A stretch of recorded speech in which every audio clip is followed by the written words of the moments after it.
Good morning. My name is Aisha Chugtai, and I'm the chair of the Budget Committee. I'm going to call to order our adjourned committee meeting for Monday, December 9th, 2024. Before we begin the meeting, I want to offer a friendly reminder to all members, staff, and the public that these meetings are broadcast live to enable greater public participation. These broadcasts include real-time captioning as a further method to increase the accessibility of our proceedings to the community. Therefore, all speakers need to be mindful of the rate of their speech so that our captioners can fully capture and transcribe all comments for the broadcast. We ask all speakers to moderate the speed and clarity of their comments. At this time, I'll ask the clerk to call the roll so we can verify the presence of a quorum. Councilmember Payne. Present. Wansley. Present. Rainville. Present. Vita. Present. Ellison is absent. Osman. Present. Cashman is absent. Jenkins is absent. Chavez. Present. Chowdhury. Present. Palmisano. Present. Vice Chair Koski. Present. Chair Chugtai. Present. There are 10 members present. Let the record reflect that we have a quorum. I'll also remind my colleagues that we are using speaker management today, so please make sure you sign in so you can be recognized. Colleagues, welcome to the second day of budget markup. The one and only piece of business before us today is to continue the process of considering revisions to Mayor Fry's 2025 recommended budget. Friday, the committee heard and took action on about 10 items, and we will resume our work today, starting with amendment number 8, which was held over to make revisions to the source. As I anticipate, we will be working on amendments all day. I will call a lunch recess around noon for about 1 hour. We will plan to adjourn our meeting today around 4:30 p.m. If we do not get through the remainder of the packet today, we will resume for our third budget markup session at 10 a.m. tomorrow, December 10th. If we do not complete our packet by the end of tomorrow's session, we will take up the remainder after we close the final public hearing on the 2025 budget at tomorrow's adjourned City Council meeting and continue the meeting as long as needed to complete our consideration of amendments and subsequent adoption of the 2025 city budget. So if we all work together today, we can prevent all 13 of us, along with our aides, our clerk staff, our budget staff, cabinet members, and relevant department staff from being here in these chambers at midnight or beyond tomorrow evening. I say this not to infringe on any member's right to debate, but as a friendly reminder on how much work we have to get through and how we can all work together to get there. As a reminder, I will recognize the lead author of each amendment to introduce their motion, and then we will open the floor for discussion on the amendment before taking a final vote. Staff from the Budget Office, along with members of the Mayor's Cabinet, are on hand to address questions that may arise during our discussions, as well as the departments whose budgets are being considered for changes. I will also remind you all that we will be using the timer function today, so each member receives 7 minutes for their first speech and 5 minutes for each subsequent speech. If the recognized member chooses to use their time to ask an author to yield for a question or to ask staff to address a question, the time used by the author or staff counts towards the recognized member's speech. With that, we will return to the amendment packet with amendment number 8, and I will note for the record that we have been joined in this meeting by Councilmember Ellison and by Councilmember Cashman. So, starting with amendment number 8, which includes revisions, there is a packet that our clerks have placed on each of our desks with revisions to any motions or proposals in front of us. So amendment number 8 is included in the packet that our clerks have put before us. So with that, I will recognize amendment number 8 is authored by Council members Wansley, Payne, Ellison, Osman, and Chowdhury. I will recognize Council member Wansley to please introduce your revised amendment. Thank you, Council Vice President Chugtai. So on Friday, we began discussing this item, and based on that conversation, we have made some adjustments. The updated proposal is to allocate funding from a combination of sources within MPD. One source does draw from the chief's detail, but it does not impact funding for the longstanding current city employee or the chaplain program. The other source is a 41% reduction in MPD's budget for telephone services. I do want to also reaffirm that MPD does have a documented history of using vacancy services savings at their discretion to supplement budgets, and they do have the ability to use those same vacancy savings to increase funding for either the chief's detail or telephone services if they do decide that's a priority for them. But I do feel confident that these changes do respond to the concerns that we heard about the original proposal on Friday, while also making sure that we meet this critical need for civilian investigators. So with that, I will ask for a second, a motion for Second. approval for this revised amendment. Councilmember Wansley has moved approval of this amendment, and it has been properly seconded. Are there any questions or discussion from members of the committee? I am not seeing any, so with that, we have the amendment offered by Councilmember Wansley before us. I will ask the clerk to call the roll on amendment number 8 as revised. Councilmember Payne. Aye. Wansley. Aye. Rainville. Aye. Vitar. No. Ellison. Aye. Osman. Aye. Cashman. Aye. Chavez. Aye. Chowdhury. Aye. Palmisano. Aye. Vice Chair Koski. Aye. Chair Chuktai. Aye. There are 11 ayes and 1 nay. That motion carries. And with that, we will now move to amendment number 11, as we did take final action on amendment number 10 on Friday. And that amendment number 11 is offered by Council members Wansley and Chavez. It is the Safe and Thriving Gaps Analysis. There is a revised version of that amendment before you. Councilmember Wansley, please begin by introducing your amendment.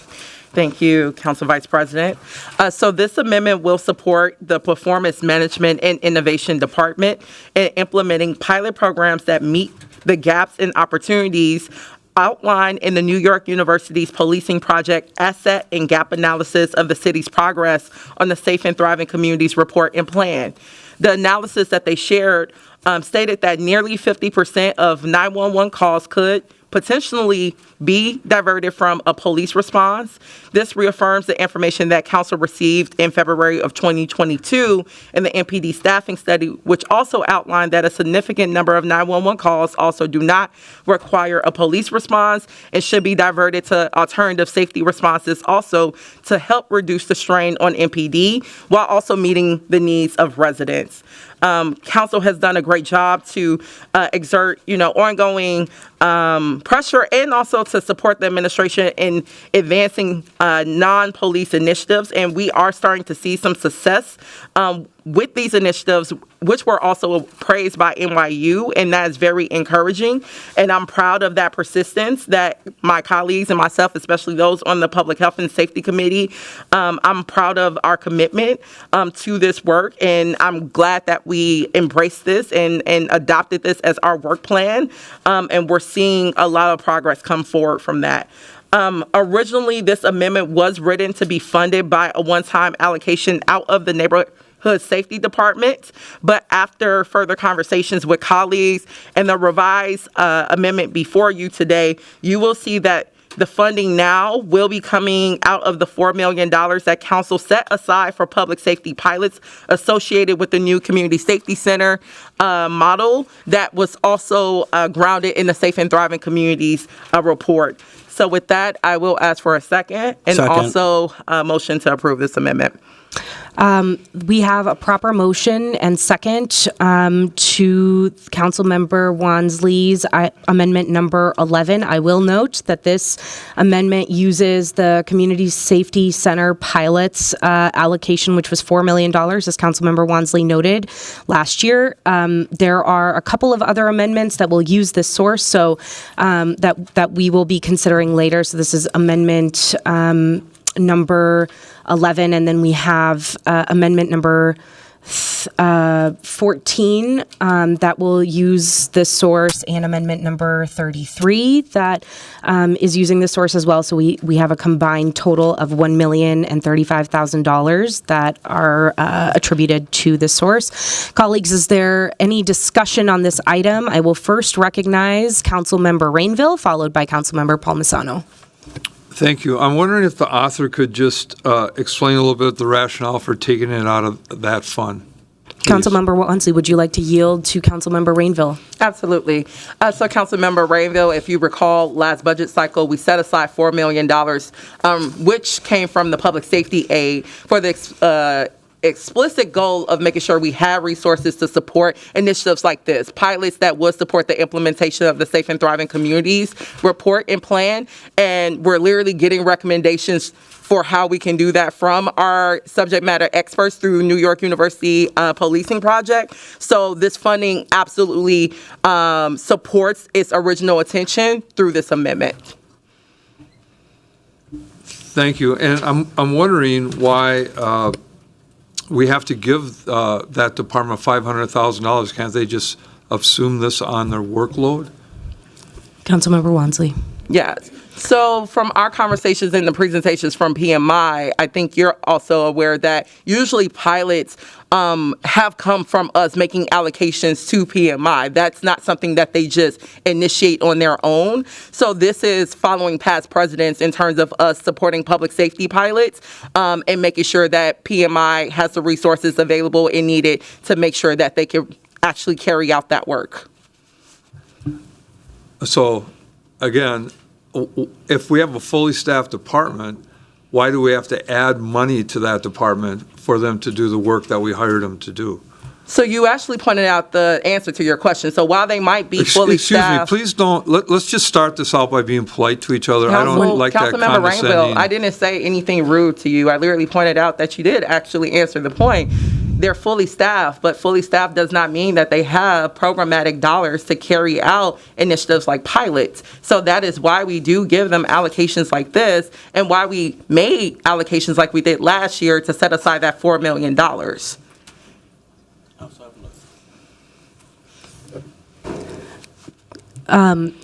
Rainville, Councilmember Chavez is also in queue as an author to address your question. Would you like him to yield to address your question as well?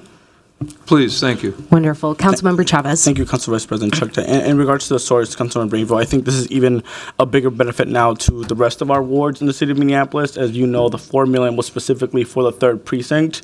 So now this is saying we're going to fund pilots across the city in mind with the Safe and Thriving Community Blueprint Report.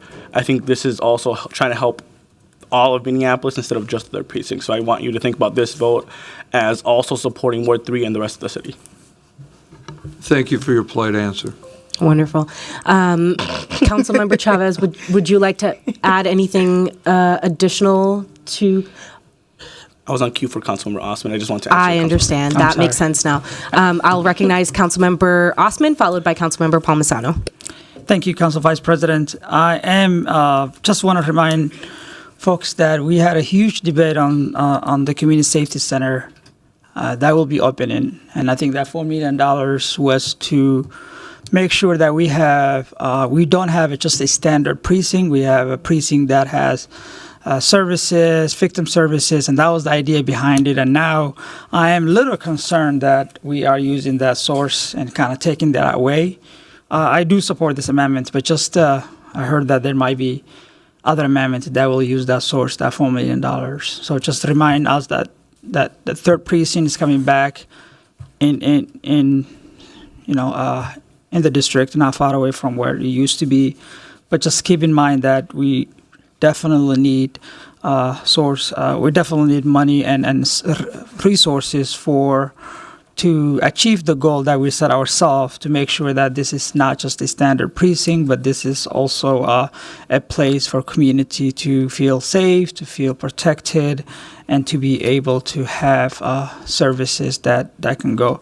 I don't really want to see this place just to be a police station and not have enough resources when that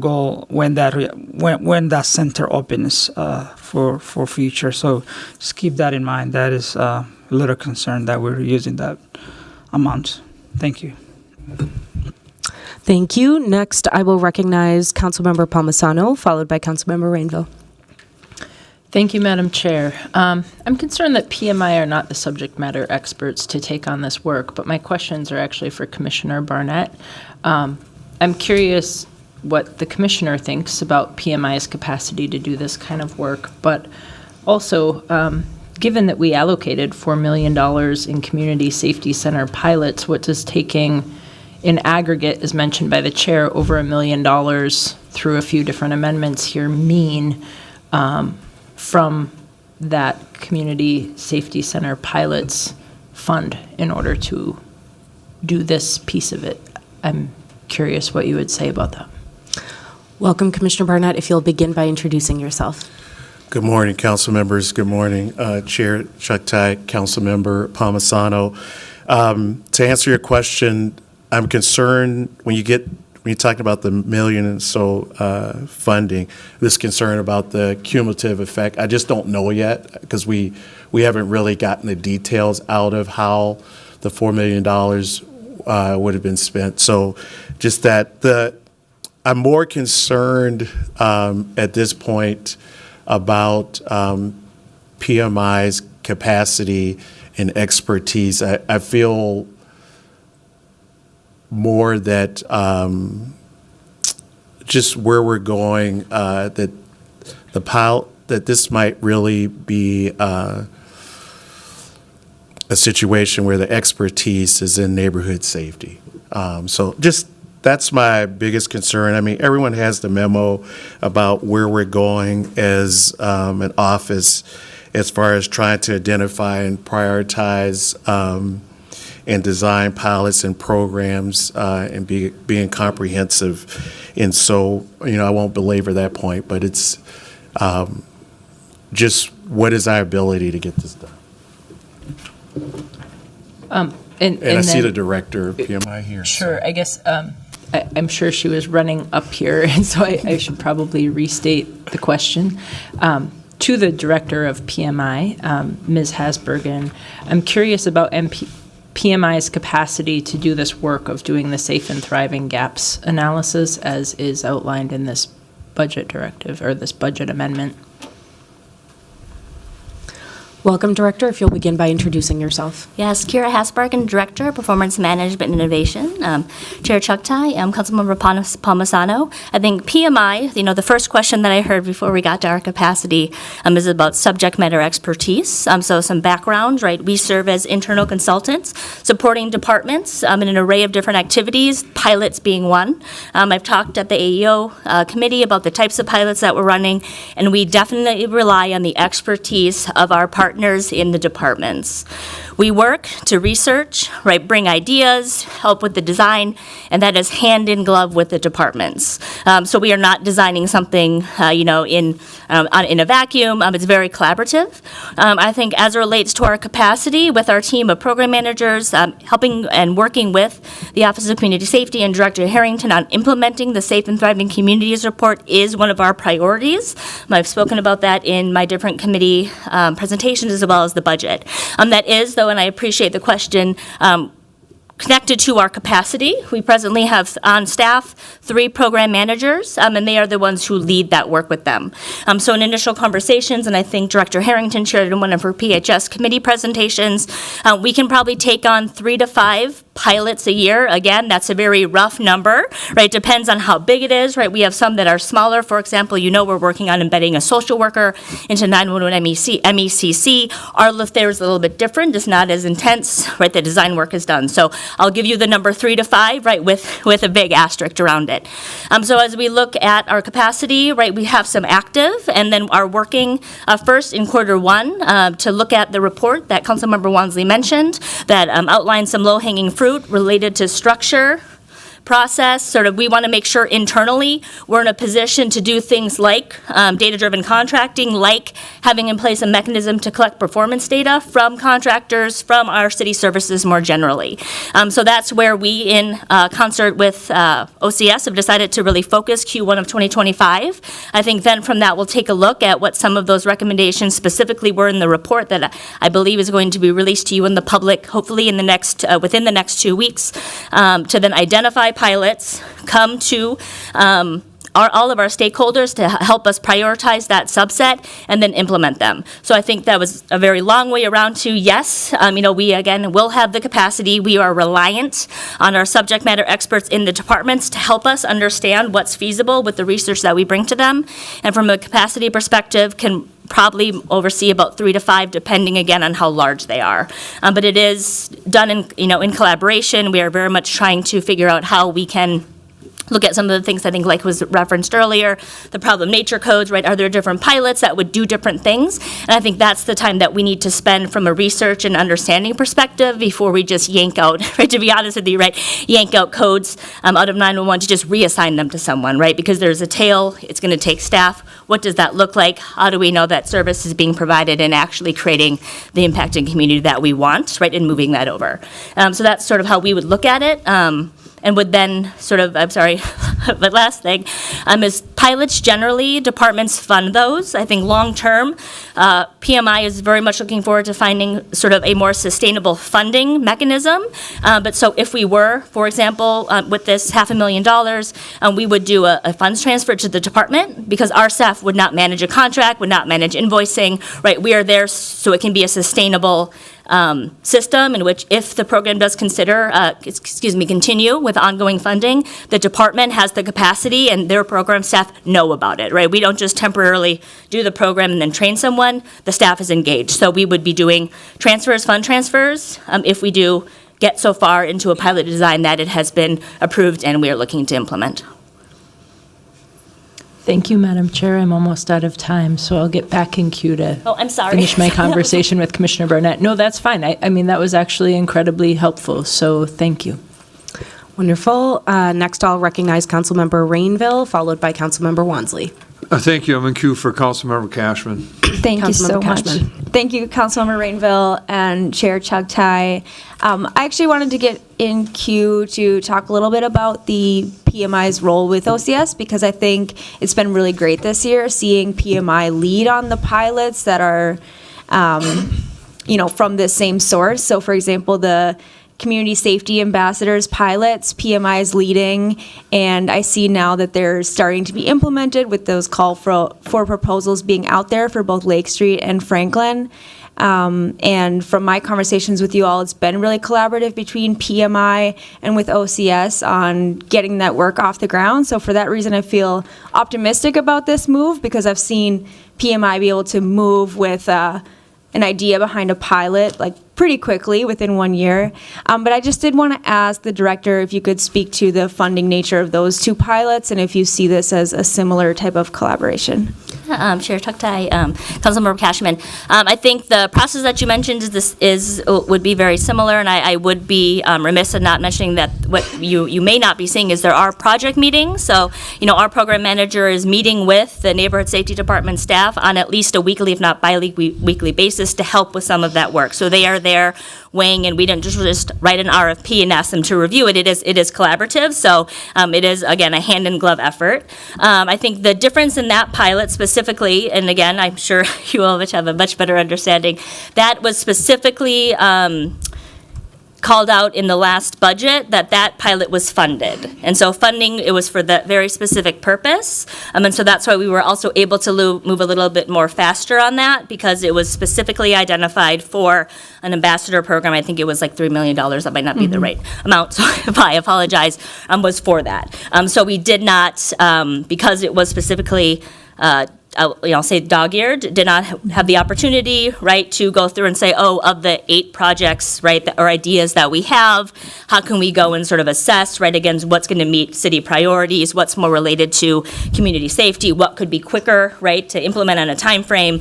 It was very set, so it was develop and implement ambassador program. So that's why that moved a little differently. Again, we're looking forward to, at a higher level, looking at the report holistically, and we've had these conversations again with Director Harrington about what fits, right, what's supplementing our work, what could be a new area that we haven't moved in that would be important. We feel it's very important to look at that holistically, at the full list of potential pilots, as opposed to sort of picking them in a more ad hoc basis, and that's why it will take more time in 2025 than we initially had anticipated. But I think that will help us around sustainability and making sure, with limited resources, we are making the right decisions. Okay, yeah, I just wanted to make the point that this is, a public safety related pilot that was funded to PMI to do that work, and it's being done successfully. So I think this is a good amendment. Thanks. Wonderful. Next, I'll recognize Councilmember Wansley, followed by Councilmember Palmisano. Yes, thank you, Council Vice President. I did want to provide some clarification, just to also something shared by the Commissioner Barnett in terms of why the funding source did not go to the Neighborhood Safety Department. I think most of us know, and maybe this is pre-tenure also to Commissioner Barnett himself, but many of us know that most pilots were funded through PMI or the Office of Performance and Innovation and Management prior to government structure. So there's never been a situation where the Neighborhood Safety Department or the Office of Violence Prevention pre-Neighborhood Safety Department ever carried out a pilot on itself. We've always relegated that money and those sources to now what is PMI to be kind of the charging force to developing those pilots, of course, in conjunction with the departments that would essentially be the home for those pilots if they were chosen to be adopted. I also want to also note that in addition to support for OCS, specifically Director Harrington, we do have a contract with New York University Policing Project, also Dr. Oftelli, who authored the Safe and Thriving Communities report, who are also going to be providing ongoing and continuous subject matter expertise in the development of these pilots and help to craft this analysis that showed us what we're missing in our overall safety ecosystem of services. So it won't just be our own staff. We're actually bringing on external subject matter experts who help to craft this report and analysis, who's going to be helping develop this work along the way in conjunction with our own city staff. So I did want to emphasize that too. So I'm really excited about our ability to expand not only services for the city, but for our residents, because we're seeing tremendous success with this work. Thank you. Next, I will recognize Councilmember Palmisano, followed by Councilmember Chavez. Thank you, Madam Chair. I do want to ask Commissioner Barnett back up here. These are different departments now. It used to be the case that one would handle pilots, formerly OPI, now PMI, but while Director Hasbergen has made this a tougher choice for me, as she constantly shows up and she's extremely competent. I wonder if NYU and their very helpful presentation in committee a couple weeks ago showed that we already have that amount of work done. So my curiosity is how we bring some of these things to fruition best and in a most stable way. So to that end, I'm curious, Commissioner, what you think of this. I think my question was, how are you planning to use this $4 million in the Community Safety Center pilots? Should this actually stay with that department, or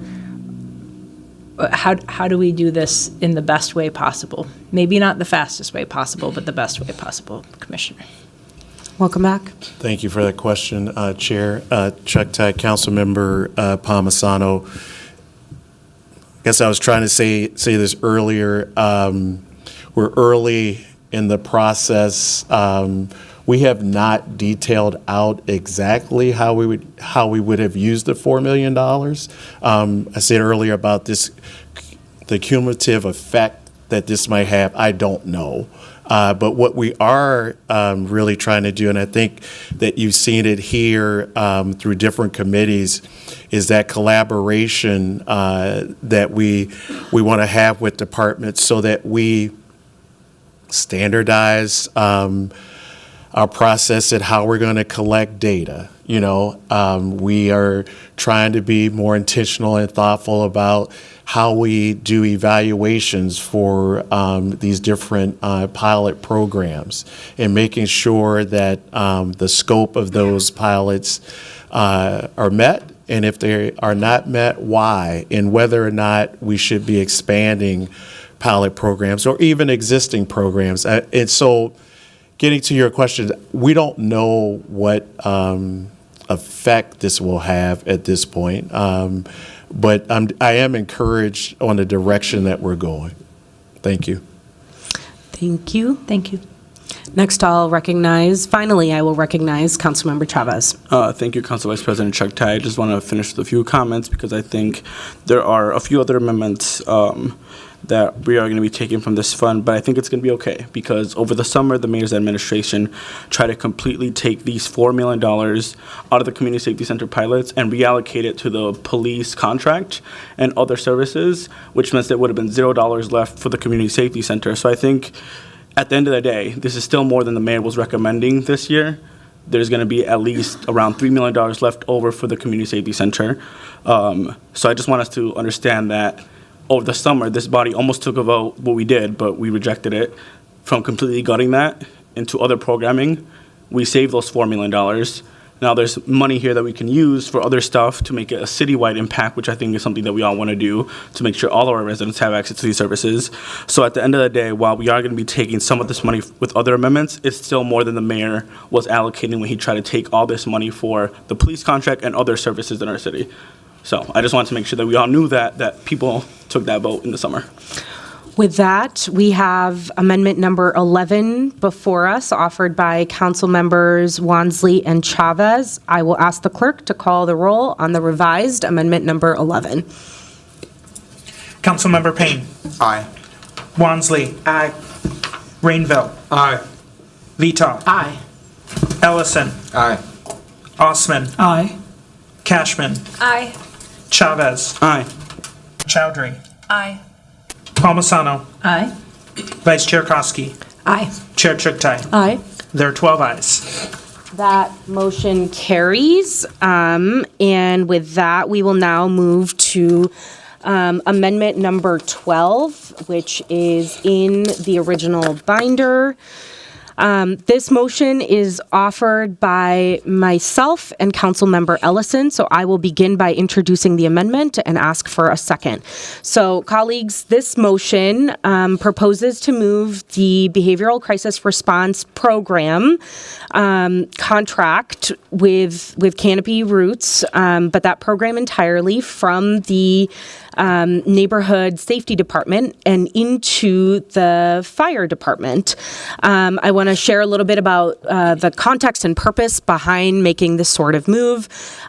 So behavioral crisis response services are often needed alongside or in addition to other emergency response services, including often the Minneapolis Fire Department. Moving this contract to the Minneapolis Fire Department, which also responds to 911 calls for service, allows for a closer relationship between services and for the Behavioral Crisis Response Program to have their contract with the department that has firsthand understanding of their unique type of operations.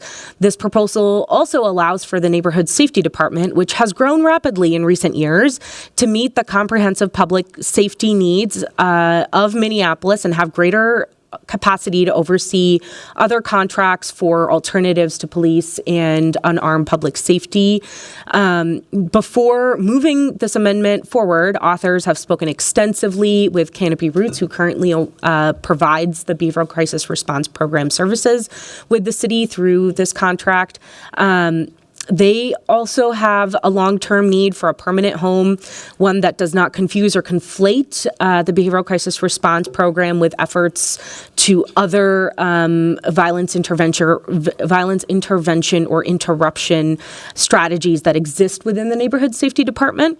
We've also spoken with the Fire Department and the Office of Community Safety, and the Fire Department has been clear that they have the existing capacity to administer this contract.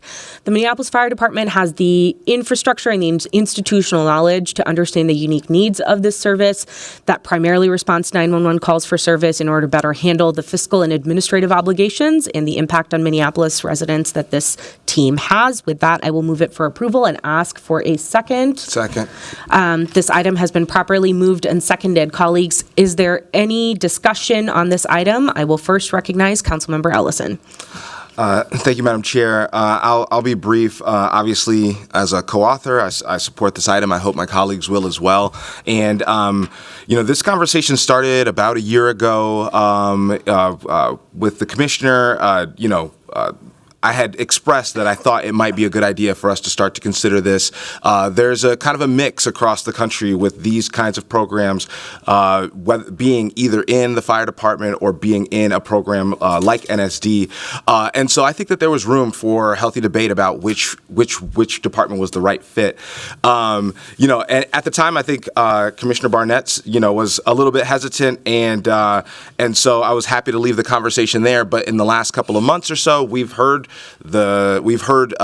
through presentations that these conversations were sort of still under consideration, and so I felt like it was appropriate for us to go ahead and move. I'm happy to continue to partner with the departments about how that transition goes. What does NSD need? What does the fire department need? But I feel like this action at least helps give us some stability of BCR, because I know that we all hope that BCR ends up being a long-standing program for many, many years.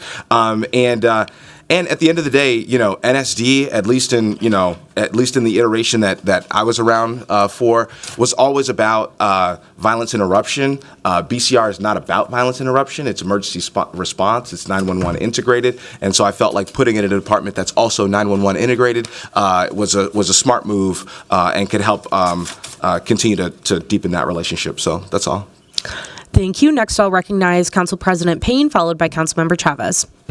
Thank you, Vice President Chugtai. I wanted to connect this to our last discussion around our investments in pilots. BCR started off as a pilot.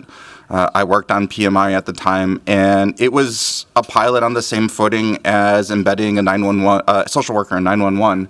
As we see today, BCR is a very established program now, and we're still in the early phases of developing the embedded social worker in 911. So I think as we think about how we're investing in pilots on the front end, we also have to think about how we onboard those pilots into a established program within the city. And I think this is a really smart step in that right direction. I think, big picture, 10-year vision, I would love to see BCR be a fully embedded city staff, union represented workforce. We are not quite there yet, but I think this is stepping in the right direction, aligning it much more closely with the Safe and Thriving Communities report. As we all know, it's broken down into three main pillars of prevention, response, and restoration. This is very much a response capability, whereas NSD is much more grounded in prevention and restoration. We still haven't actually seen a lot of program design around restorative services, but we definitely have much more of a program design around prevention, and I think this is much more in alignment with the Safe and Thriving Communities report, which didn't exist when we were in the early phases of designing BCR. So this feels like the proper movement towards really establishing BCR as a primary first response in the city of Minneapolis. So I'm happy to support this amendment.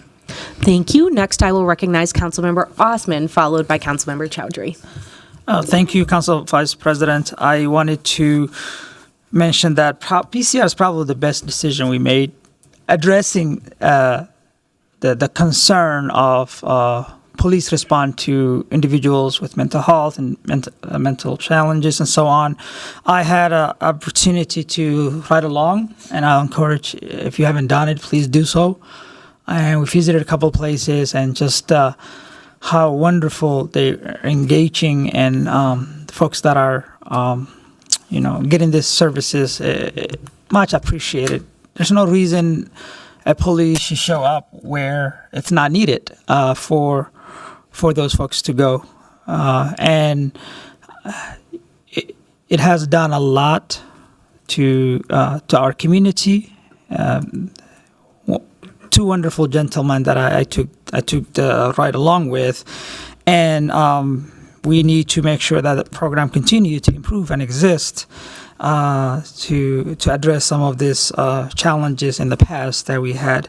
And if Office of Community Safety Department, it's busy. It has a lot in their hands. There's a lot that's going on. So if the fire can step in and say, well, we can do this, I think it will be a great fit, in my opinion. So I'll support that. Thank you. Thank you. Next, I'll recognize Councilmember Chowdhury, followed by Councilmember Palmisano. Thank you so much, Madam Chair.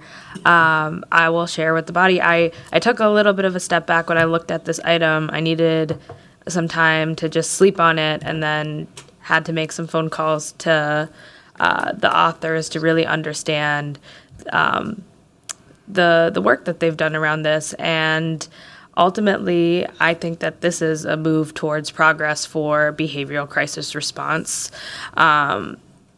As others have echoed up here, this is one of our most successful programs, noted as a success by the Department of Justice.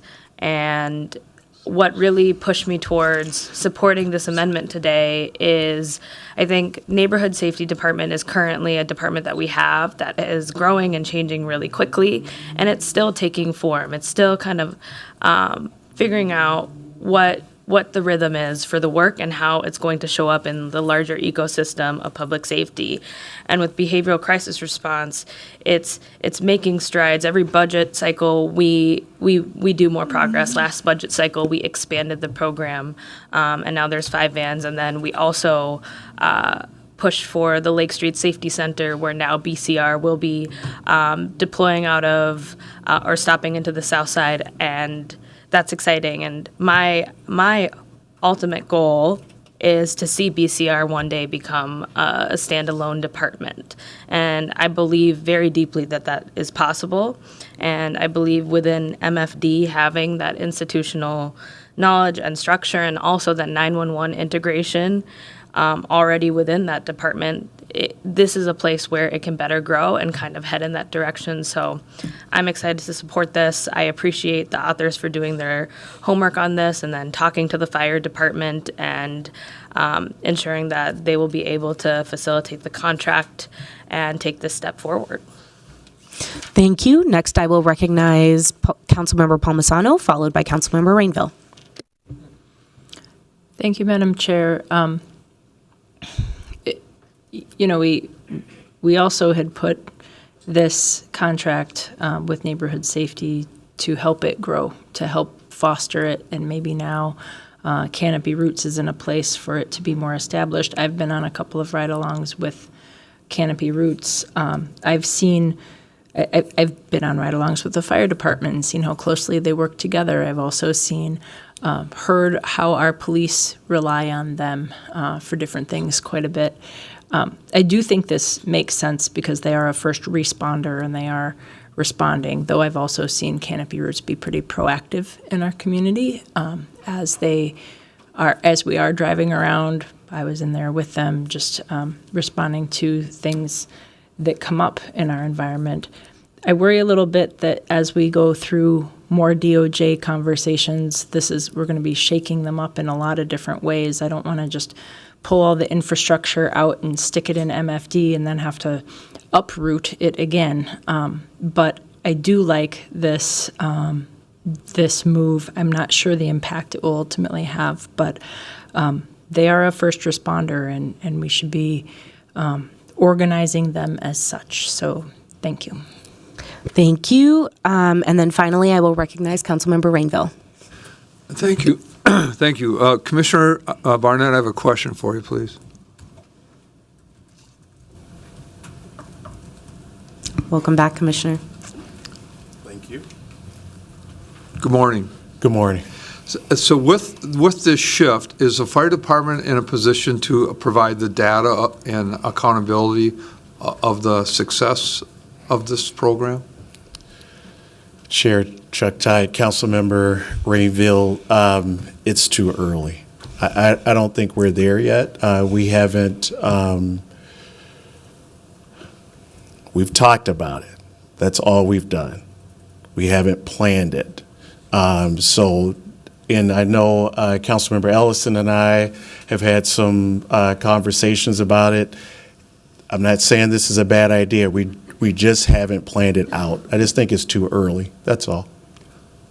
Okay, let me put it a little differently. Yep. Is there a commitment then to provide the data so we can assess this program?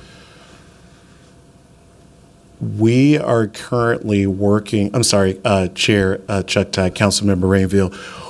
Right now, if I can explain a little bit, Councilmember Rainville, we are trying to figure out those data points even further. When the NYU policing project came along, we noticed that there were some data points that we could be better at. And so we're going to work on those things. I know people hear fire's been established, all those things. I don't think they've managed a contract like this before. I don't believe that they have written an RFP once this contract expires to do those things where NSD has. All I'm saying is, how do we get there? Because we've only had discussions in how would this work as a concept. Thank you. Yep. And then finally, I'll recognize Councilmember Ellison.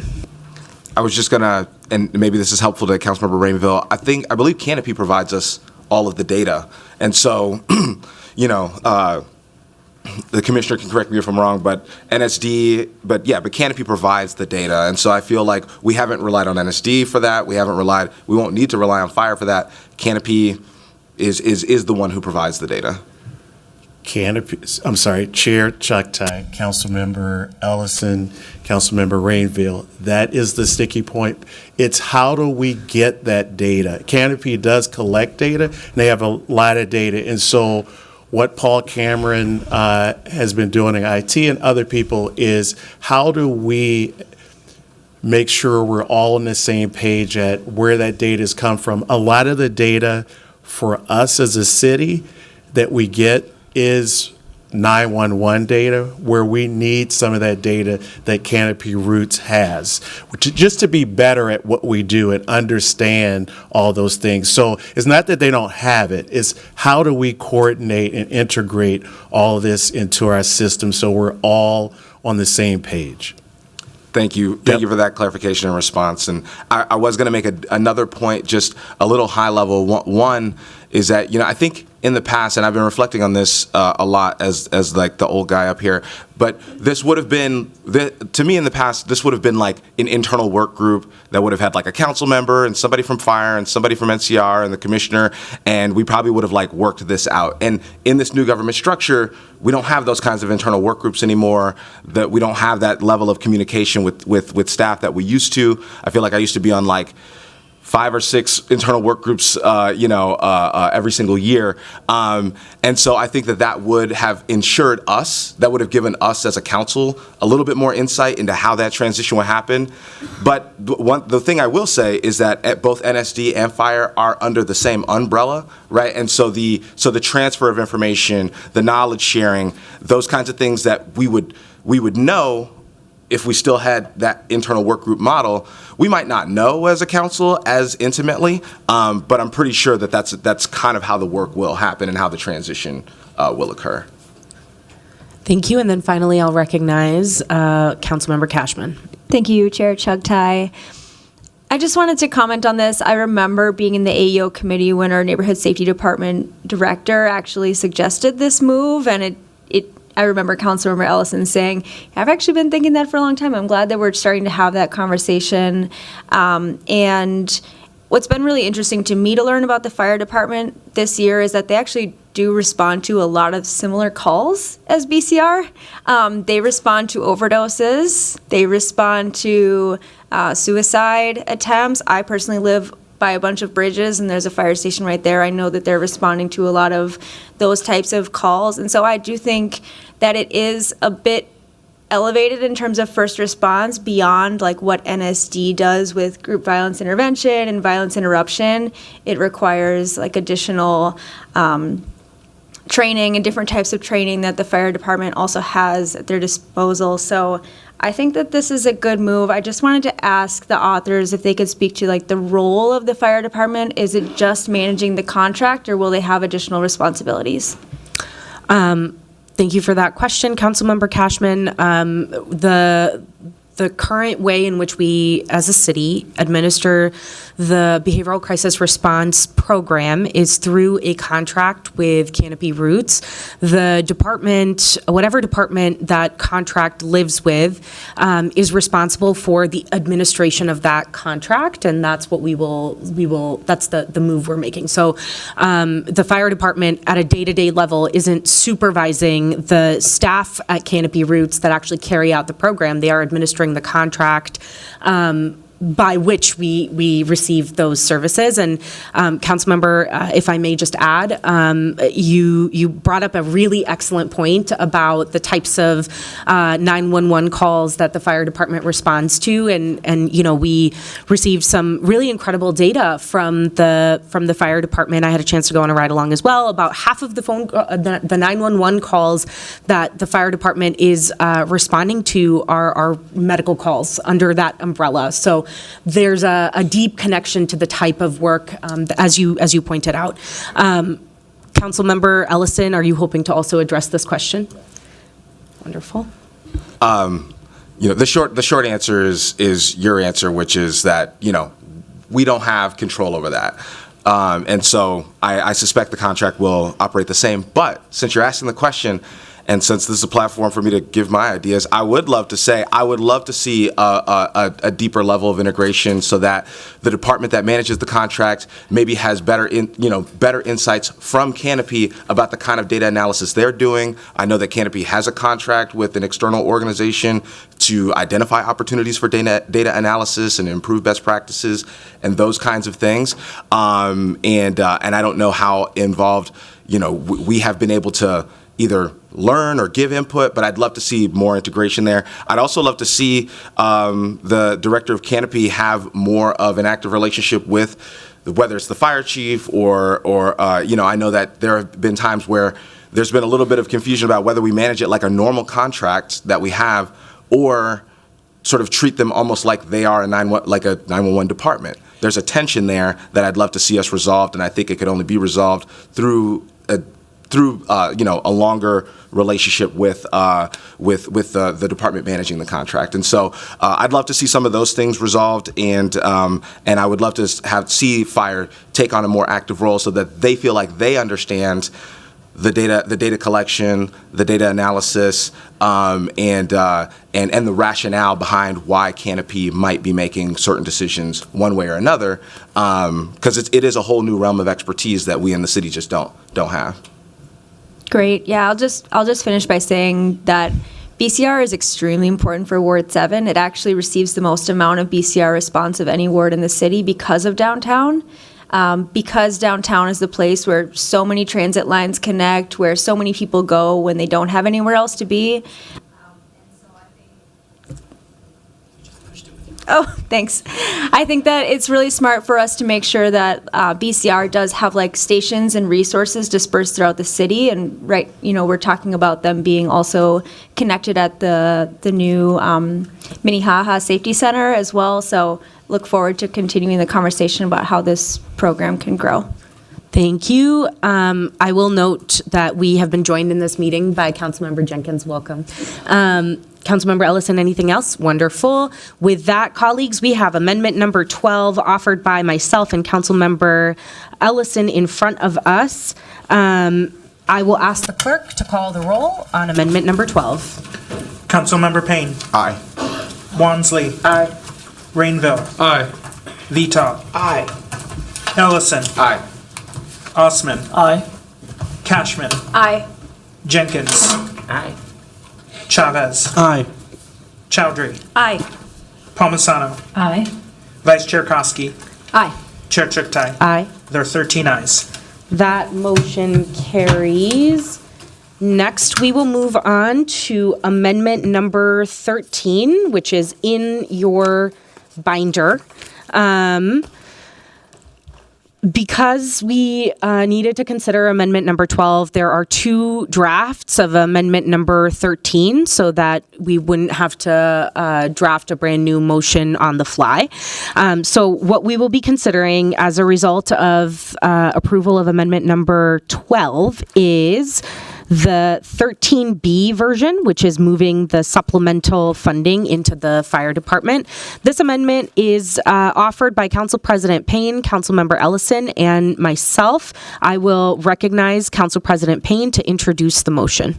Thank you, Vice President Chugtai. This, if you recall, when we did our budget priorities back in the spring, I'd worked very closely with Canopy Roots late last year and into early this year to talk about how the program was going, what kind of needs they might have. A big need was around having an extra vehicle for supervisors, especially now that we have all five vans out there. It's really they said it would be really operationally helpful to have a vehicle independent from calls for service so that those supervisors could help give backup or resolve workforce issues. Another thing that they shared was now that they've got some experience under their belts, they just have a better understanding of the costs. So when I did my ride along, they were able to, really de-escalate the situation through things like handing out bottled water or having some snacks available. And they've incurred a number of costs that were maybe not planned for through some of those supplemental support that they provide through their service. And then finally, just cost of living adjustment, inflation, labor costs. They've been experiencing it as much as the city has. Their contract is up for renewal in August, so mid-year. So this is an attempt at allocating some resources so that when we do go back into contract negotiations, we have the ability to negotiate in good faith so that they can have their workforce be made whole as well, given all of the increased cost of living. And so with that, I will move to withdraw 13A and move 13B for approval, if there's a second. Council President Payne has moved to withdraw 13A and move 13B for approval. Is there a second to that motion? Second. That item has been properly moved and seconded. Is there any discussion from members of the committee? I will first recognize Councilmember Palmisano. Thank you, Madam Chair. I think you said that the Canopy Roots contract is due to be updated or renegotiated this year. Yes.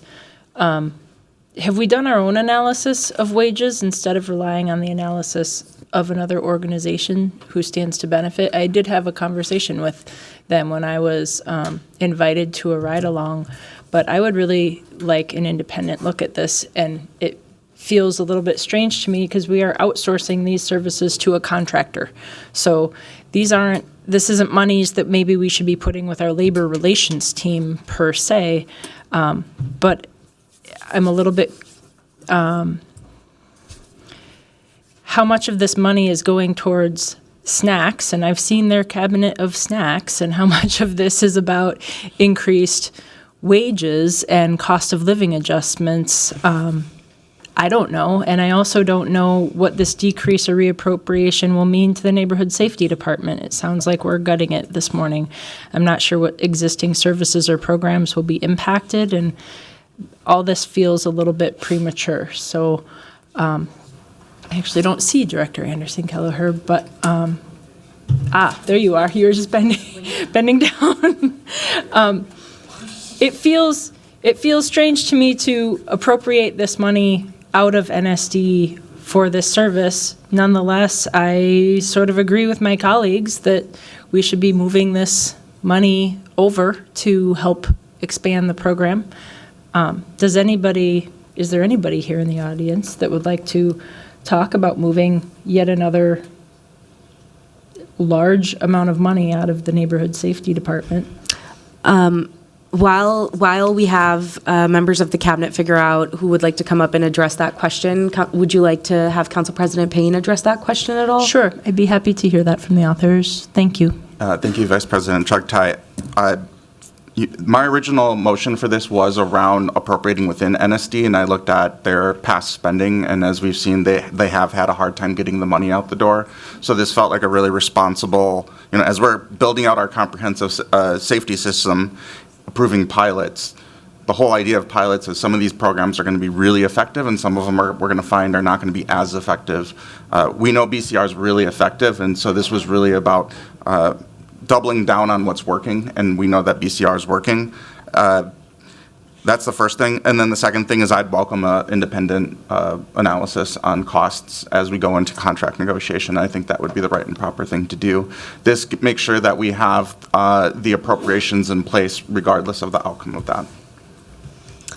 I see Commissioner Barnett making his way up. Welcome back. Thank you, Chair. Chuck Ty, I can't remember where the question came from. It came from me. Sorry, Councilmember Palmisano. I guess I'm curious what services would be lost or impacted. We're putting a lot of padding for BCR then over into the fire department, which might be the right place to do it. I don't know. But we're also in the midst of renegotiating a contract. So it's a little weird because we contract for these services. These are not our employees. They, to my knowledge, are not union employees. Maybe they would be in the future, but we're not the employer here. We're just a contract. So I'm curious how this impacts the Neighborhood Safety Department in their existing services or programs. Clearly, we want to make the Neighborhood Safety Department a better place to manage contracts and not just remove our biggest contracts from them. Thank you. Whenever we earmark or reduce funding in any department, of course, it has an effect. I think what you'll see in the memo from us about this particular area, we asked the staff in SD when there's a reduction of this magnitude, what services would be affected, and I could grab that, but the ones that I remember that would be affected, I believe, is GVI, YGVI, and I think some technical assistance. As far as the service of behavioral crisis response, I mean, no one can doubt that that's a vital service and that is integrated into 911. My concern is that we don't do this type of funding allocation for any other contractual partners that we have. And so I don't know what precedence this sets. Thank you. Thank you. I just have a little bit of time remaining. I'll just say that I feel those last words most strongly. We do not do this kind of a contract amendment prematurely for any of our other contracts. It might make sense in the future to do that, but I'm not willing to do it at the expense of existing programs that address group violence intervention or especially youth group violence intervention efforts. So I like this move. I think we need to be a little bit flexible as we move into next year, but I'm not ready to move away from defunding GVI or youth GVI because of it. Thank you. Thank you. Next, okay, I see we have several colleagues getting in queue, so next I will recognize Councilmember Rainville, followed by Councilmember Ellison. Thank you. I'm wondering if President Payne could give a little more insight into his negotiations on this, and especially your thoughts on why we should set a precedent by changing a contract with or adding to a contract, to the point of Commissioner Barnett that we don't do this to any other group. Council President Payne. Thank you, Madam Vice President. BCR is very unique. I think that much is clear. I don't think that there is, I'm not particularly concerned about precedents because, standing up a 911 embedded first response for the first time is not something that is a frequent occurrence within the city, I would say. And we've seen just such tremendous success with BCR. I think it was noted earlier, they were a central figure in the DOJ findings report. it's too soon to say what will be in the consent decree, but I think it's safe to say that we will want to expand BCR in the future, probably beyond what this supplemental funding suggests. But this, to me, felt like, rather than doubling the number of vans and doubling the entire, service, this is getting us closer towards that permanent embedded 911 capability, and that this felt like the right balance. So you don't have any concerns that we're treating this organization differently than we are other organizations? I think we should always have precedents in mind, but I think that we can use our judgment and say this is a bit of a one-off.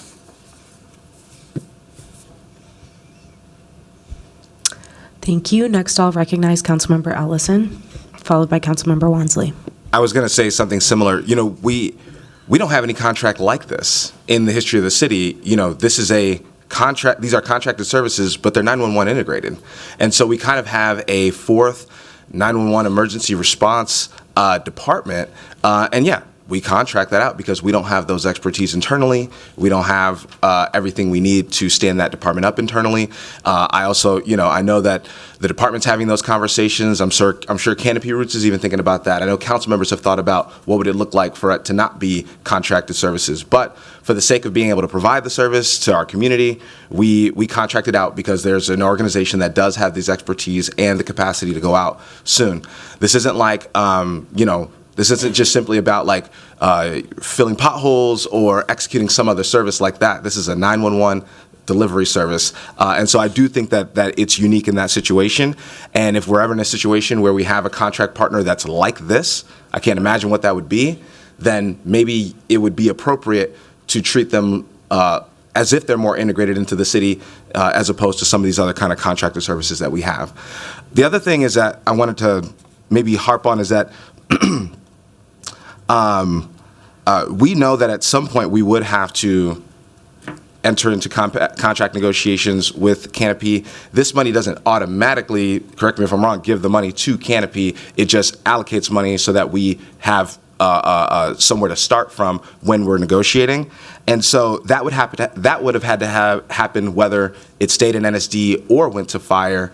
And so when I see the analysis saying, hey, this is going to cut into YGVI or GVI, I sort of wonder why that's the case. It feels like a bit of picking and choosing, and I don't want to draw and I'm not ascribing motive there. I just genuinely don't know why we would have to pick and choose those services. It feels a bit arbitrary to me. I don't know the rationale. And then the second thing I would say is that we've seen through NSD, we had a nearly $1 million contract with a vendor that we were sort of unsure about, and the department felt like it had the capacity to spend $1 million there, but not here. I'm a little bit, I don't know, I have some questions about the rationale there, or whether, and I guess I'll just say I have some doubts about whether YGVI or GVI would need to be impacted. I don't understand why that would have to be the case with this move.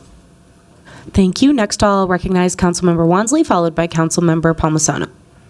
Thank you, Council Vice President Chuktai. Actually, Councilmember Ellison, I'm glad that you raised the fact that, yes, in the AO committee, NSC did actually ask us to approve a contract for almost $1 million for external technical assistance for a contractor that ultimately that committee did not, our committee did not move forward with, but somehow we don't have those same resources available here. I also wanted to have a follow-up question for Commissioner Barnett, because I also know, actually I'll ask the question on this piece. How much of our neighborhood safety contractual service dollars were left unspent this year? I know we allocated $20 million for 2024, but I also know we did not pay many of our vendors on time. And there's also been discrepancies of vendors not being able to also receive their full allocations because of contract and invoicing issues. So we did not get all of those $20 million out by the end of this year as well. So I do want to know actually how much of what was allocated was actually spent this year.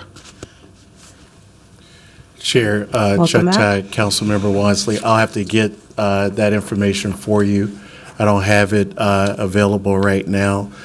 I'm not sure what invoice issues that you're referring to.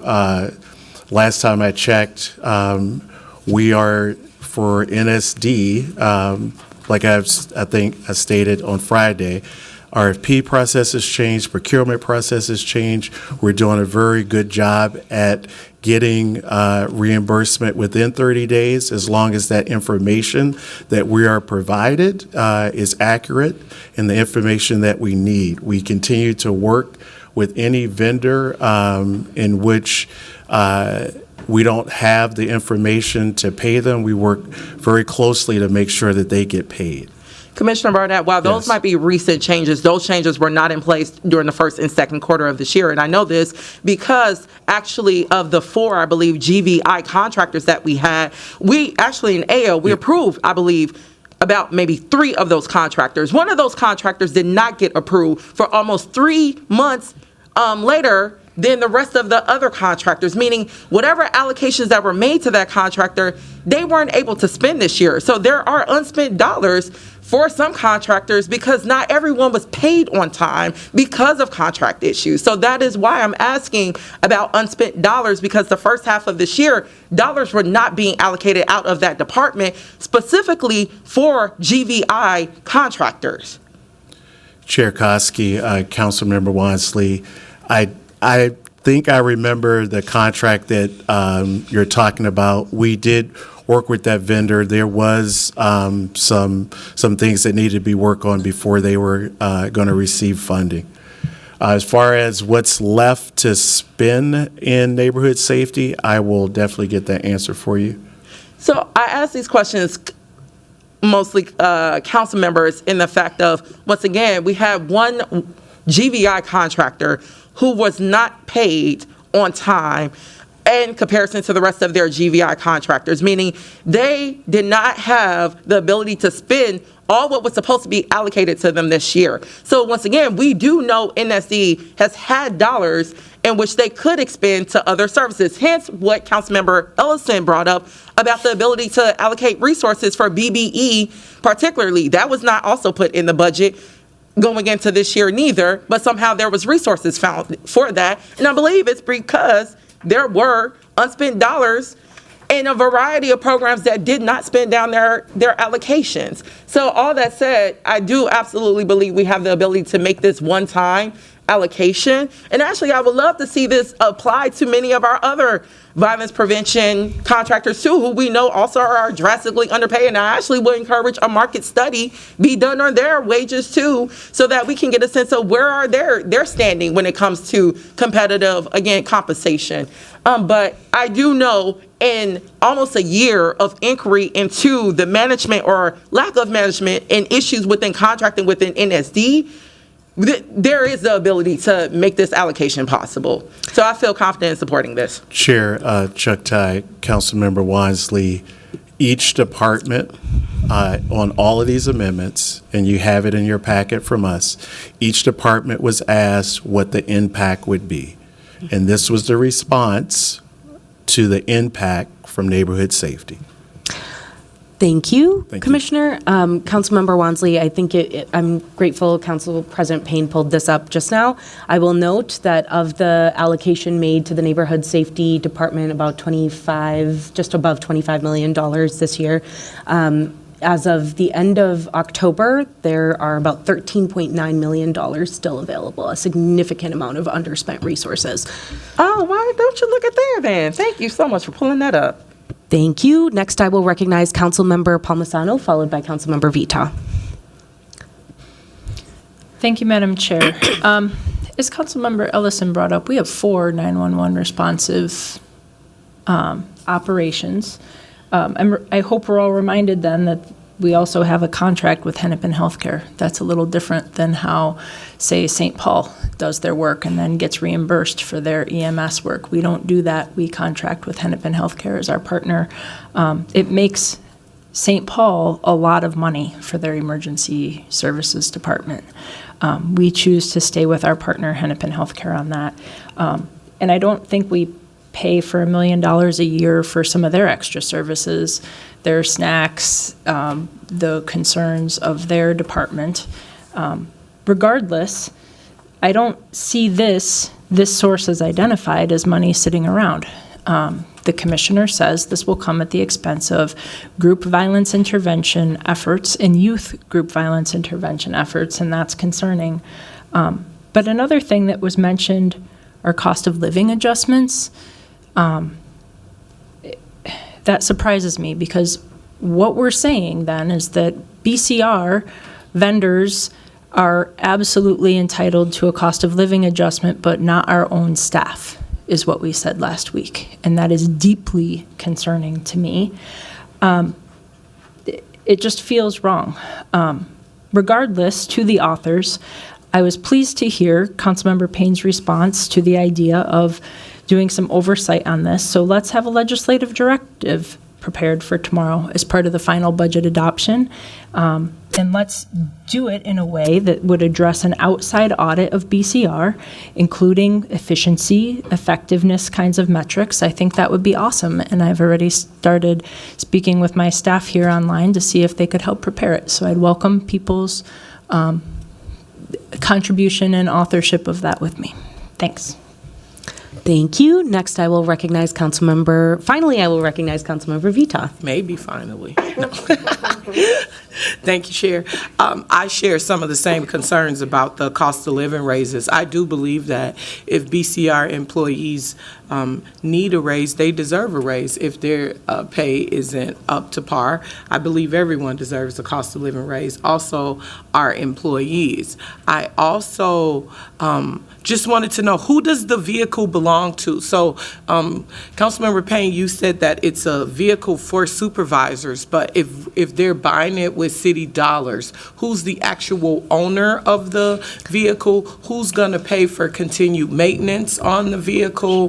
What is the is gas factored into this amount that you all are putting in? And I mean, like I said, regular maintenance, what is the makeup of the dollar amount for this, and who's responsible for it? Council President Payne, would you like to address that question? Sure, and COO Anderson was giving me some nods, but these are city-owned vehicles managed by Fleet Services. Okay. Yeah.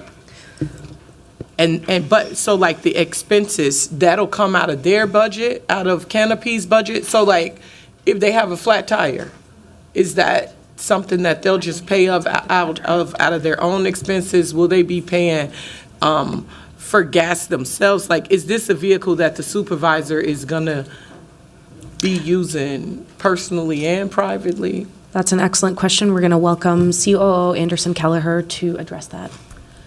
Thank you. Good morning, Madam Chair, Councilmember Vita. The way that this works, it's an internal service model, so the department where the home of the vehicle would be would pay those expenses. That is as far as I can go right now on that. So fire. If it's going into fire, it'll be out of fire. Madam Chair, yes, that would now go over to the fire department. I also have to say that, and I just texted both CVP and Council President Payne, there's a little bit of a discrepancy in our finance team about that $13 million number. We are showing right now only $3 million that is in the general fund in terms of neighborhood safety. So want to be clear that I don't know where the 13 came from. We are showing $3 million. Getting that sent over to you. And is there like a, I guess a recommended vehicle that is consistent with what city employees use that is being suggested for, you know what I mean? Like, is this an electric vehicle? Is this, like, this isn't like someone going to pick their favorite SUV. Cybertruck? Yeah, right, like right, a Cybertruck. We don't want that. We want to make sure that it's consistent with the vehicles we use here. So are there some stipulations on what they can purchase? You know, we don't want it like tinted out with it all wrapped or something. I don't know, but just wondering if there's a standard. Welcome back. Thank you, Madam Chair and Councilmember Vita. My understanding is these are more like passenger vans that we have either purchased or leased in the past. There are some standard equipment recommended that may or may not always be utilized, like cameras within the vans. I know that's been a source of debate with the BCR team. And so it's a basic passenger van, not like a minivan, more like a passenger van that we're utilizing for this. Oh, is it? I thought it was like an SUV. No? Okay, so it's like the vans they have already. No, it wouldn't be the fully outfitted vans that they're doing responses to. This is a supervisor. This is for the van. supervisor, yeah. Okay, but it's a van. Yeah. Van or SUV then, Madam Chair. So I think we would look at something standard that we use for our other folks who have a vehicle that they use out on the street. Okay. So sometimes it's larger than the Ford Escapes, but smaller than something like a full SUV. Okay, so it's not intended to transport folks, though? It's really for staff's use and not for transporting clients or whatever. Okay, got it, understand. And then the last thing is, I agree with Councilmember Palmisano on this legislative directive. I really hope that folks are willing to do the work around that so we can get a better analysis of what's actually going on. Wonderful. And then finally, I will recognize Councilmember Ellison, and then we will call the roll on this item. Yes, I was just going to say, some of the level of detail that we're getting up to here would be hashed out by the department through the negotiation with the department. I welcome the outside analysis, mentioned by Councilmember Palmisano. I'm sure we're happy to work with you on that language and bring that forward. And then also I want to say that, I also don't want to be overly prescriptive about what they do spend the money on. I know snacks has been mentioned a lot over here. I don't know if that's something that people pay for out of pocket there. I don't know if that's something that they have in their budget, but I'm pretty sure it's not $1 million worth of snacks. And so I just wanted to make sure that we named that and didn't leave people with the impression that somehow, this money is going to Canopy and they're spending on something other than the service that we asked them to provide. I think that they're spending the lion's share of that money on the service we asked them to provide. And so analysis will let us know that and all fair, but I didn't want to let the moment pass without saying that. So. Thank you. Seeing no further discussion on this item, we have the amendment offered by Council President Payne, Councilmember Ellison, and myself before us on the motion to approve item 13B. Mr. Clerk, will you please call the roll? Councilmember Payne. Aye. Walmsley. Aye. Rainville. Aye. Vito. Aye. Ellison. Aye. Osman. Aye. Cashman. Aye. Jenkins. Aye. Chavez. Aye. Chowdhury. Aye. Palmisano. Aye. Vice Chair Koski. Aye. Chair Chuktai. Aye. There are 13 ayes. That motion carries. Colleagues, now we will move on to amendment number 14, Let Everyone Advance with Dignity, which is offered by Council members Chavez and Chowdhury. This motion is in your binder as well. I will recognize Councilmember Chavez to introduce his amendment. Thank you, Council Vice President. I'm authoring this amendment with Councilmember Chowdhury. This funding will continue the Minneapolis contract with Let Everyone Advance with Dignity, whose implementing partner is Pillsbury United Communities, and it will move it to NSD, where I think it will be better supported. This program works to address crime, suffering, and harms that can stem from unmet behavioral needs, homelessness, and extreme poverty, and it improves public safety and and equity through its public safety response. They also meet with folks who are on the street, which I believe adds to a bigger importance on the Lake Street Safety Corridor. They are also a partner with the Lake Street Safety Center, so it is important that this program continues. After my conversations with LEAD, I learned that they have 49 active participants, all who have met a goal identified in their contract. They also have a total caseload of 96 individuals, 65 of who have completed goals in housing, obtaining identification, resolving legal issues, applying for medical benefits, transportation, and help with mental health issues. And without funding for this program, we have severe consequences when it comes to safety and homelessness on the Lake Street corridor, nearly ending this program. Thank you. Councilmember Chavez has moved approval of item number 14. Is there a second to that motion? Second. We have a proper,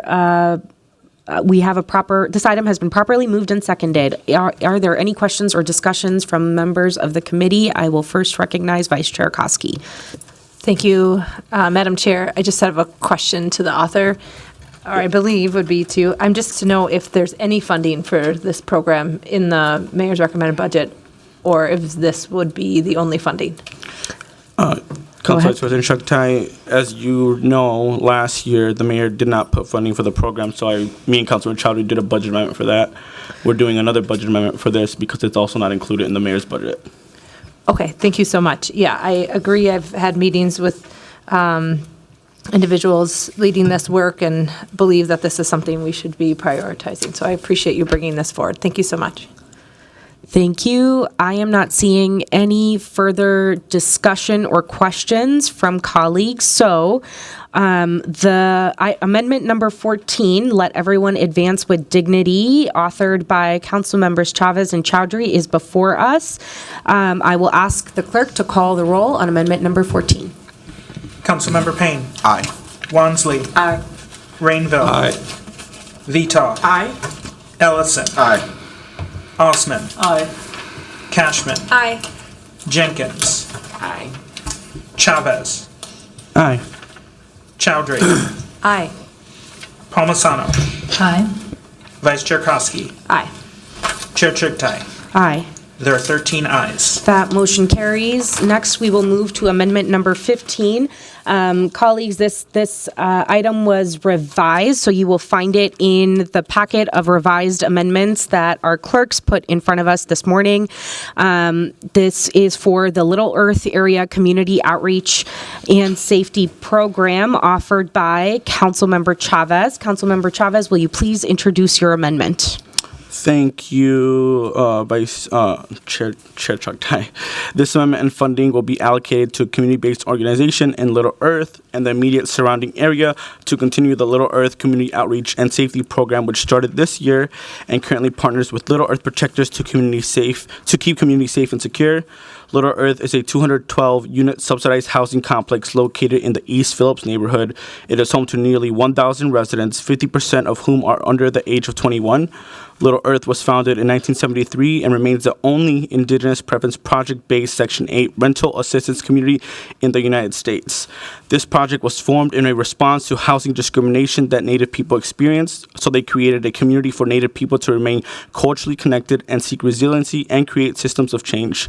This community has become a model for organizing on a variety of environmental and social justice issues, as well as a model for self-determination for all Native people. Unfortunately, we still see a lot of struggles here, and this proposal is meant to address the disparities and community safety issues still faced today in the neighborhood. On November 19th, 2024, an 18-year-old was shot and eventually killed, leaving many community members shaking and afraid at Little Earth. This program is being responsive to those concerns in the community and meant to address the disparities by helping hire residents to work on safety strategies. This program will continue to be under CPED, and it helps make the area safer and is responsive to the safety challenges that the neighbors at Little Earth are experiencing. We know that when you have familiar faces doing the work of safety and when you hire people in the neighborhood, it can actually improve the outcomes for the people that live there. I've heard about how we can, some of my colleagues made, how we can, as we go into the budget, these are negotiations, figuring out how we can reduce amounts. So I did reduce the amount from $200,000 to $150,000. You'll see the change in front of you. It just earmarks $50,000 out of the ongoing $500,000 that already exists for the program, and then it does keep the $100,000 under CPED's Economic Development Department and Administration. So I'll just like to move forward. Councilmember Chavez has moved approval of amendment number 15. Is there a second to his motion? Second.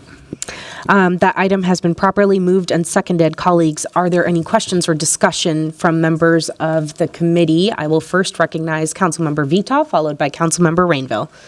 Thank you, Chair. Councilmember Chavez, I appreciate you bringing this amendment forward, but I have a question about how can this amendment be brought forward? Every time I ask for specific allocations for places in my ward, I'm always told that you can't just give it to a place. They have to go through the RFP process, and they have to apply for available funding. All summer, I struggled with looking for direct allocations for 35th and Penn, and I just kept being told, you can't just give that area direct allocation. So, and there's a few in here that I have the same question about. I really would like COO Anderson Kelleher to explain to me how we can do, or somebody, because I can answer that too. Okay, because I'm just not having this same For sure. luck, and I've seen you do this a few times, Yep. and I don't know what the outcomes are. I don't know if you actually get the programs up and running, or if the money gets allocated or not. But I have not had this sort of response to these kind of direct allocations at all. In particular, last year you did an amendment and you included some North Side neighborhoods that covered this area that I've been struggling with, and I don't know where that money went and how that money's going to be used. So I'm really trying to understand how you're able to do these direct allocations to specific neighborhoods without going through the regular process, and where's this money actually landed? Are these programs coming to life and people are able to use them? And that is in no way about you, Councilmember Chavez. For sure. I'm trying to learn here. I want to understand how I get the same thing done. Councilmember Chavez, would you like to address Councilmember Vita's question? Yes, and I think Councilmember Vita brings up, the right concerns here. And what I'll say is that if we want to work together on issues impacting North Minneapolis, I will always support you and help whatever I need to do to make sure that there is an appropriate motion to address those concerns. What I can tell you, though, is that I did work on this language with the city attorney's office, with staff, to make sure that it is legal, or else it wouldn't be before us today. So what we are voting on today is legally sound, it is allowed, and it is meant to continue a program in Little Earth by also even adding more dollars into the program itself from a different part of CPED. So I hope it addresses your concerns that what we are voting on today is legally sound. And I would always love to work with you to make sure that North Minneapolis gets the right safety services, and vote in favor of those contracts too. Welcome, COO Anderson Kelleher. Thank you, Chair Chugtai and Councilmember Vita, for your question. I'm going to raise two general concerns here, and so not to the specific of the need at Little Earth, which there clearly is a need for safety services at Little Earth, but a concern that has been outlined by the mayor, and that is there are a number of amendments. This one is one of those amendments that really starts to chip away at a comprehensive public safety strategy across the city. All residents in the city should be safe. And by earmarking, directing, that does take away from the entire safety. There's probably a way to work through this issue together, but that is a concern. There's also, and I appreciate what Councilmember Chavez just said, I do think there's always a procurement issue in this in terms of how procurement will work to get these funds out in a competitive manner. Thank you. Councilmember Vital, would you like to add any final comments? You've got some time left. All right. With that, I will recognize Councilmember Rainville, followed by Councilmember Jenkins. Thank you. Excuse me, I'm catching a little bit of a rough throat here. I'm not used to talking this much. Councilmember Chavez, I'm going to support this. But I would just ask that perhaps in June or July, if we could get a report back to the Public Safety Committee so we can understand the effectiveness. Councilmember Chavez, would you like to address that? Yep, and that's my goal with these, to make sure that they can come present to the Public Health and Safety Committee. Thank you. In addition to that, council members, as you'll remember, every year in about August, we receive a presentation and report from the administration on all change items. So that's one other place in the Budget Committee where there will be an update. Certainly, I think it makes sense to do that in the Public Health and Safety Committee in addition as well. Next, I will recognize Councilmember Jenkins, followed by Councilmember Chavez. Thank you, Madam Chair. I'm just curious, is this an ongoing project, the Outreach and Safety Program? And what would be the plan to sustain this level of funding in the future? Councilmember Chavez. Thank you, Councilmember Jenkins. There is already $500,000 of ongoing funding for the program. I am earmarking $50,000 within that program and then adding an additional $100,000 from somewhere else. So the program will have $600,000 ongoing funding in the future. And then what would that funding be intended? New staff? It's a new truck? I mean, I don't know. What are they going to do with the money? No, it's to continue. It would just help folks do engagement. They can do community safety work and other stuff. So it pays contracts. Right now we have contracts in North Minneapolis and Cedar Riverside and Little Earth. So we're increasing the contract, though, to do what? To make sure that there is more fun. There's less money there this year. There was $1.4 million. There's going to be less money next year. For all the programs that you named? Mm-hmm. So will this allocation help all of those programs or just Little Earth? Well, theoretically, it would. So if this doesn't pass, that means it would be only $500,000 split between many different organizations. I believe this 4 different organizations, right? Yeah, probably. And that would mean less money for all those organizations. I do believe that with this, it would help reduce that impact. Thank you. Thank you. And next, I will recognize Councilmember Osman, followed by Councilmember Palmisano. I'll be quick. I want to speak on this in support of Councilmember Chavez's amendment. This area has historically struggled of lack of resources. And also, I just want to mention that the government themselves cannot do the work. We always need a community partnership. Community knows their community. There's cultural content of that, and there's so many ways that we can be effective by partnering with community-based organizations that are from that community. So I encourage you to all of you to support this amendment. It's a great way to support a community that has been struggling with a lot of safety concerns in this area. So definitely we need more support and more resources in this area. So thank you, Councilmember Chavez, for bringing forward this, and I'll support this amendment. Thank you. And then finally, I will recognize Councilmember Palmisano. Colleagues, we can't build a community safety ecosystem with all of these ward and neighborhood-specific projects that don't address systemic community safety needs overall. However, the support of colleagues where these other programs are running and resourced gives me pause, and so maybe I will go ahead and support this. It may very well be that this specific project is what we need to do in the end. But until we can build out that ecosystem, we are really siloed in those efforts. We need a safe city overall, not compromised by a number of smaller projects that are competing for funding. In this case, this revised case, as well. We're just reappropriating funds already within CPED. But I want to note in the staff response memo that existing programs on the north side and in Cedar River side will be forced to stop programming before the busiest summer months in order to fund this amendment. So it is taking from other parts of our city that have needs. As a body, we have to choose. Do we want a functioning, strategically thought out ecosystem, as we've all said dozens of times, or a city with a hodgepodge of programming that council forces onto the administration saying, go figure this out? Funding this way just feels irresponsible over and over again.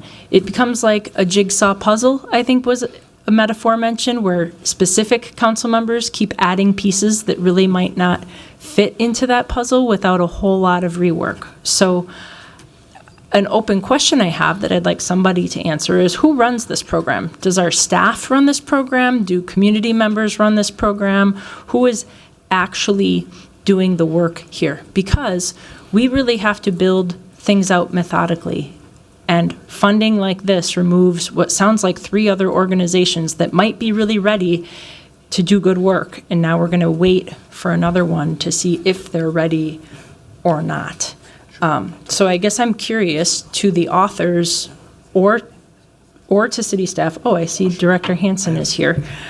Who is actually doing the work of these programs? So what, Councilmember Chavez, would you like to first address? Yes. And then, so we'll have Councilmember Chavez first address your question, and then we'll welcome Director Hansen as well. So I just want to acknowledge what the memo failed to acknowledge is that the Little Earth program is also a pilot in this, and it failed to acknowledge that Little Earth is also a recipient of these funds, and it did not acknowledge that without funding for Little Earth, there will also be deep impacts to the Little Earth area, so I just find that very disappointing. What I did here is only earmark $50,000 out of $500,000 of that program. $50,000 out of $500,000. Initially, I was doing $100,000, but I read the memo and I did not want to have an impact on North Minneapolis or Cedar Riverside, so I lowered the amount. $50,000 out of $500,000. And then I additionally took away $100,000 from CPED's administration budget, which is a different impact, but it will not have impact on this program. What this means is that ongoing, moving forward, there will be $600,000 in this program. So I just want to be clear. I'm not here to put communities against each other, but the memo did not acknowledge that Little Earth has this funding, and it did not acknowledge that they would also be impacted without these services, and I think that's unfair. So if I may, since I'm the one in queue here, this suggestion is now a pilot, but with forever ongoing funds. And so my question to Director Hansen is, could you tell us more about what this means to CPED and how services are being rendered and how services are being cut? Welcome, Director. If you'll first begin by introducing yourself. Yeah, absolutely. Council Vice President, members of the Budget Committee, my name is Eric Hansen. I am the CPED Director. And what you have in front of you is an amendment for the Community Outreach and Safety Program, which was a pilot that came under the American Rescue Plan Act funding a few years ago. And it is a pilot to see if we can use some funding to help with workforce development in neighborhood livability and safety. And the way the program is offered is nested in the Promise Zone. So the Promise Zone originally was with the city coordinator's office when that was existing, moved into CPED. That's how it became a CPED program. And it's a competitive contract. It's been a diminishing balance of a budget over the last few years, and the mayor put in his budget for an ongoing $500,000 appropriation for this next year and subsequent years. The current budget for 2024 is just over $1 million. Usually around the summertime, we do a competitive process for applications. This is what Councilmember Chavez was referring to. Right now, we have contracts with the North Side, and we then issue those contracts to community groups. Community groups tell us what they're going to do and administer it, as Councilmember Osmond talked about, as a partnership with community-based organizations. And currently, we have 2 organizations that represent work on the North Side. We have one that's in Cedar Riverside, and then 2 at Little Earth. To Councilmember Chavez's point, there is funding that goes to Little Earth. And the idea would be that this would be another competitive offering. If this passes in the budget, early in 2025 for some contracts. Those contracts kind of run summer to summer. Thank you. So then, does this budget amendment then say that in that competitive bidding process and that holistic process, we're then saying that this amount of money, though, has to only go to Little Earth projects? Or are we still in kind of a everybody in, here's some money that we can all work with together? Madam Chair, Councilmember Palmisano, I'd like to defer to the Budget Office and the city attorneys about that specificity. The way I read it, that would be a carve-out for Little Earth-related work. We'd still do the competitive process, but it would be 150. Would add 100,000, so it'd be up to 600, and out of that, 150 would be earmarked in our request for or notice of funding availability for work in the Little Earth area. That's how we would typically take it. Thank you. And I only have 10 seconds left, so I'll just say, while I certainly understand Little Earth is a very worthwhile recipient of it, it really is a carve-out for just one neighborhood over others, and that concerns me. Thank you. Councilmember Chavez, will you address how in this pot of $500,000 that it's supposed to be split up between Cedar Riverside, parts of North Minneapolis, and Little Earth, and how what you are doing is in line with how the department plans to spend the money and has in years past? Thank you. That is correct. And also, I'd just like to note that I've been working on this since 2022. I passed a legislative directive to bring this program to South Minneapolis. I added an additional $150,000. And when CPED released those dollars, they did not bring the program to South Minneapolis. They gave it to a different geographic location in Minneapolis. And I was okay with that, but it was frustrating that there wasn't a process followed. So what I'm saying here is I don't want that to happen again. I don't want to have to go back to the community and say, I'm sorry that the money I fought for is no longer there. It got deployed to a different part of Minneapolis, which is totally okay, but it should come at the expense of both parts of the city having the same funding. So what I'm doing here is making sure that that never happens again in the city of Minneapolis. So that's what I'm doing here today. Thank you. I will recognize Councilmember Palmisano. Thank you, Madam Chair. It looked like the budget director was coming up to share something. Listen, I want everybody in, every promise zone designated to be eligible. I'd like to hear what the budget director says about how this money is being secured just for one specific area, or if it really is eligible to everybody in a competitive process. Director DeSenza, welcome. If you'll first begin by introducing yourself. Thank you, Council Vice President Chugtai. Jane DeSenza, Budget Director in Finance and Property Services. So I actually wrote the original RFP for this project, so unfortunately I'm very, very familiar with it. And I think it's an important competitive process. There is nothing in the original RFP that designates any portion of the dollars for specific areas in the city.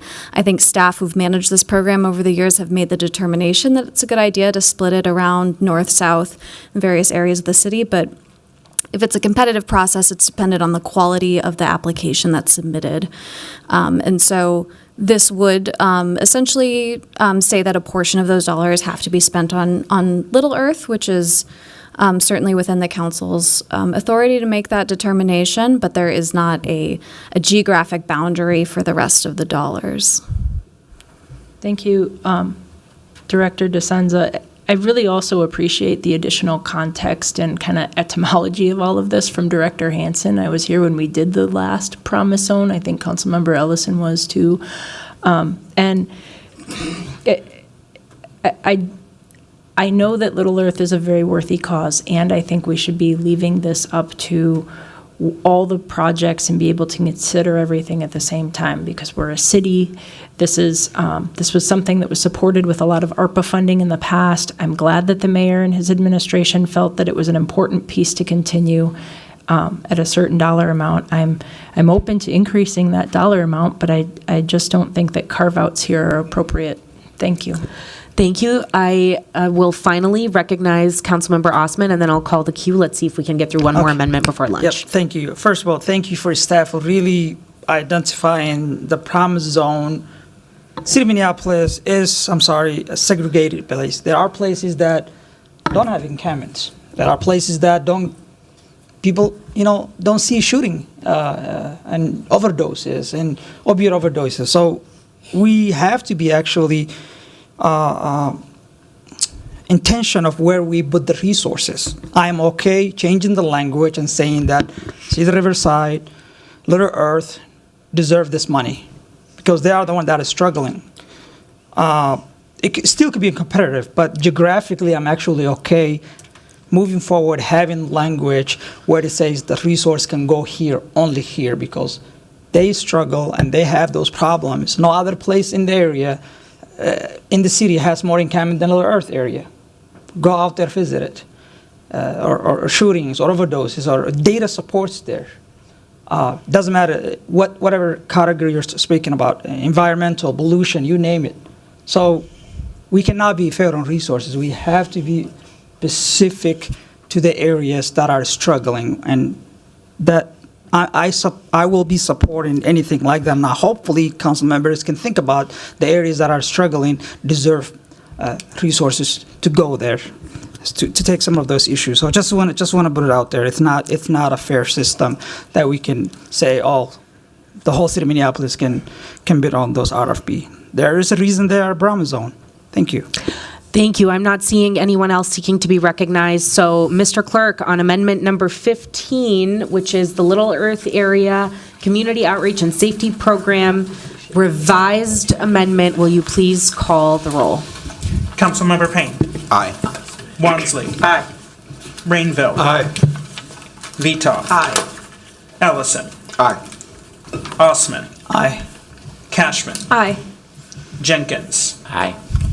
Chavez. Aye. Chowdhury. Aye. Palmisano. No.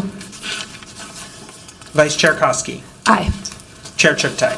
Aye. There are 12 ayes and 1 nay. That motion carries. Colleagues, before we break for lunch, we're going to continue and try to get through one, maybe two amendments. We'll see if we're getting lucky on a roll. So the next motion is amendment number 16, and the revised version of that is in your binder. So amendment number 16 is Midtown Phillips Violence Prevention and Safety Services. It is offered by Council Members Chavez and Osman. So I will recognize Council Member Chavez. Please introduce your amendment. Thank you, Council Vice President. I am bringing this amendment with Councilmember Osman after speaking with mosques and our residents who have expressed concerns with hate crimes and community safety challenges. This funding will help partner with an organization that will support violence prevention programming, youth mentorship programs, hate crime reduction, and the establishment of culturally relevant outreach in underserved communities in the Midtown Phillips community. There is a growing need in the Midtown Phillips neighborhood to support youth and address ongoing challenges in the surrounding area by Abu Bakr Mosque, where violence and Islamophobia has intensified. Councilmember Chavez, I'm going to interrupt you. I apologize. Colleagues, if we can please keep side discussions to a minimum so that everyone can hear what's going on. And I've made changes recommended by city staff, so I'll just move that we'll move that for approval. Councilmember Chavez has moved item number 16 for approval. Is there a second to that motion? Second. Amendment number 16 has been properly moved and seconded. Colleagues, is there any discussion on this item? I will first recognize Councilmember Palmisano. This isn't substantive. I'm just wondering where it is. I don't see it in this larger packet that we were given this morning. It's not from last. It's in your book. It's in the regular book. So even though it says revised, it is revised, but in the bound copy from Friday. That's exactly right. Got it. Okay, thank you. Yeah, Chair Chuktai, maybe it might be helpful for all members.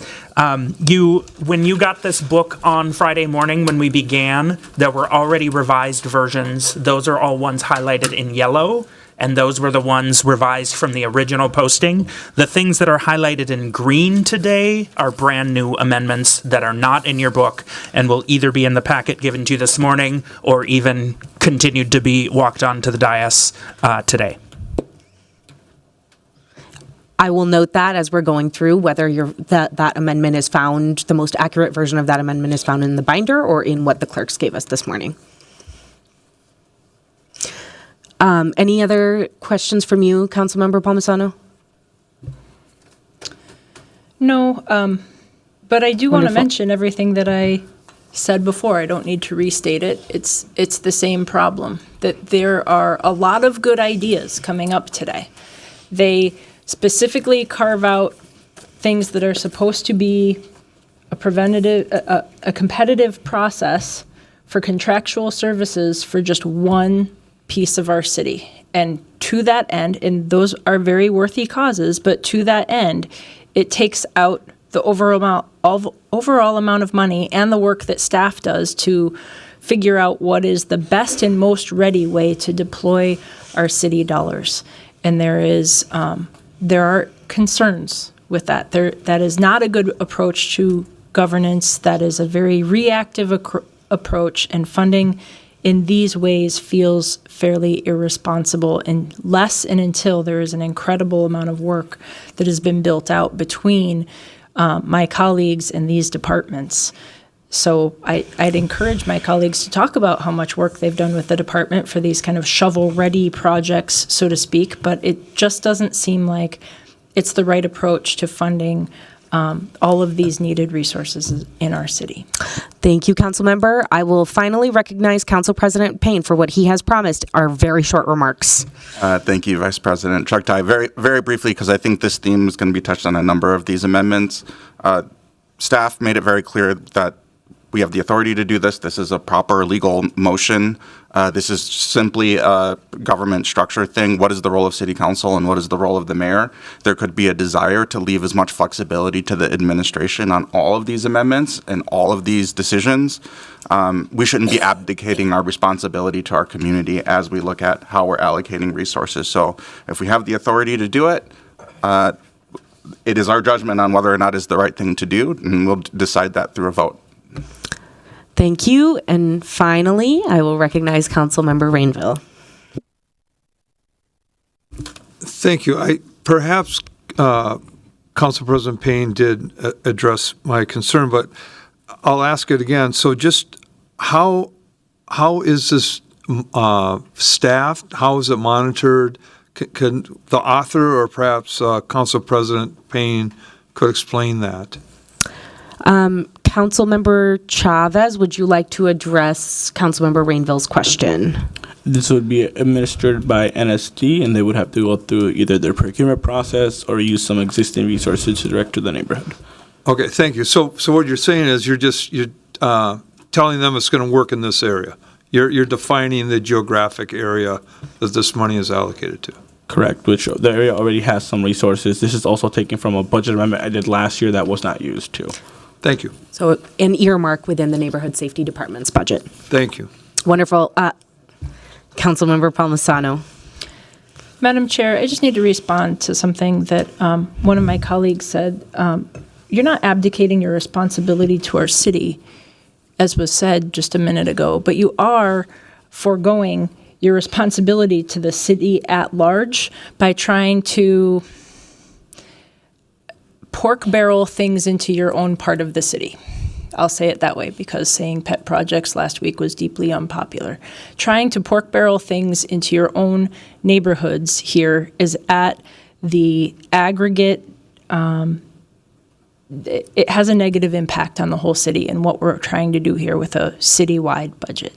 Thank you. Council.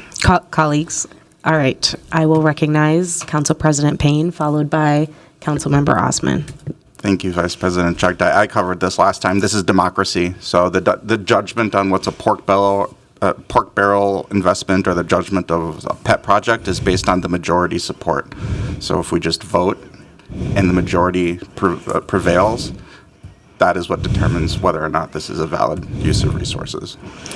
Next, I will recognize Councilmember Osman, followed by Councilmember Chowdhury. Yes, in my time, last few years, I have witnessed mosque attacks. That's reality that our chief has shown up. It's in the record. We have, in my district, there's a couple of mosques. They try to set fire. There are bad people out there that don't like us because of our faith, or people, or for whatever reason. So allocating resources directly to the areas that are suffering the most is a common sense, period. It's just obviously common sense. It doesn't mean that we don't care about the entire city. We care about the entire city of Minneapolis.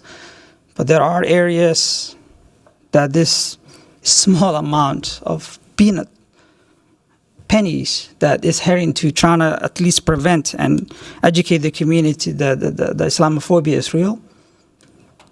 So, just want to update that it's not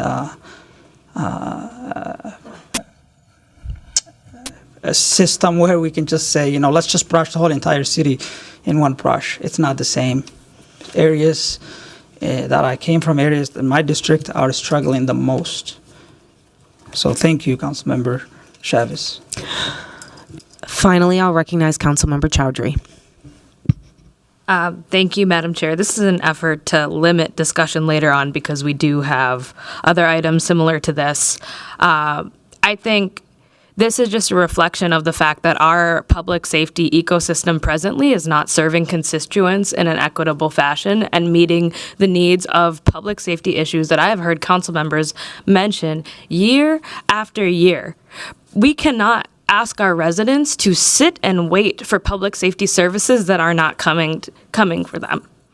We cannot just say, here, we're going to do historic wages for the police contract, and that's it. That's not going to work. We need a comprehensive system, and if changes aren't happening within the calendar year, of course, within our budget, we're going to be responsive to those needs. And then looking at Midtown Phillips and Little Earth, we're looking at areas where there is the highest amount of public safety issues, namely gun violence. And gun violence anywhere in our city, gun violence here impacts our entire city. Right? So I'm very happy to be supporting this, and I think we will see items from other council members, myself included, speaking to the public safety issues we have been trying to address for a year or well over a year that have not been responded to, and here's our opportunity to make that shift. And maybe this can be a way where what other council members have mentioned, where we can step into internal work groups where we can actually have discussions with city staff and make plans together, because I want to be able to support public safety efforts addressing specific areas in our neighborhoods, whether it's Midtown Phillips, whether it's neighborhoods on the north side, whether it's 46th and Hiawatha, if those are areas where we're seeing persistent issues that need more than just police services that are, we can all agree, very strapped in this moment.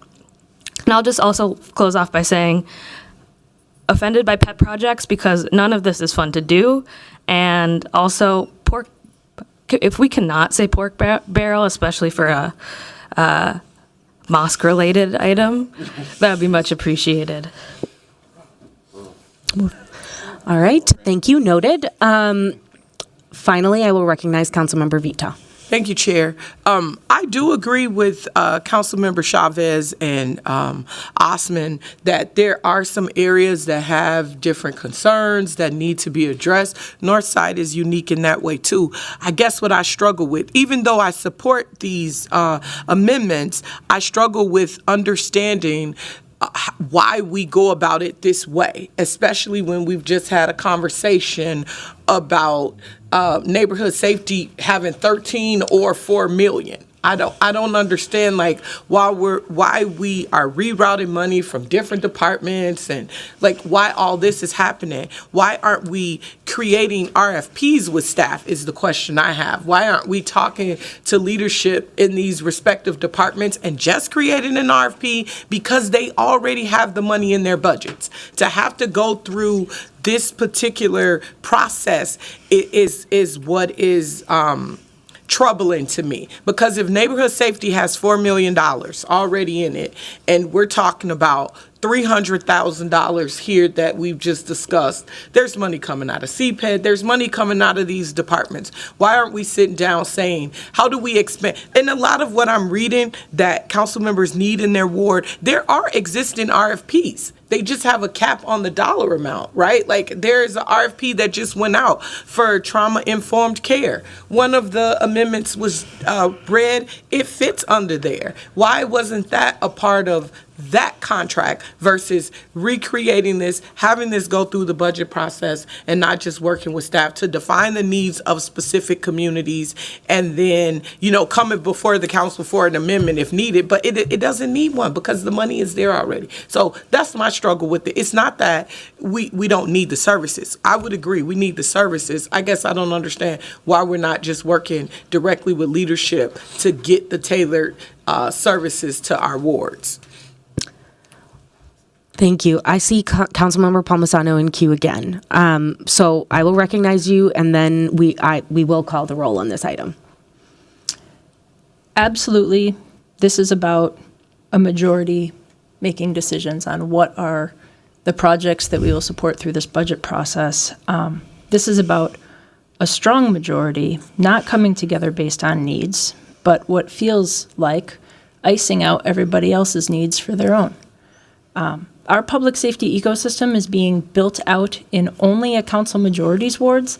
That is not a build out of a thoughtful public safety system. That's saying this current council majority has the votes and will take all of the money. That's not helpful. Councilmember, please. I am not ascribing motivation to any one particular member of this council. What you're doing, but I am saying that we are. Councilmember. Taking all of the money for their wards, that's not, no. This set of motions puts money, carves out money that should be competitive processes for only a council majority's wards and needs. I will leave it at that. All right. I see Councilmember Ellison and Councilmember Cashman. Not interested in like a tit for tat. I think Councilmember Palmisano's opinion is, I respect it. I might not agree with it, but I respect it. I do want to make a point, and I'll try not to keep making this point. This post-government structure, we have significantly less communication as a body with staff. It's just true. I'm not blaming anyone. It's just true. I keep mentioning these work groups. It might sound like cute, like bureaucracy, whatever. It used to mean that we understood not only what staff was doing, but staff's rationale. When you understand somebody's rationale, what they're doing, trust gets built, you get to know people. And the truth is that this body doesn't know staff as well as past bodies have known staff. I agree that if there were more trust between the admin side and the legislative side, a lot of these amendments wouldn't be necessary because council members would understand why certain things didn't happen or did happen in a given year. They'd be a part, more intimately involved in what was going to happen in the future, and we would have better relationships with staff, so we would be able to trust if staff said, hey, you don't need an amendment towards that end because here's how we're going to be doing X, Y, and Z. I have great relationships in the administrative side. I have great relationships with staff personally, but I know that but even for me, that dynamic has changed. I used to have briefings on items that I didn't ask for, that now you only get what you ask for in this current iteration, which means that if there's something that I didn't necessarily know to ask for, or in the daily grind of putting out fires I forgot to follow up on, I'm not getting that follow up. In the past, I would. And so the reason that this is happening this way is because that trust isn't there, the relationships aren't there. I appreciate and admire every deputy COO, but I've also had to have meetings with lower level staff where their bosses are sitting in on the meetings. Seems really inefficient, seems really like, what are we afraid is going to happen here? That like some lower level staff is going to be in cahoots with a council member and whatever. I don't know. And so, I don't think that it's any one person driving that change, but it is an overall culture change that I think we don't even realize because we're so busy and because staff is so busy, we don't realize the sheer amount of communication gap there is between what used to exist and what exists now. It's staggering. As somebody who's been around, it's staggering. And so I just want to offer that as kind of the reason why, honestly, this budget packet even looks the way it does. And I don't fault any council member. I don't fault any individual staff member. But if we want to take a 30,000-foot view at why the things might be going the way they're going. From my observation, as the dinosaur in the room, that's why. That relationship has changed, and it's creating a situation in which council members feel like they have to be more prescriptive than council members felt like they had to be in the past. Councilmember Cashman.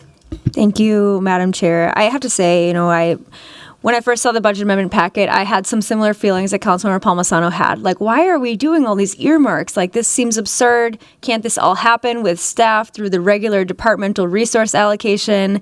And talking with council members, I realized that there are areas of the city that just don't get that kind of response that other areas do. And I'll just name that in Ward 7, the most dangerous part of Ward 7 is the warehouse district, where we have a lot of shootings. And we've had the privilege, because of the high value of that area, to have Warehouse District live at a huge amount.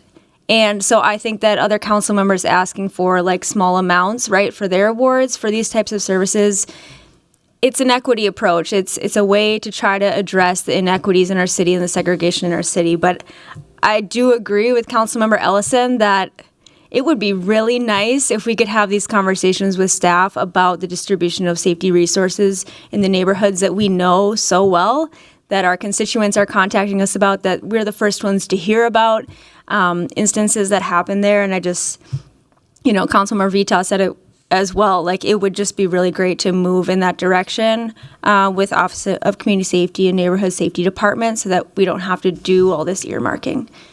Thanks. Councilmember Rainville.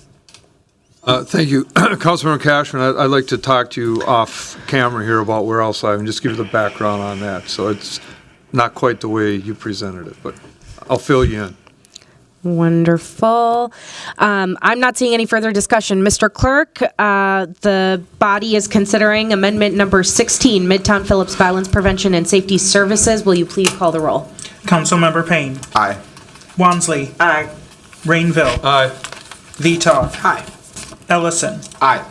Osman. Aye. Cashman. Aye. Jenkins. Aye. Chavez. Aye. Chowdhury. Aye. Palmisano. No. Vice Chair Koski. Aye. Chair Chuktai. Aye. There are 12 ayes and 1 nay.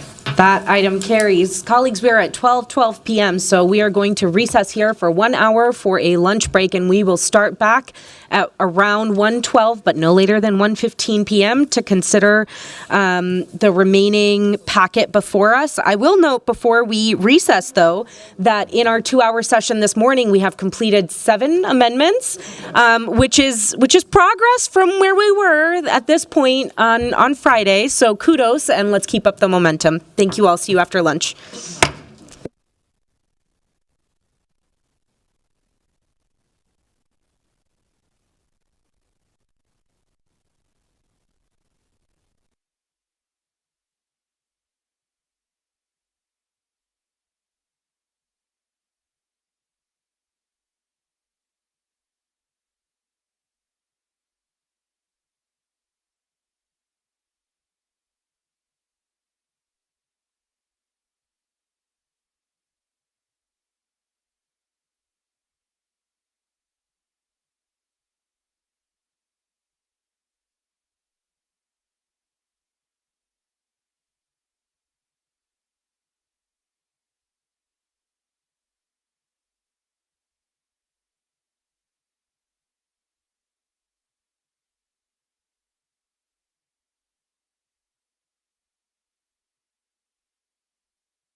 Communications, we're ready to begin.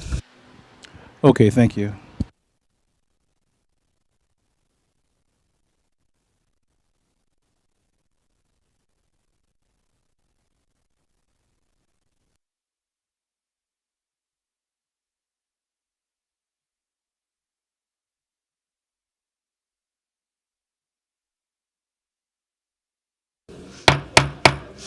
Colleagues, welcome back to day 2 of budget markup.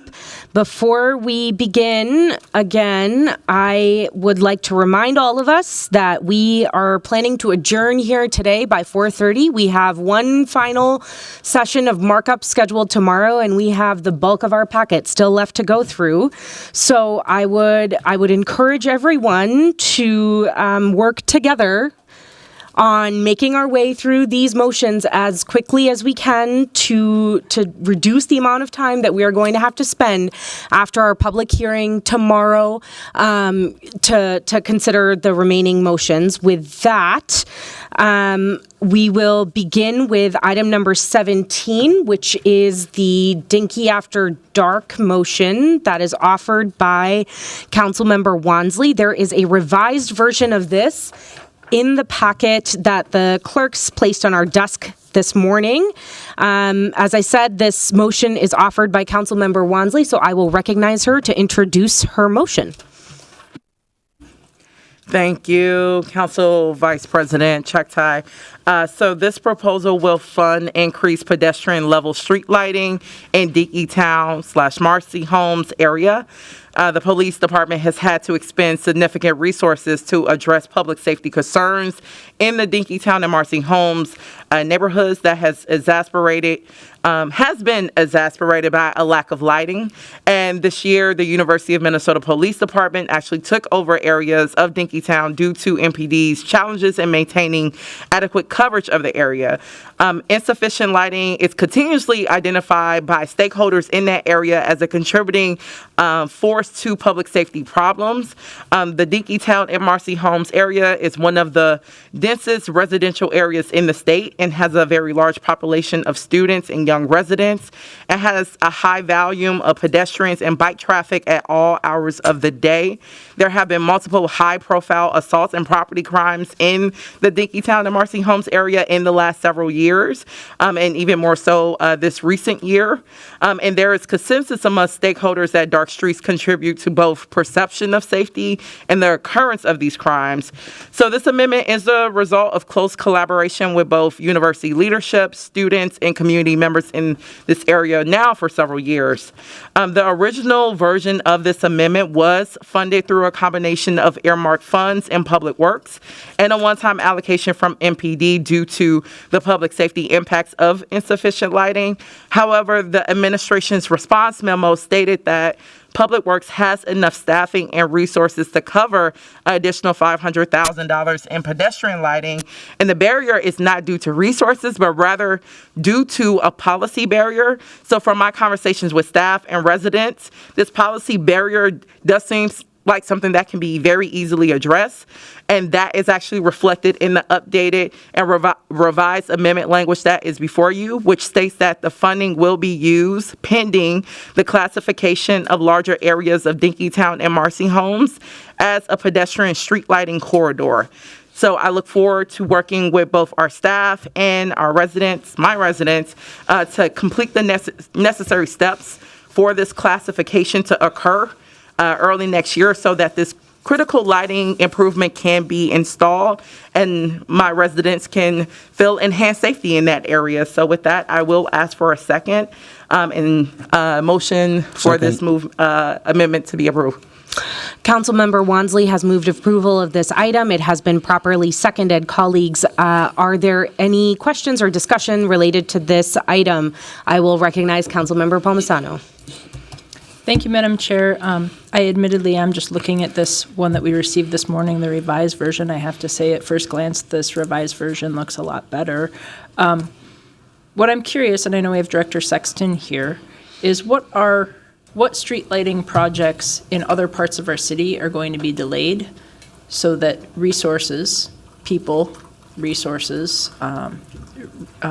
copper wire resources could be directed to this specific area. And I will say, I don't think we have a policy barrier. We have a council-adopted street lighting policy. So I'd like to know, are we sure that Dinkytown is prioritized to receive extra lighting? And how do we go about reprioritizing an area within our policy? I see Director Sexton here, so I'm curious to ask him what street lighting projects in other parts of our city end up getting delayed to redirect resources to this area, or what are your thoughts on adding this into the program? And I am in general very supportive of having street lights for safe cities. So if I may, Madam Chair, these are my questions for Director Sexton. Yes, so we'll welcome Director Sexton. Please first begin by introducing yourself, Councilmember Palmisano. I will note that the policy barrier was noted in the administration's response to the amendment packet.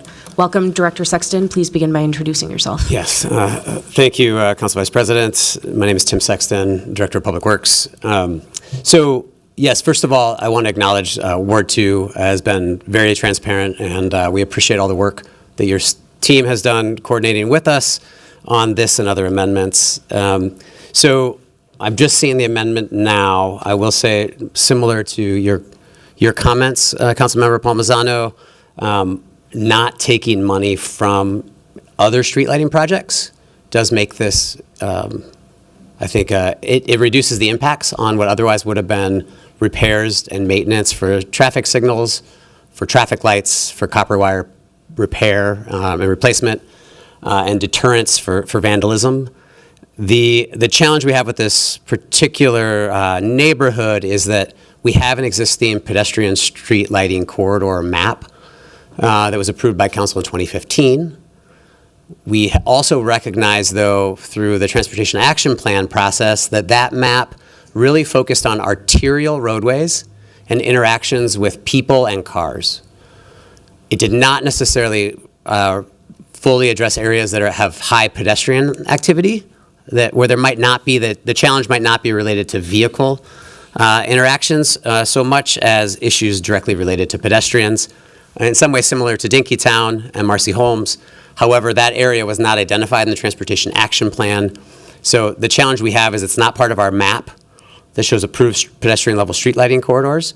It's also not part of the Transportation Action Plan pedestrian priority network areas that were identified to be sort of the next level to add to that map that would need to be approved by council prior to us funding any of those additional corridors. And the third challenge is the funding appropriation, while substantial at $500,000, an older estimate for updating the work in this area was over $2 million. So it's a little unclear to us at this point how we could advance some part of that project because it would still be underfunded. Thank you. Madam Chair, I understand the need in Dinkytown. I'm very supportive, but I just also need to be a little bit transparent too about who the loser is here. My own ward is the lowest priority for street lighting and copper theft repairs, and we have large swaths around our city lakes that everybody uses that are completely dark. This would delay those repairs.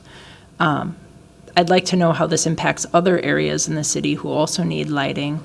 And so I'm actually interested, my next question is for COO Anderson Kelleher, but the difference here is that in my part of the city, the issue here is really adjacent to Parkland, and here this is about usually younger students walking and needing to get around, and I can see that being an important priority.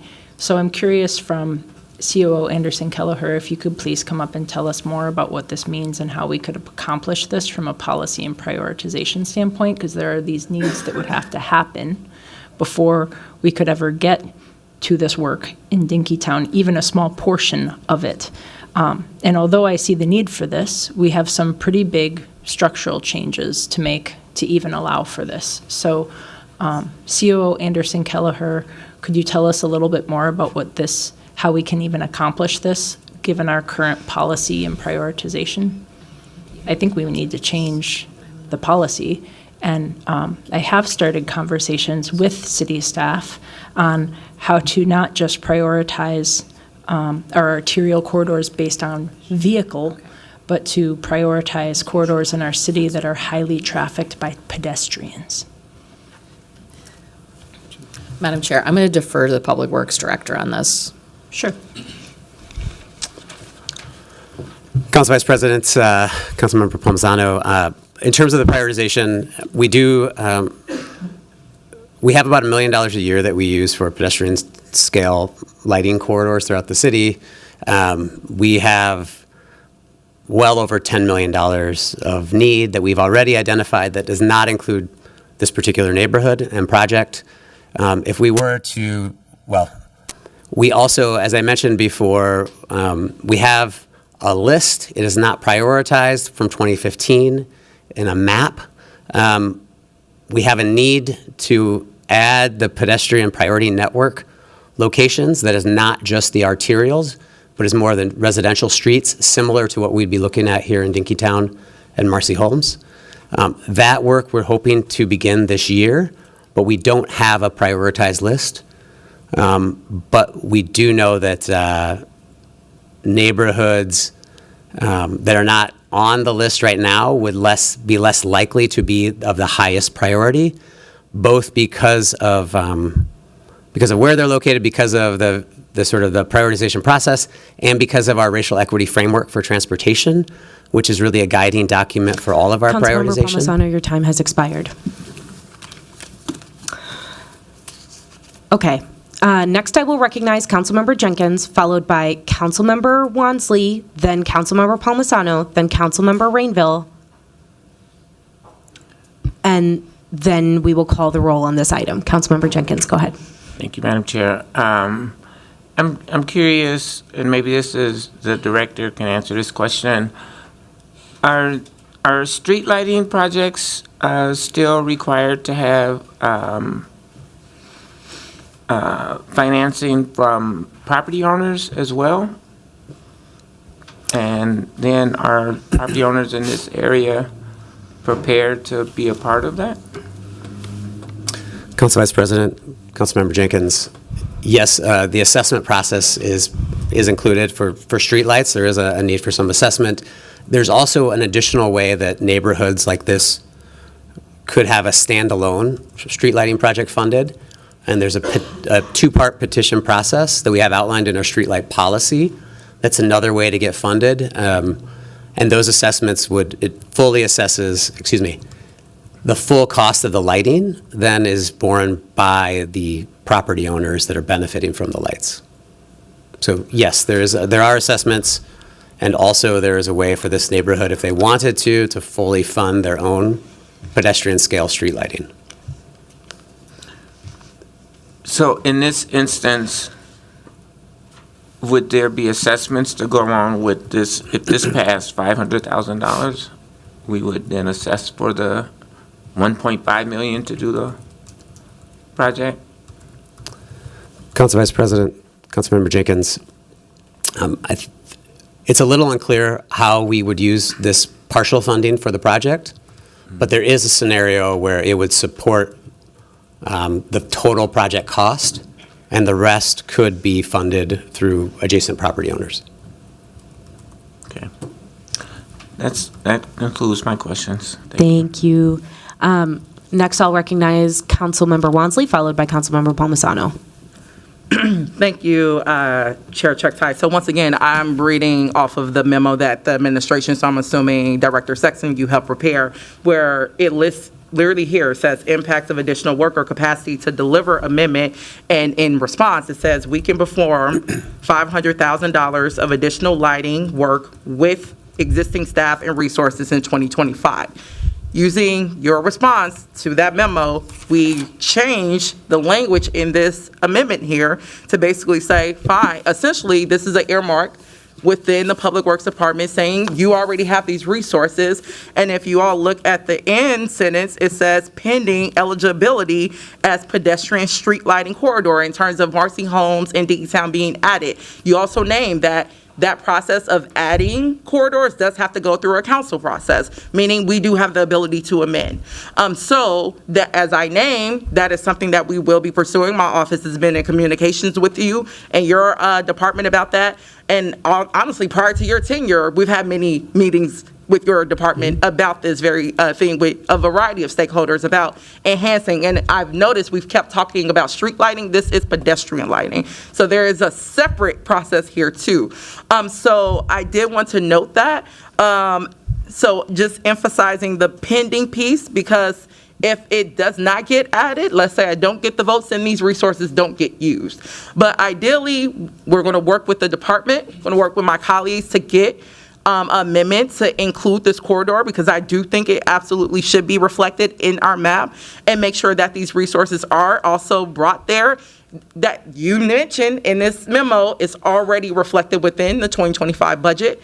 And then also, as I mentioned, for years now, we have been in conversation with university leadership, with stakeholders in the neighborhood around how we can contribute and work together to reach that $1.5 million total that you talked about. And this is the part in which we're bringing to the table to show that we're serious about improving safety in that area through pedestrian street lighting. So with that, I, of course, will encourage my colleagues to support it. And if you don't support it, you, of course, have the opportunity to vote no.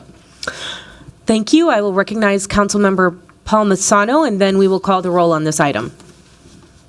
Thank you, Madam Chair. I feel Director Sexton was cut off from the rest of what he was about to say, so I wanted to give him a chance to say it. But I also want to point out that this amendment is specific. It is the revised amendment, adds money to this need, which I agree is necessary. It does so from the general fund, which how far we want to go into the general fund dollars it is a choice that we're making here in this budget process. But it is specific to pedestrian level lighting in the Dinkytown and Marcy Homes neighborhoods. Yes, pending eligibility, but this would be locked up for Marcy Homes and Dinkytown. But Director Sexton, I wanted to give you a chance to continue, because you were talking about sort of how we're equitably working on our lighting program. Council Vice President, Councilmember Palmisano. Yeah, so the one area I guess I failed to mention initially is that we really have focused our investments as much as possible in traditionally underserved areas identified in our racial equity framework for transportation. While this is kind of in a middle tier location in those criteria, it is not the highest. And so we think that we haven't done the full evaluation, but it is unlikely, based on our professional technical staff, that this would be considered a high priority. So while eligible, it's unlikely that on its own, we would consider it the highest priority for funding amongst all the other pedestrian scale lighting projects citywide. Thank you. So in the way that I rationalize all of this is that unfortunately this money will go from the general fund to this lighting program and end up just sitting there for next year. And that's my own interpretation of all the facts before us. Thank you.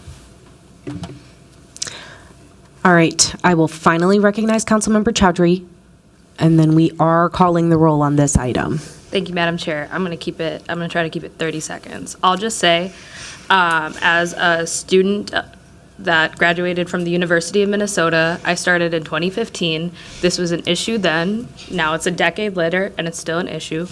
Students have toiled to address this issue in this neighborhood for over a decade.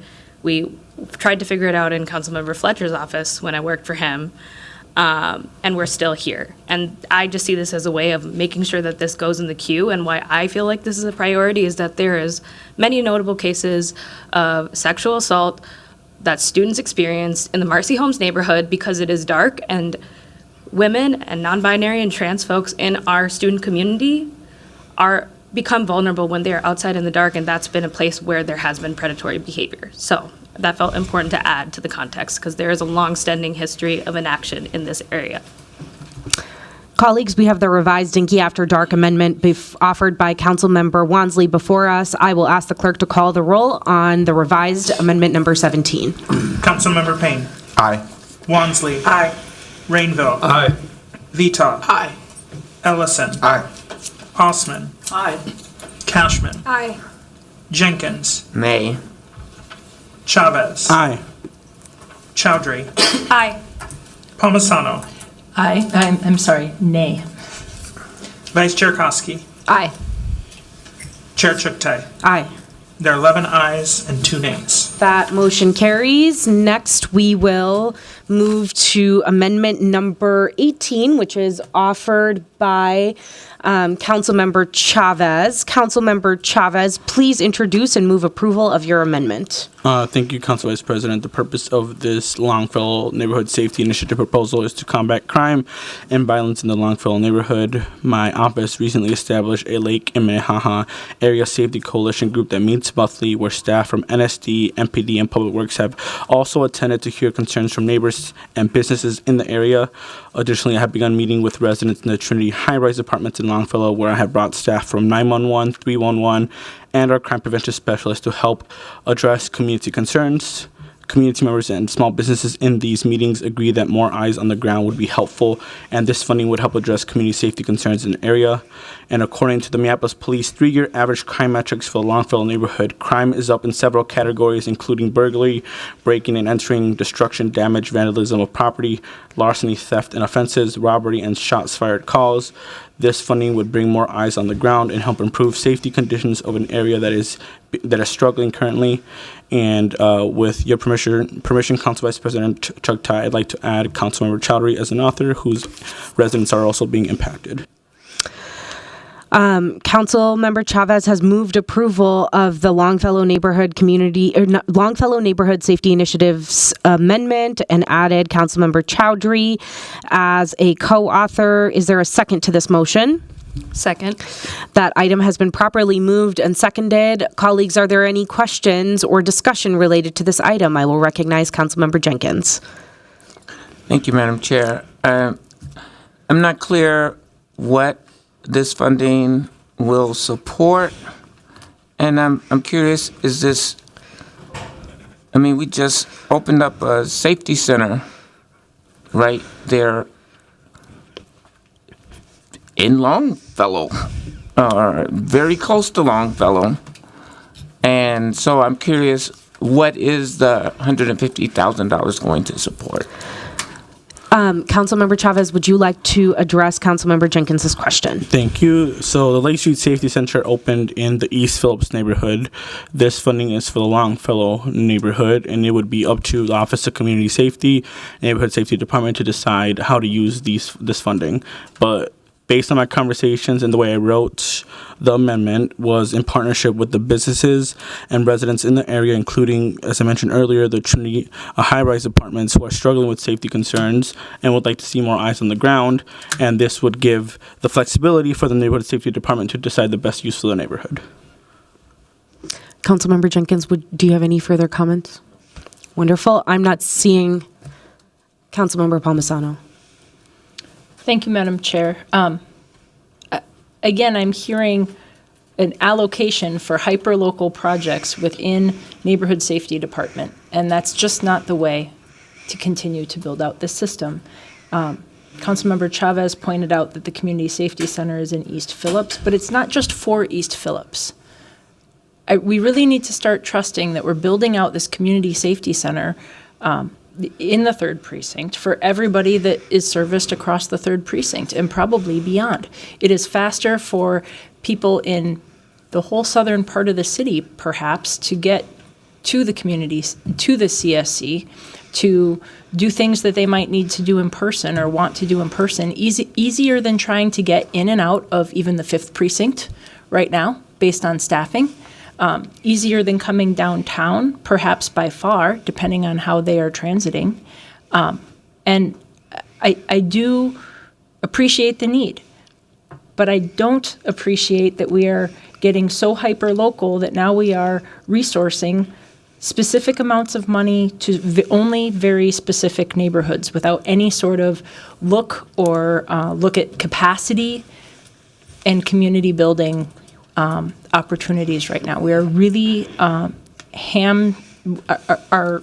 staff are really going to be hamstrung by how they deploy these resources in the most impactful way.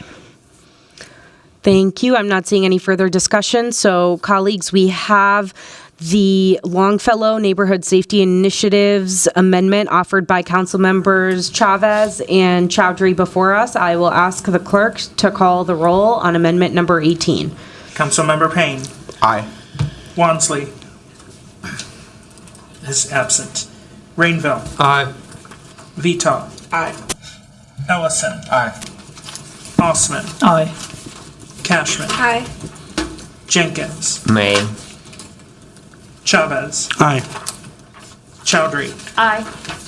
Palmisano. No. Vice Chair Koski. Aye. Chair Chuktai. Aye. There are 10 ayes and 2 nays. That motion carries. Next, we will take up amendment number 19, which is the Whittier Public Safety Response Amendment. This is offered by me, so I will quickly introduce the amendment and ask for a second, and then we will continue with discussion. So, as the council member that represents the 10th Ward and a Whittier resident myself, I'm proud to be bringing this amendment forward. According to the Minneapolis Police Department, as of September 20th of this year, the Whittier neighborhood was the neighborhood with the highest rate of gun violence in Minneapolis. This community, my community, needs additional resources at the neighborhood level to increase public safety. Whittier is an incredibly diverse neighborhood in South Minneapolis with approximately 14,000 people residing in that community. 41% of them are people of color, including 17% who are Black or African American and 16% who are Latinx. So 21%, in addition to that, 21% of Whittier residents are born outside of the United States. Over the last couple of years, I've had the opportunity to work alongside the Minneapolis Police Department and the 5th Precinct on finding ways to increase the amount of resources being deployed into this community, yet we still see this amount of gun violence prevail in the community, and in an effort to find more creative solutions to address these problems that I have brought forward this amendment. I will move approval of it and ask for a second. Second.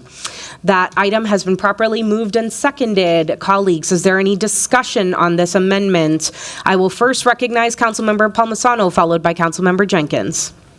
Thank you. Madam Chair, this is a hyper-local project, reappropriating funds. This is the second time that we've taken more money out of the general fund to do so. Just like the last narrative for this similar type of amendment stated that the Longfellow neighborhood has expressed its need for additional safety support to address violence in the area. I could hazard a guess that nearly every single neighborhood in our city, if not all of them, have their own needs, and that is why it is so important that we look at the public safety ecosystem for the entire city and not neighborhood by neighborhood. I'm going to ask Commissioner Barnett to come up and help tell us what this appropriation might mean to the department. It is coming from the general fund, so we've excavated a lot of money from the neighborhood safety department today in our budget amendments, and now we're adding money back into the neighborhood safety department from the general fund. Commissioner Barnett, can you help us understand what this appropriation would mean to the department and what existing services or programs you could quickly stand up to fit this need? Just to be clear, this is an earmark within the Neighborhood Safety Department. Welcome back, Commissioner. Excuse me, Madam Chair, I see it as amending the general fund. Is there a... To appropriate $200,000 one time within. I see. So you're earmarking it, the money that is already within the Neighborhood Safety Department? That is correct. All right. My question still stands. Thank you, Commissioner. All right. Chair Chuktai, Councilmember Palmisano, like I stated earlier, the more we earmark, the more we take funding from these different departments, especially neighborhood safety, it limits our flexibility. We went through this exercise last year where neighborhood safety didn't have capacity. We built that capacity up. We want to make sure that we're intentional in keeping the programs that we have now. Anytime we start new programs, that takes time, that takes an RFP, that takes selecting the right vendor, the right provider for that, and standing it up. I understand where we are today. In respect to the comprehensive community safety ecosystem that we all agree needs to take place. We're much farther along than we were last year, and we're making progress. I'm hopeful that as we move along, and you can continue to see the work that is happening specifically in the police department, in neighborhood safety, the work of Amanda Harrington, that you can see that we're building this comprehensive ecosystem out, and that these type of amendments won't be necessary. But it does limit us with our flexibility. Thank you. Thank you. So, Madam Chair, I would say, and I would offer to the Commissioner, that I'd point out that the Neighborhood Safety Department capacity is being greatly diminished today, and these types of amendments are part of the reason why.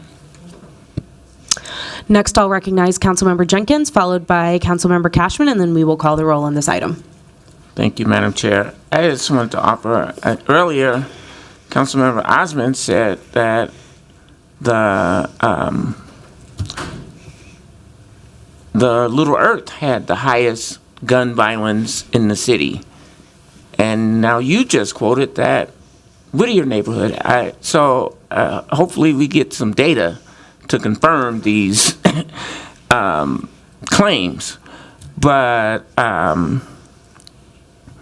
yeah, I can guarantee you that all 8 of my neighborhoods, Kingfield, Bryant, Central,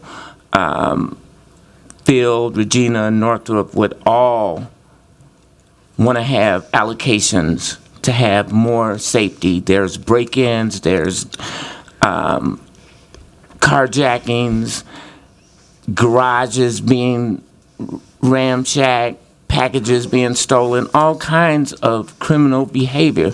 That's why we need a citywide approach. So I can't keep supporting these micro-targeted public safety initiatives. We need a broader strategy.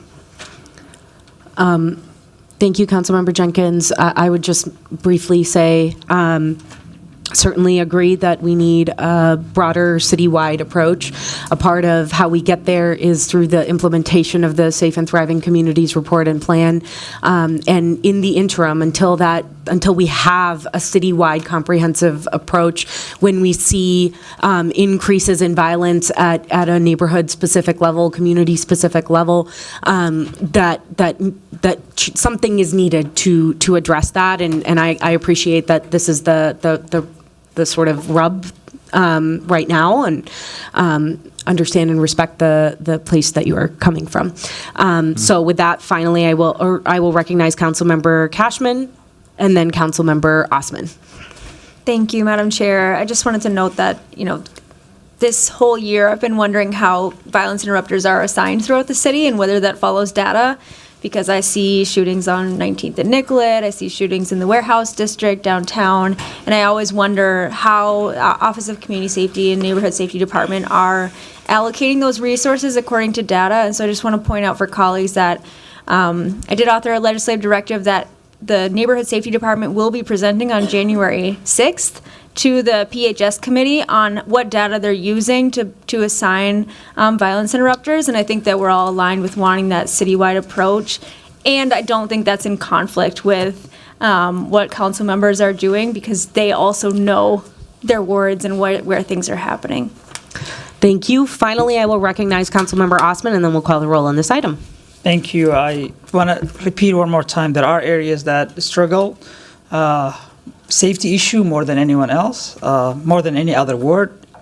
And that's just obvious. The data supports it. And I'm happy to support anything that Councilmember Jenkins that will help your residents be safe, and some of the issue they are challenging. But I'll stand on record that Ward 11 and Ward 13 do not have the same problem I have. I have a huge problem when it comes to public safety, encampment, addiction, you name it. I don't know how many times I have to repeat it. When bad things happen in that neighborhood, we all scream about, oh, something has to be done. Well, we are doing the right thing.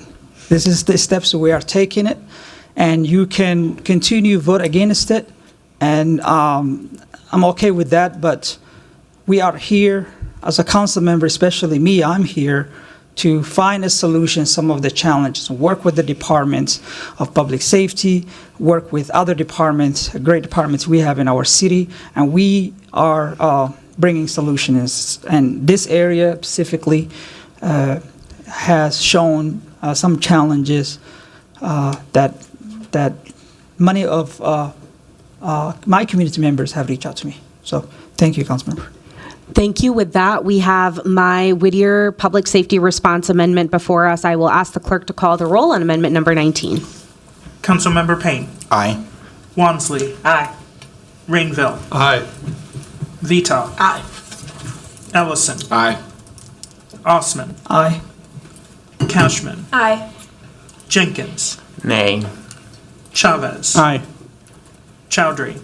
Aye. Palmisano. No. Vice Chair Koski. Aye. Chair Chugtai. Aye. There are 11 ayes and 2 nays. That motion carries. Before we move to amendment number 20, I see Councilmember Wansley in queue for a priority motion. Chair Chugtai, I did want to be noted as an aye if it's okay with the body on item number or amendment number 18 as well. Clerks, if we can note that appropriately. Thank you. Next, we have amendment number 20, which is the North Minneapolis Community Safety Center and 4th Precinct. That is offered by Vice Chair Koski. Vice Chair Koski, will you please introduce and move approval of your amendment? Thank you, Madam Chair. This budget proposal seeks to amend the city's 6-year capital improvement plan, which currently includes the renovation or relocation of the 4th Precinct, but instead to include the renovation or relocation of a North Minneapolis Community Safety Center and 4th Police Precinct. This adjustment is crucial to ensure that the capital improvement plan and the proposed redevelopment is in alignment with the city's public safety mission, vision, and values, and our comprehensive public safety ecosystem, and the realignment occurs prior to work on the project begins. The concept of the Community Safety Center was derived from this body's discussions and deliberations regarding the relocation, redevelopment of the 3rd Police Precinct, and the concept evolved and actualized as the South Minneapolis Community Safety Center, which will include the 3rd Police Precinct. The South Minneapolis Community Safety Center will be a first-of-its-kind, state-of-the-art public safety facility. It will provide a spectrum of community safety services that meet the unique needs of our residents. And as we move forward with the relocation and redevelopment of the 4th Police Precinct, we should ensure that North Minneapolis also receives a state-of-the-art public safety facility. You will also see in the feedback from our COO that both OCS and our Finance Department are happy to coordinate and work together on this project. Thank you. Thank you. Vice Chair Koski has moved approval of amendment number 20. Is there a second to that motion? Second.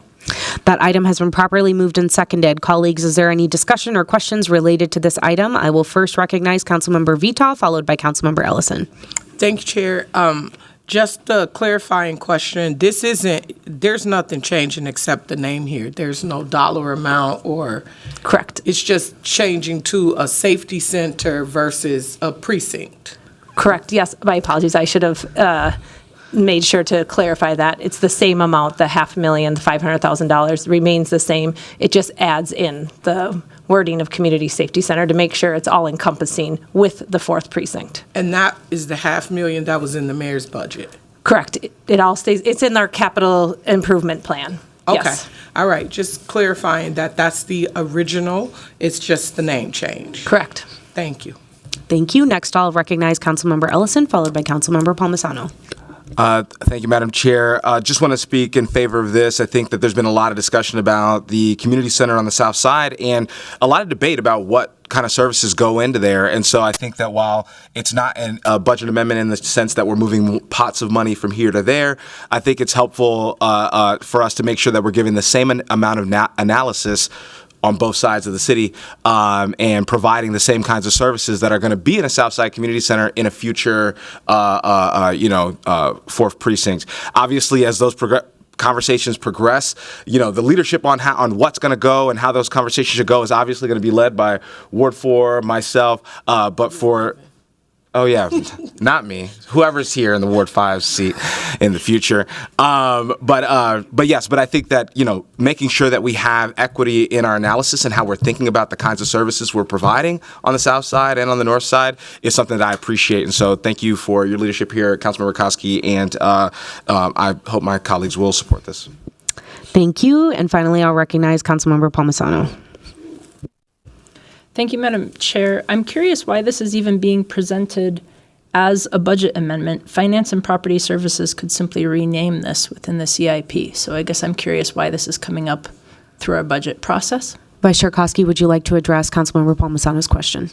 Thank you. Yes, happy to. Yeah, in our discussions with the city staff, our city attorneys, they said that we should make this amendment in this appropriation to make sure it was encompassing, to note that this work would happen this way. So that's why.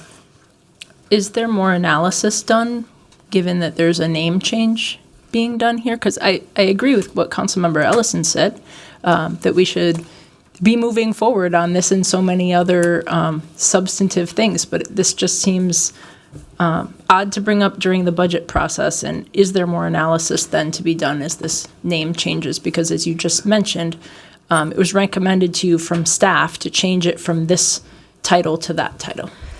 Well, I didn't say that the staff recommended that. I wanted to make sure that the Community Safety Center and the ecosystem that we're trying to build out holistically across the city was also inclusive. And in our capital improvement plan, they noted that it was only for a fourth precinct. And that to me felt like we weren't doing the full analysis, so wanted to make sure that it was included.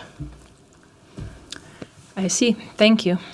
Seeing no further discussion, colleagues, we have the North Minneapolis Community Safety Center and 4th Precinct Amendment offered by Vice Chair Koski before us. I will ask the clerk to call the roll on amendment number 20. Councilmember Payne. Aye. Wansley. Aye. Rainville. Aye. Vita. Aye. Ellison. Aye. Osman. Aye. Cashman. Aye. Jenkins. Aye. Chavez. Aye. Chowdhury. Aye. Palmisano. Aye. Vice Chair Koski. Aye. Chair Chugtai. Aye. There are 13 ayes. That motion carries.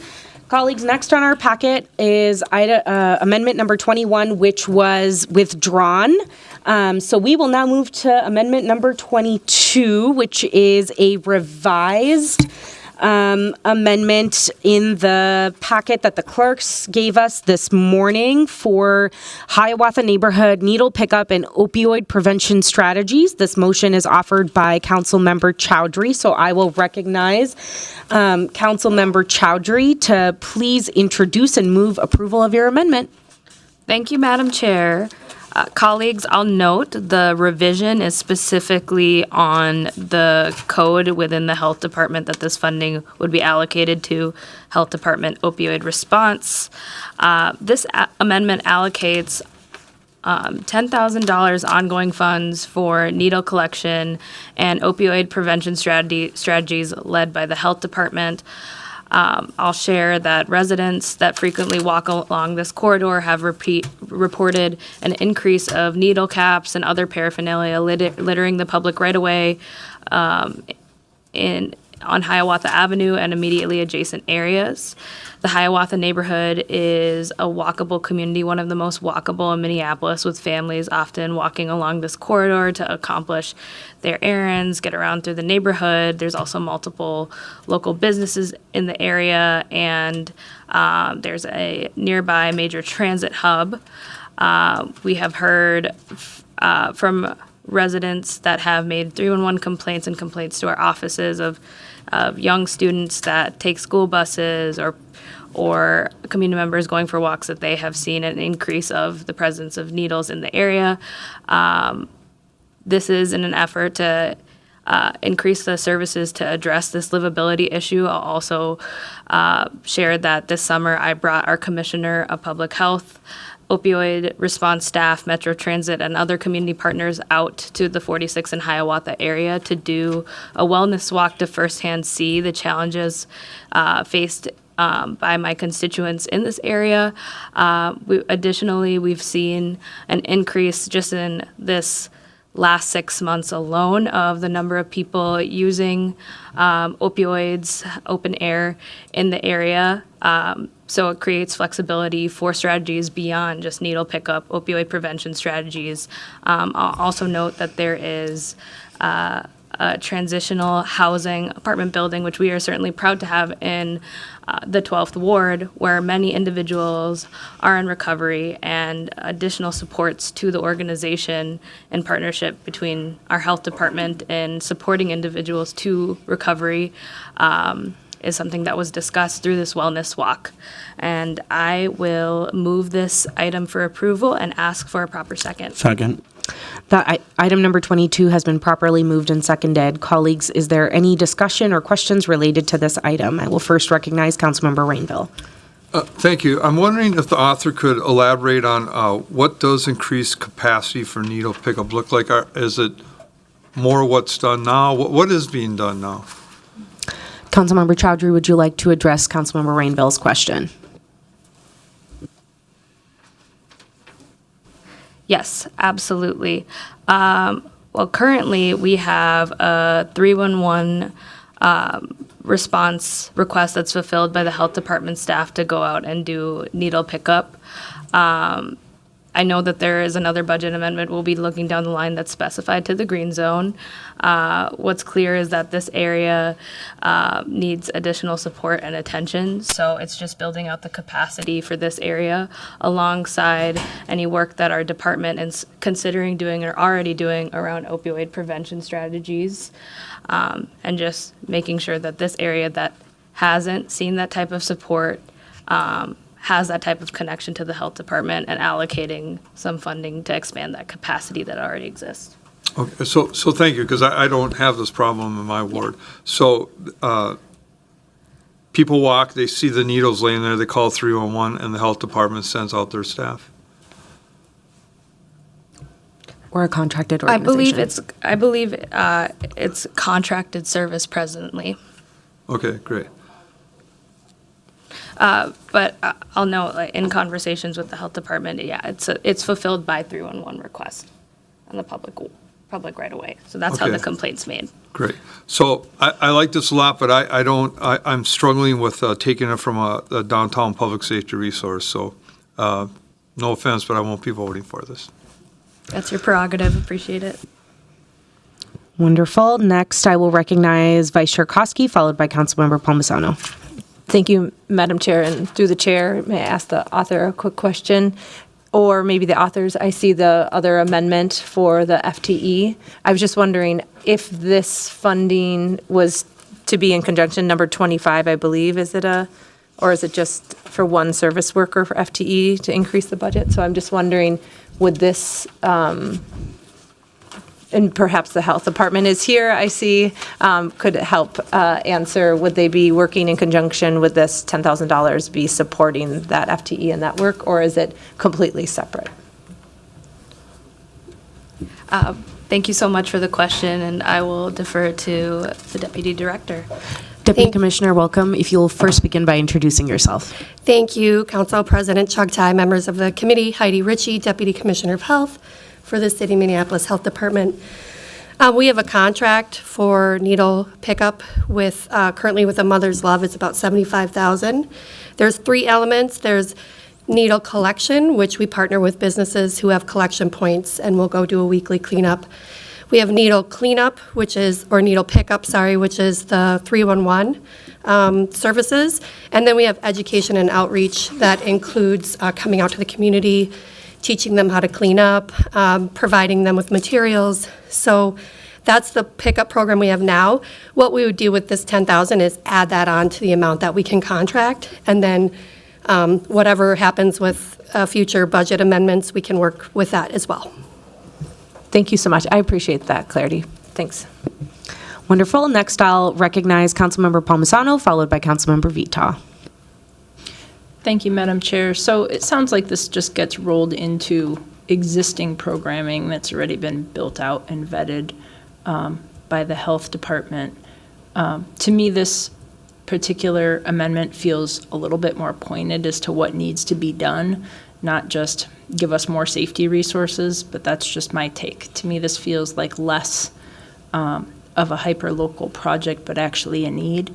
But this is the second of 3 amendments decreasing funding from the Mounted Patrol, which combined render it basically unfunded.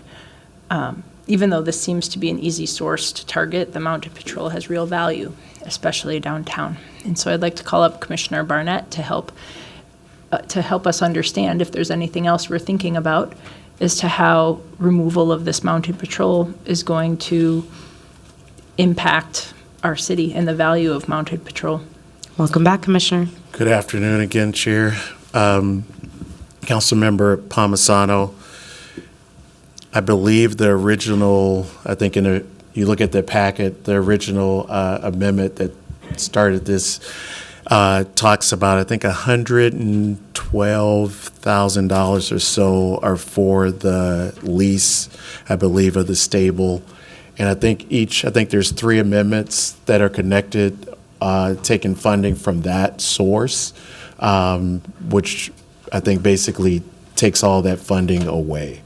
I have not been able to talk with Chief O'Hara about what the impact is at this point with the amendments that have been passed, but I think when you look at your packet that we sent, all that information is in there. This is just another part of taking that money away that would be used for the lease. Thank you. I'll point out that this is about MPD's downtown safety strategies. Those safety strategies are data-driven, and bar close, which is its own operation downtown as to how we safely get people leaving bars and nightclubs out the door and off on their way home. It also would impact large events and our ability to provide that Mounted Patrol presence for large events in our city. I'd be happy to reconsider if another funding source is identified because I appreciate the need here. But given this is just another removal of the Mounted Patrol, I won't be supporting it today. Thank you. Thank you. Councilmember Palmisano brings up a really good point about Mounted Patrol. The vast majority of the allocation to Mounted Patrol was taken away with a budget amendment that was considered on Friday for an additional 5th precinct specialist. But with that, I will recognize Councilmember Vita, followed by Councilmember Osman. Thank you, Chair.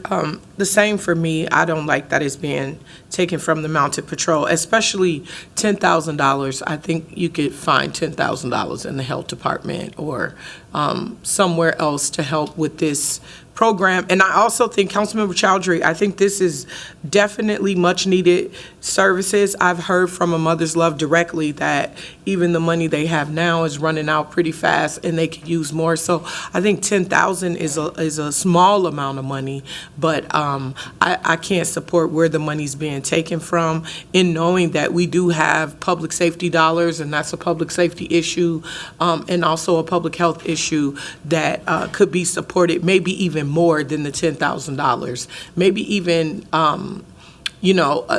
just in a better way with the Health Department, because I have been having conversations with them about how we get more groups involved and how we pay the groups more money who are doing this work. So I can't support it because of the Mounted Patrol, and I also would love to work, this passes, that's fine, but I'll continue working on increasing this dollar amount to a lot more because the need is much greater than the $10,000.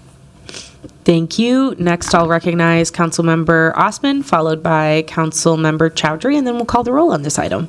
Yes, in the city of Minneapolis, we do have an addiction issue, and needles are everywhere. And of course, this is a public health issue, public safety issue. So I'm glad that we have Mother's Love doing this, but $75,000 is not really enough for the entire city of Minneapolis to address this issue. Specifically in the area that I represent, we have kids that are catching the bus, but now they have to deal with needles. It's very unsafe conditions. I would encourage anyone who see this might not be an issue to come along with me. I will take you to Elliott Park and Ventura Village neighborhood, and you will see how many needles are out there. There's many residents in my district that contact me about the needle issue. I don't think the city of Minneapolis is doing enough. I think what we need is to have internal staff assigned to do those needle pickups, professionals that are trained to deal with this health, safety, and health, public health issue that we are seeing in our city. So I'm hoping we can folks look at this issue and maybe have the Public Works and Health Department work together and figure out a way for the city of Minneapolis to help our residents, especially young people that might not know what this is when they see it on the ground, to be able to safely pick it up and safely store those things. So let's not take this lightly. This is very dangerous and widespread in some areas in our city. Thank you. Thank you. Next, I will recognize Councilmember Chowdhury, followed by Councilmember Palmisano. Thank you, Madam Chair. I just kind of wanted to take a second to respond to a couple of the things that I've heard up here.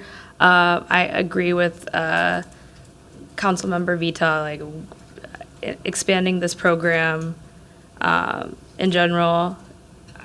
Absolutely. I was looking at what was allocated currently for needle collection or this past year, and it was about $20,000, just a little bit north of that. And so we were actually hoping to expand it a lot more. But just looking at how there's currently only 20,000, we didn't want to triple the amount. But I do want to figure out what we can do, perhaps like a legislative directive to determine what's needed citywide for needle pickup and opioid response in relationship to this and in relationship to other contracts. And then I'll also note if it was difficult to find funding within the health department, there's a lot of, we considered different places, and this is where we ended up. And I certainly respect council members' perspectives on the source itself. And I respect the police department's ability to manage their budget, and if they find mounted patrol a priority, that's certainly their prerogative to address within the funding that they have. Thank you. And then finally, I'll recognize Councilmember Palmisano. Madam Chair, as it was shared a little bit by Councilmember Osman, this is a very dangerous problem in our city, and it's widespread in a lot of places in our city. Opioid response is a top priority in our city, and we've sat through several presentations, conversations by our health department and other partners that have come in this year to really share what I think is really leading edge and more preventive type work on overdosing and that sort of thing. But it's been said twice, and I just had to get in queue to say I don't think it's fair to say, well, we've dispensed with the mounted patrol, so this is just scraps. No, as Councilmember Ellison pointed out on Friday, this is about the third time we've killed off the horses in his time here in office. But it's still a choice. There are competing needs here, and this is still a choice to continue to take from the mounted patrol for another need. And it's one that I just think that should be more carefully considered as to the source.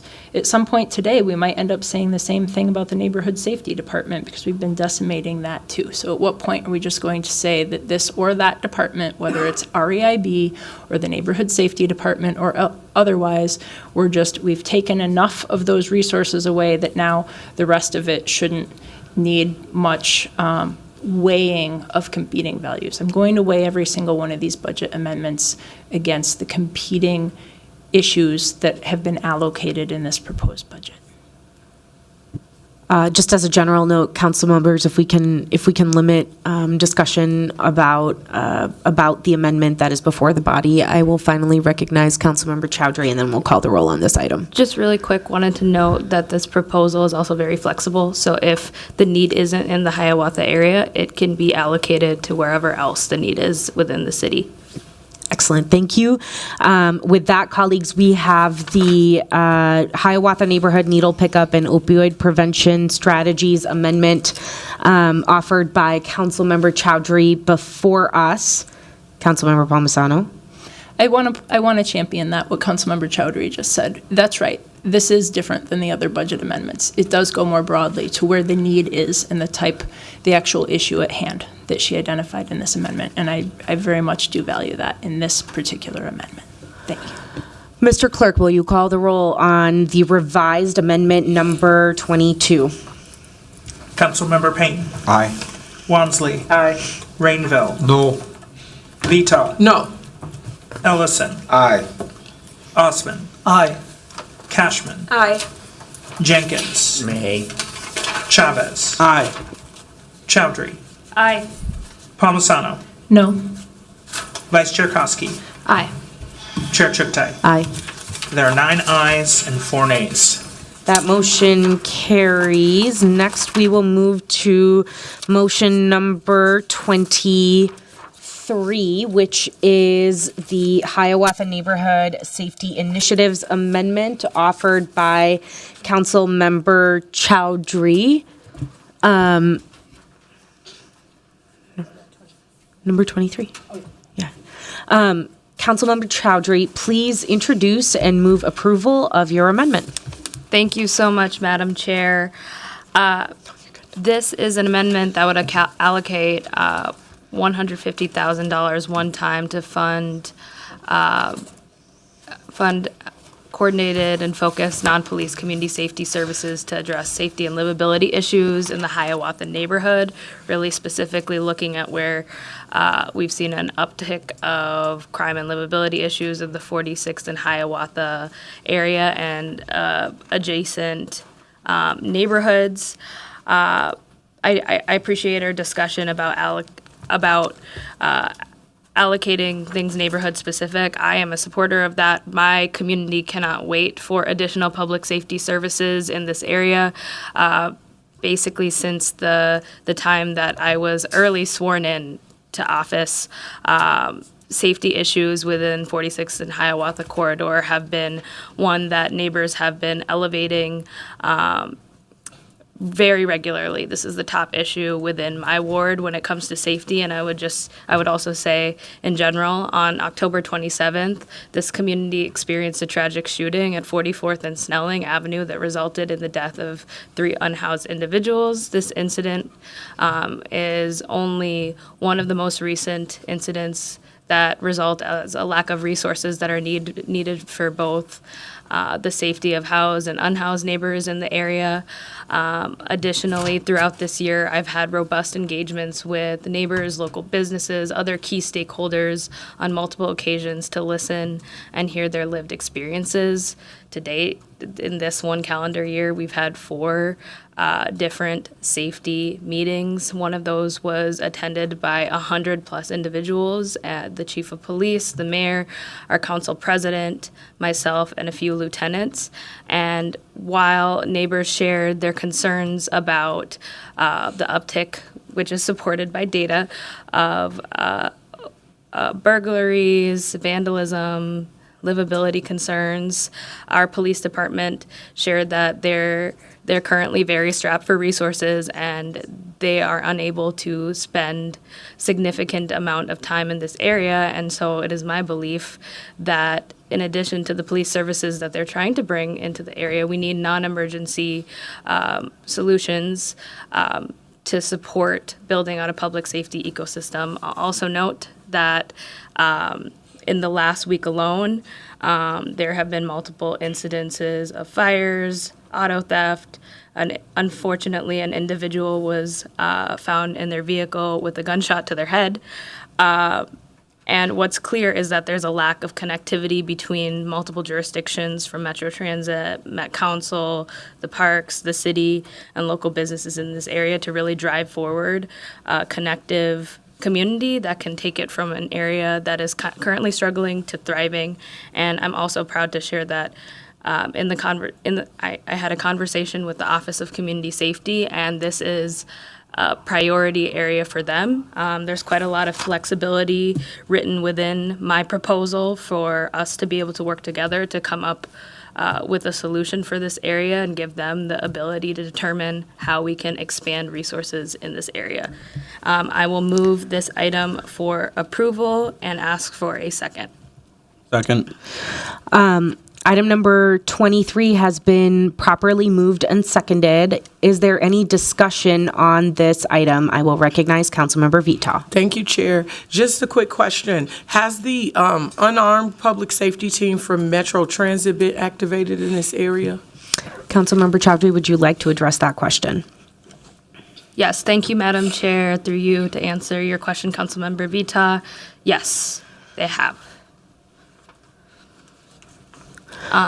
They have, and I'll note, like, they do visits in this area, and then we also have Metro Transit police at the 46th station. Excellent. And then finally, I'll recognize Councilmember Palmisano. Thank you, Madam Chair. This amendment goes back to the same old argument that you're wary of me making. It becomes another hyper-local solution to a problem in our city.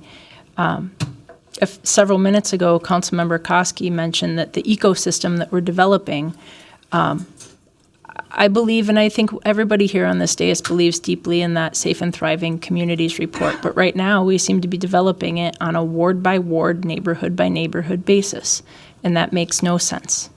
It was also asserted a few minutes ago from Councilmember Cashman that she doesn't see these things to be in conflict with one another. They are in conflict. This should not be a free-for-all for people to go and grab things for their own neighborhoods.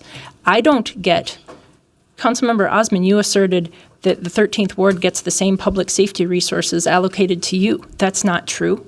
It is and it should be data-driven. I spend an enormous time in my own community explaining why they are not going to get police resources at the same level as other communities for the good of the city, and that this is what benefits all of us the most. The problem is we will not be able to do the work of the Safe and Thriving Communities report if we parse out all the funding to individual projects like we've been doing here. The narrative states there is a severe need for a coordinated public safety plan to address ongoing safety, public health, and livability issues in this corridor. Well, my objection remains the same as with these other similar amendments. It comes at the expense. It comes at the expense of a coordinated community safety ecosystem for the city. We can't ask for a coordinated response in a specific area exclusive of a citywide coordinated response. These two things are incongruent, and one must come before the other. So what is it that this body says is more important? I would like to use the remainder of my time to ask our COO, Anderson Kelleher, to come up and tell us, or perhaps Commissioner Barnett, what this appropriation will mean to our city. What existing services or programs are going to be impacted here? Commissioner Barnett. Welcome back, Commissioner. There's about 4.5 minutes left on the clock. I'll use all of it. Good afternoon, Chair. Councilmember Palmisano, maybe I'm being too diplomatic about this. I respect all of you in the job that you have to do and what you're trying to do here. My task is to bring the city, the residents, visitors, you, the mayor, a comprehensive approach to community safety.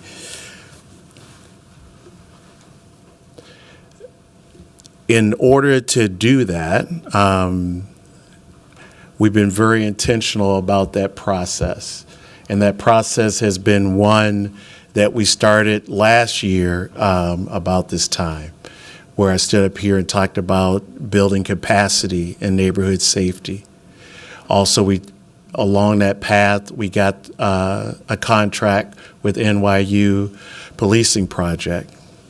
You recently received the results of that report, and we want to follow that report.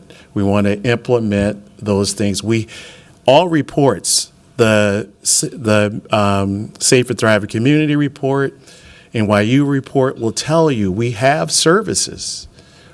We have to coordinate those services, not just within the city, not just amongst the departments, but with the county and with the state, in some places the federal government. In order to do that, you have to have flexibility. I say all of that is that each one of these amendments starts to accumulate, which then means what can we do at the end of the day?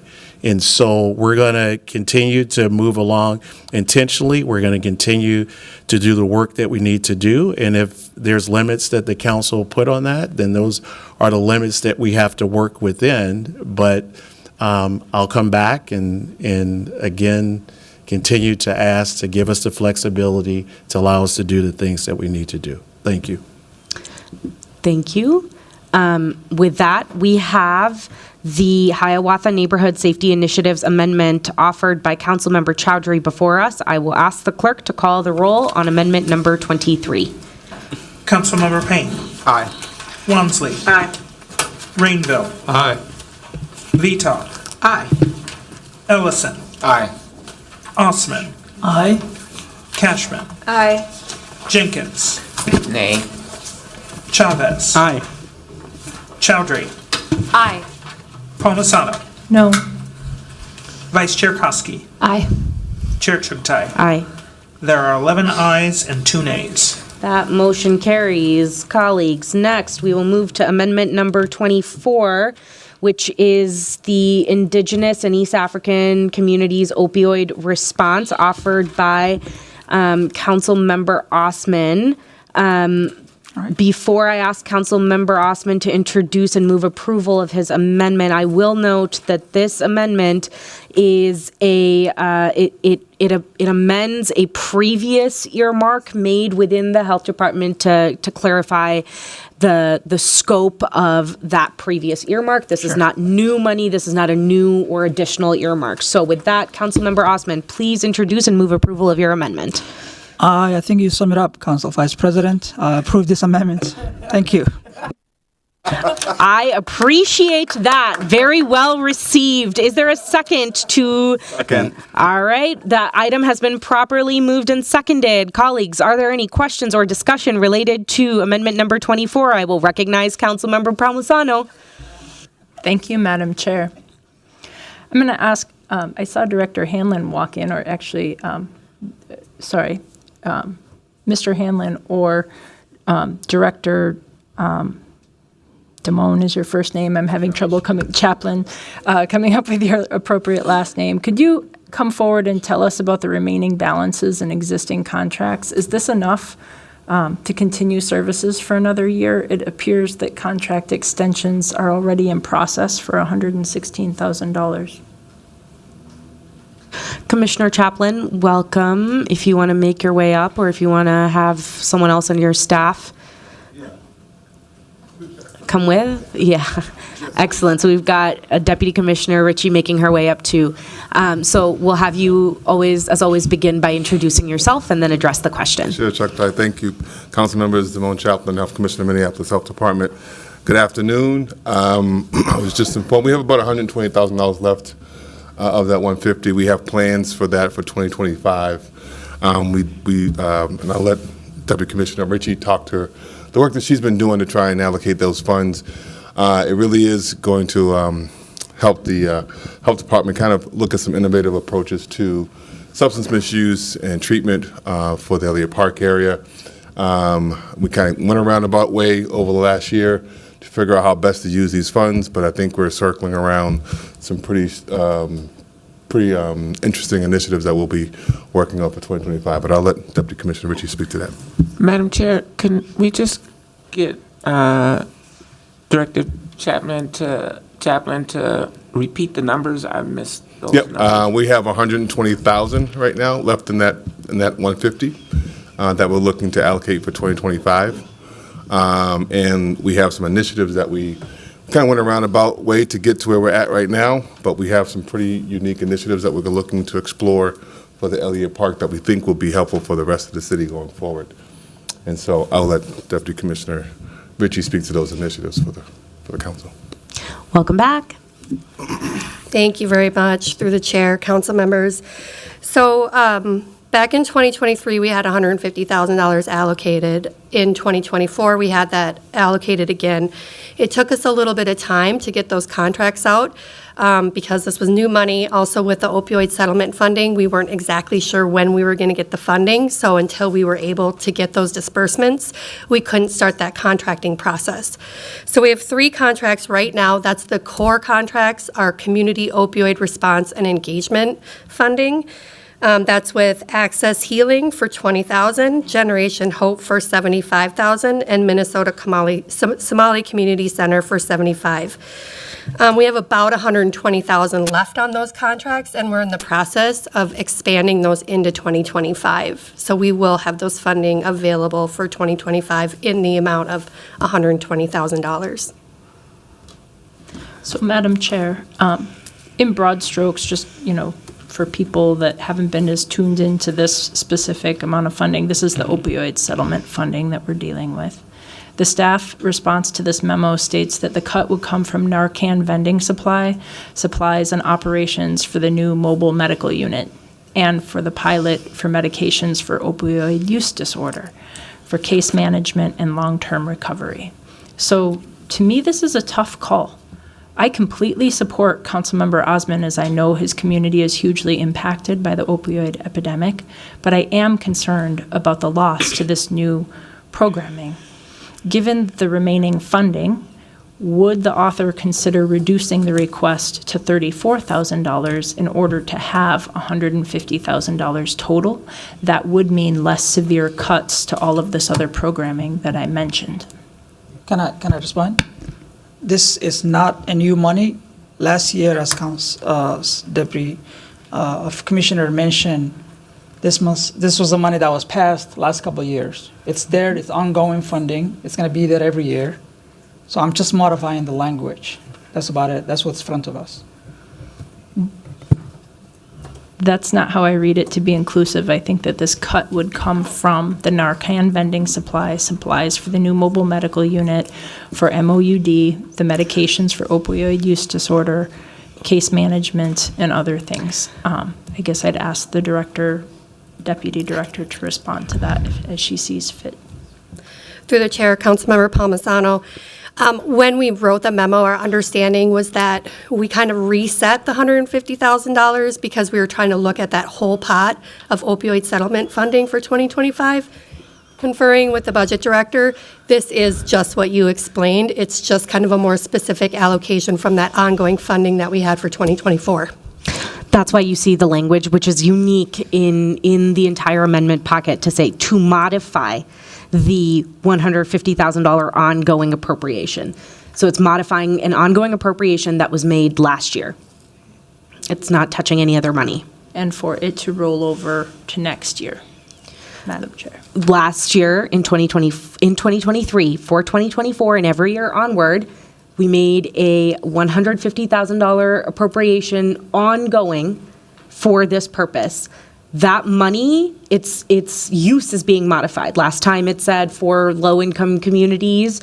Now it's saying for Indigenous and East African residents. In conferring with the health department, that's where that's how that money has been used already. It shouldn't have a disruption to existing programs because it's a modification of ongoing money that will be in the health department's budget in an ongoing manner. So then, Director Ritchie, does this change your approach to all the initiatives and programs that you're currently working to use this opioid settlement money for? Through the chair, Councilmember Palmisano. So with the understanding that this is a modification and it's not just a new allocation for 2025, then the beginning part of the memo is kind of moot, because the understanding when we wrote the memo was this was an additional 150 on top of or in place of the 2024 allocation. Right, but then I'm just a little confused as to why it needs to be a budget amendment at all, because it sounds like we're saying, let's have the health department continue doing the things that they're doing right now in the health department. And the author's intent is to specify that the appropriation is supporting the Indigenous and East African community in South Minneapolis. And I'm out of time, but I'll get back in queue to ask a question about how that applies to targeting certain communities or not. Next, I'll recognize Councilmember Jenkins, followed by Councilmember Chavez. Yeah, thank you, Madam Chair. And I guess I may cede some of my time to Councilmember Palmisano because I had literally the same question. Like, why do this amendment if the money has been allocated for 3 cycles now? I'm just not understanding the rationale for this targeted approach. And the Somali community, from what I heard from Deputy Commissioner, is receiving support for this topic, $75,000, I think it was stated. So I'm just not clear. I can answer. Councilmember, we don't cede time to other members here. That's not allowed according to our rules, but I'll see if Councilmember Osman will address. I said maybe, Sorry, and understood. then I asked the question, Understood. so they can just answer the We'll question. we'll have Councilmember Osman address that question. Yes, Councilmember Jenkins, you asked a good question, and also Councilmember Palmisano, I just want to make it clear that actually last year on item, the budget markup, number 30th, the opioid response team, I did amendments that's ongoing funding for $150,000. We made an ongoing funding, and the language says underserved low-income communities in South Minneapolis. I did not realize that I actually made that amendment ongoing. Then my plan was to have the same thing. Then I realized, okay, well, the money's already there, so I'm just modifying the language and targeting a population that has been hit the hardest that already the health department is working with. So you have voted this item already. This is not new money. It's not moving any money. It's not going to affect. I recall. That's why I'm questioning why are we still doing this? But just the language, modifying the language. If that is something you would support, that would be great. If not, that's all right.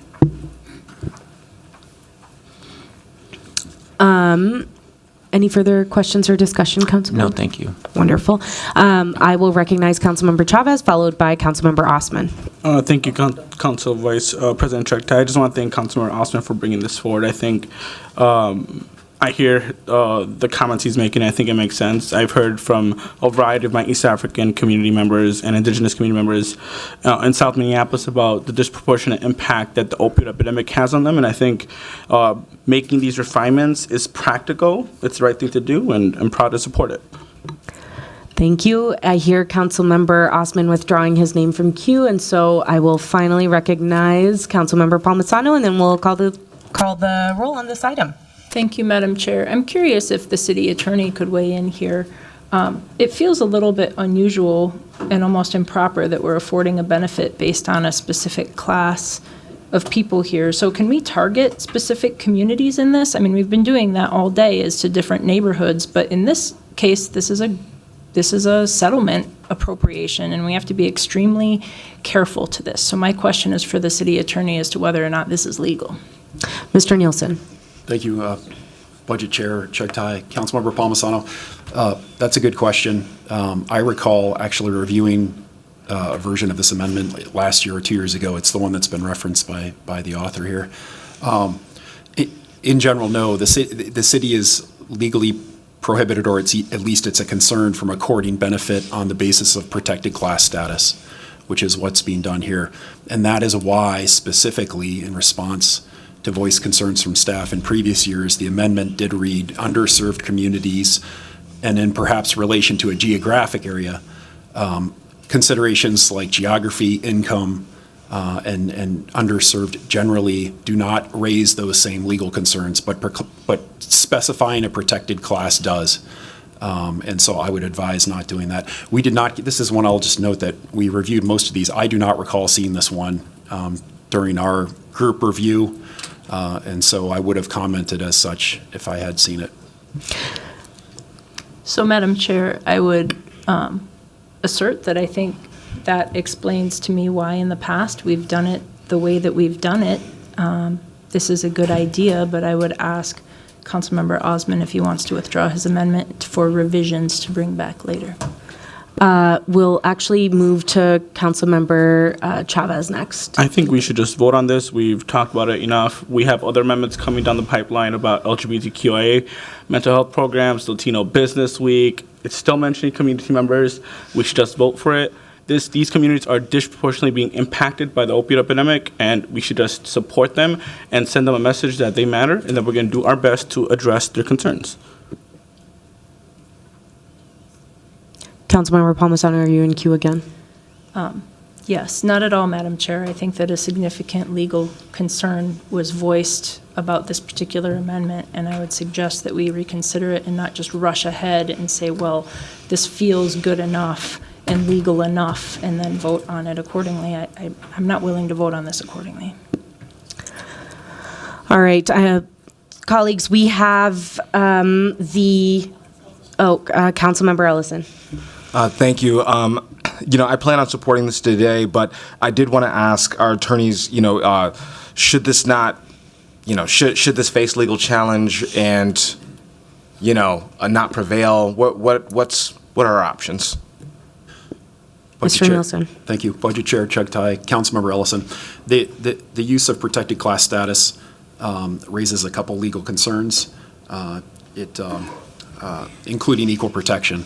And so it would be, a challenge would be subject to, the city would have to, it would be a strict scrutiny standard of review, the highest level of judicial scrutiny of such a benefit. Those rarely survive legal challenge. Should the group decide to go forward, you would want to be very specific with evidence-based data about the specific need here. I can't say that what is in here meets that, and I would advise changing it. Although, again, if the will of the group is to move forward, then you would want to have very specific, voluminous data about the need for the targeting based on protected class status. Thank you. And I'll just add in saying, I think it's always really important for us to heed the advice that we're getting from our attorneys. I'll mention why I'm willing to, sort of like wade into this territory with you all is because I've heard for a long time from folks in my community that the fact that the harms could be specific and the remedies are often not as specific for our communities is a point of contention. People want to see us sort of fight that frontier. I think that's why it's worth it. But I also think it's important, as Councilmember Palmisano is saying, and we're hearing from our attorney that this is. We should also understand what we're getting ourselves into if we're going to wade into the fight this way. And so it's not saying that we shouldn't take risk or push the boundaries of what we do and to remedy injuries that have been caused specifically to our community. It's just to say we should understand what we are getting ourselves into. Thank you, Councilmember Ellison. I think something we have often heard from our attorneys when naming a specific community, whether that's by geography or by an identity, is to be really clear about why that specific community is being named and back that up with evidence. I think there is plenty of evidence out there on the unique impact that of the opioid epidemic on the Indigenous and East African communities here in Minnesota and in Minneapolis. So with that, I will I will call on Councilmember Osman. Okay, well, thank you. And we have, I think, in the past and now and the future, will continue to name folks that are being harmed the most. We have the data. The data is out there. This community suffers more than any other communities. And I have done it the last 5 years. I've been here. 150,000 for the communities, for the last 4 years, for the communities that have been affected. And the health department has actually proven that they have contracted and they're out there doing pilot programs at Elliott Park and different areas that have been challenged. So I would say I am decided to continue to move forward with these amendments. I don't think there's any issue at all helping the community that have been suffered the most. All right, colleagues, with that, we have the Indigenous and East African Communities Opioid Response Amendment offered by Councilmember Osman before us. I will ask the clerks to call the roll on amendment number 24. Councilmember Payne. Aye. Walmsley. Aye. Rainville. Aye. Vita. No. Ellison. Aye. Osman. Aye. Cashman. No. Jenkins. Nay. Chavez. Aye. Chowdhury. Aye. Palmisano. No. Vice Chair Koski. Aye. Chair Chugtai. Aye. There are 9 ayes and 4 nays. That motion carries. With that, we will move to amendment number 25, which is the Southside Green Zone Needle Cleanup Specialist amendment offered by Council Members Chavez and Osman. I will recognize Council Member Chavez to introduce and move approval of this amendment. Thanks, Chair Chugtai. Councilmember Osman and I are bringing forward this proposal that will fund a public health specialist in the health department. The funding for this proposal will be reallocated from a vacant position in the Public Works Department. In conversations with residents, business owners, school administrators, child care providers, and community organizations, one of the most common requests made to our offices is for cleanup and disposal of needles, and most specifically, being proactive in addressing those community concerns. We have heard multiple examples where children are not allowed to play outside due to the number of needles that are littering the ground in Phillips. This position will help proactively address those issues and include other duties consistent with the opioid response public health specialists, including community and contract work. Our residents in Phillips have experienced many public health concerns, hazards, risk of injury, and spread of disease through needles littered across our neighborhoods, and this proposal hopes to curb those disparities. Councilmember Osman and I would appreciate your support. Councilmember Chavez has moved approval of amendment number 25. Is there a second? Second. That item has been properly moved and seconded. Colleagues, are there any questions or discussion related to amendment number 25? I will recognize Councilmember Palmisano. Colleagues, I understand and support the need for needle pickup in different places across our city. I see Director Sexton here, and I'd ask him to please come up and tell us what is the cost to Public Works, Transportation, Maintenance, and Repair Division for this? What will be lost with this FTE move? This is not just a one-time funding cut. It is an ongoing cut and an FTE transfer. Mr. Sexton? Welcome, Director. Thank you, Council Vice President Tim Sexton, Director of Public Works. Council Vice President, Councilmember Palmisano, this would be, our understanding is this would be taking a public service worker, one, from our transportation maintenance and repair staff. That group is responsible for what many consider sort of basic core city services, from plowing snow to fixing potholes, in some cases to, building streets and bridges. And so it's difficult to say what the loss of one person would be, but overall, we are losing ground with the current staff that we have already through transportation maintenance and repair, just because of the higher needs and the more they're being asked to do. So I think so that they would be a challenge. It's hard to put a specific number to that, but that's what the group does. And if we lose people, we would do less of it. Director Sexton, does this type of a position already do litter pickup? Council Vice President, Councilmember Palmisano, they do some litter pickup, some graffiti removal, but they're not currently dedicated to the needle pickup like requested. Thank you.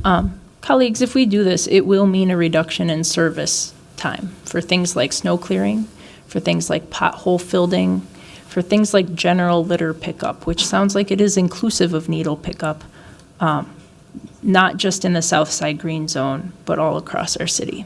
And I'd urge us against these kinds of amendments. Thank you. Next, I'll recognize Councilmember Jenkins, followed by Councilmember Osman.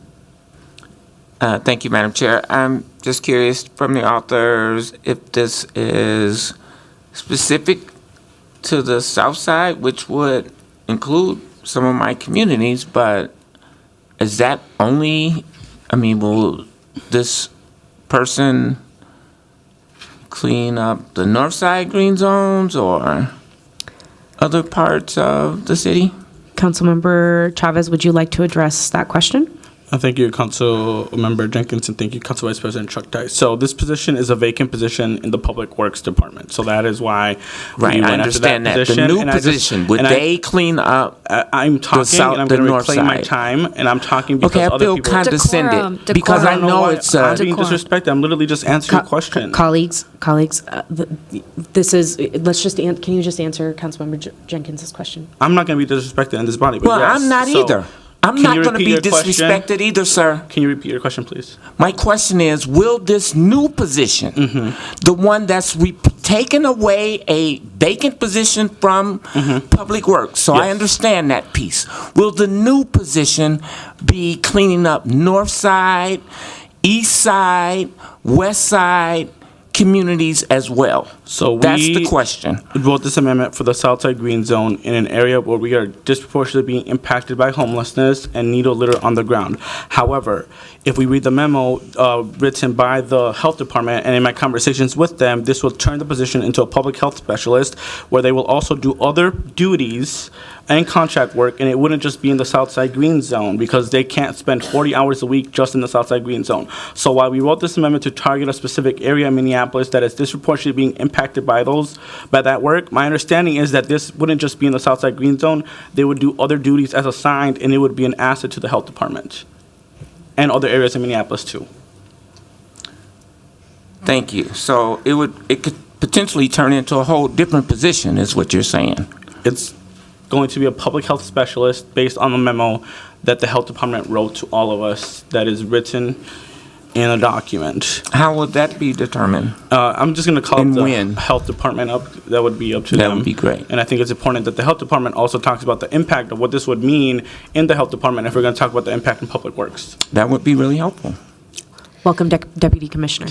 Thank you, Deputy Commissioner Ritchie from the Health Department. Through the chair, council members, I can't speak to where the vacancy would come from, but if it's coming into the Health Department, as Councilmember Chavez mentioned, we would be able to turn it into a public health specialist, one that's pretty much in line with the salary schedule that you see in this Public Works position. And then we would make it be so, we would, be true to the amendment, but as Councilmember Chavez mentioned, it really wouldn't be a 40-hour-a-week job to be picking those up, so we would expand that in order to be able to do other work, other cleanup services around the city, other opioid. We have a team of 3, and so there is plenty of work to go around. So if that's the will of this body, we'll make it happen. Councilmember Jenkins, any further questions? No, thank you very much. Thank you. Next, I'll recognize Councilmember Osman, followed by Councilmember Cashman. Previously, we talked about how much the need is for needle pickup. The contract we have or the group that are picking up is not enough for the entire city. So city is actually failing the residents, and especially these small children that catch the bus.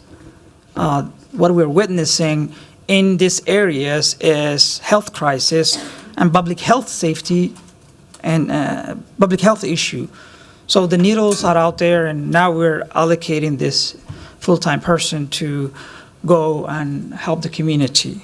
So it's vacant, and I would say this vacant public works person blowing snow versus health safety issue on public health for needles. Needles are dangerous to the kids. Someone who has 5 kids, I don't want my kids to be around needles. We're trying to help the community. We're trying to address the issue that Phillips East and Phillips West and Ventura Village are sending us. How many times have I contacted 311 and say, hey, we need a needle pickup here? Read the paper. Star Tribune wrote Elliott Park needle issue. A senior resident who continue to talk about neighborhoods that continue to talk about. So this issue are not just coming from in the sky, they're coming from reality that's on the ground. So we have a solution here. So this is something to support. I know we're trying to find a way to not support it or block it or figure out a way, oh, this is vacant, I don't want to support it. Well, it's vacant for a snow-blowing individual. But here we're trying to help the community. We're trying to assign someone who could, I know I'm getting frustrated, but it's been like this the entire day. And you know, when I go back to my community, when I go back to the neighborhood organization and the resident that I have contacted, to me, I want to give them some answers that we have allocated individual who's trained professionally to do the needle pickup. Not public works staff can just go there, or 301, anybody can go there. You have to have a position. So the city of Minneapolis have failed this part. We talked about the encampment. We talk about the effect of opioid addiction. Well, needles come along with that. And there's so much needles in the area. So assigning an individual who's trained under the health department is the smartest thing you can do. So I know I'm taking time, but thank you. Passionate about this. I hear that. Thank you. So I'm going to next recognize Councilmember Cashman, followed by Vice Chair Koski, followed by Councilmember Vita, and then we'll call the roll on this item. Thank you, Madam Chair. I just did want to ask Director Sexton if he knows how many positions are vacant in the transportation maintenance and repair, and if you had a plan specifically to fill this position, or if there are always like a lot of vacancies here. Welcome back, Director. Thank you, Council Vice President, Councilmember Cashman. So in transportation maintenance and repair, we have, it's a large group of people. We also have a training program that brings people in, gives them a year of training. Then if they're successful and they want to stay, then we continue to give them skills they need to be successful. The reason that's important is that it's a hard job. It's not for everyone. So we do experience some churn, but we do have regular then hiring windows. So right now, we're in the process of trying to hire over 20 new public service worker positions, which would include the one that would be is a subject of this conversation. That's one position that we're talking about right now. And so that sort of churn is part of the cycle for these roles because they are challenging. And so I hope that answers your question. So but how many are vacant in this division? Do you know? We have, of the public service worker positions, we're trying to hire a little over 20. Okay. But in terms of throughout transportation maintenance and repair, we have a lot of different classifications. So it's less than 20 within TM&R of the public service worker classification. Got it. Makes sense. And then Deputy Commissioner, have you considered adding a position like this in Health Department before with the opioid settlement money? It seems like something you would have thought about. It's not just the first time you're considering this now as we're doing a budget negotiation. Through the chair, Councilmember Cashman, We've done this work mostly through contracts, and as CO Kelleher reminded me, we do have a street outreach contract that would provide these services for South Minneapolis. That RFP closed, and we're in the process of awarding that. So I don't want to talk about that contract because we haven't signed it yet, but we did go through that RFP process at the end of this year. And then on the question about whether with the opioid settlement money, if you considered the need for a position in the health department. Through the chair, Councilmember Cashman, because we've been doing this contract work, that is not something that we've considered in terms of a full-time position for needle cleanup. And is this funding from the opioid settlement money? I mean, this is obviously from the transfer here is from Public Works vacancy, but is there opioid settlement money that could be put towards this? All of the opioid settlement money for 2025 is obligated. There's a plan to use all of it. Okay, thanks. All right, next I'll recognize Vice Chair Koski, followed by Councilmember Vita. Thank you, Madam Chair. To Director Sexton, I understand it's vacant. I understand there's 20 vacancies at this time for this role. On average, is that about how many vacancies we have for this type of role? Or when's the last time we were down to just one vacancy? Council Vice President, Vice Chair Koski, I will have to get back to you if there's time to answer the specific numbers. It's a little confusing because we have a posting right now for over 20 public service worker 1 and 2s, but that is across divisions within Public Works. So there should be less than 20, I believe, within transportation maintenance and repair where the position would be coming from. We do often get down into the low single digits, but then those numbers go up. Traditionally, they've been higher numbers of vacancies than we've seen in the past year. So we've been doing a really good job of keeping those positions filled. But I don't have the exact numbers. I'd have to provide those later. Okay, thank you so much. Thank you. Finally, I will recognize Councilmember Vita, and then we will be calling the roll on item number 25. Thank you, Chair.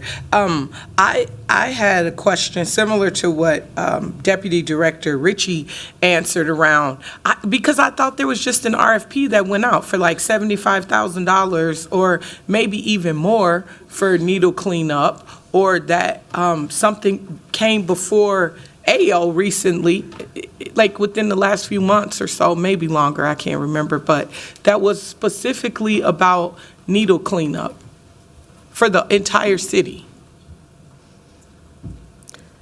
Councilmember Vita, through the chair, the one that we have with a Mother's Love is about $75,000, and that is for the entire city. Okay.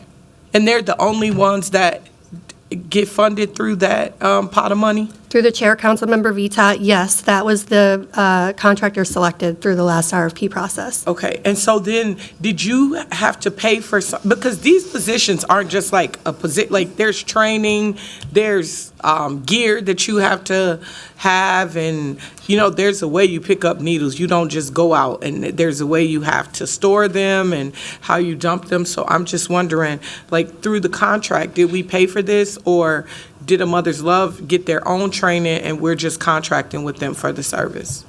Through the chair, Councilmember Vita, we do have the capability to train folks. That's what we do. We do go out into the community and do that. I can't answer specifically whether or not a Mother's Love already had the training before they contracted with us. A lot of these groups are already trained in that work as they're out in the community.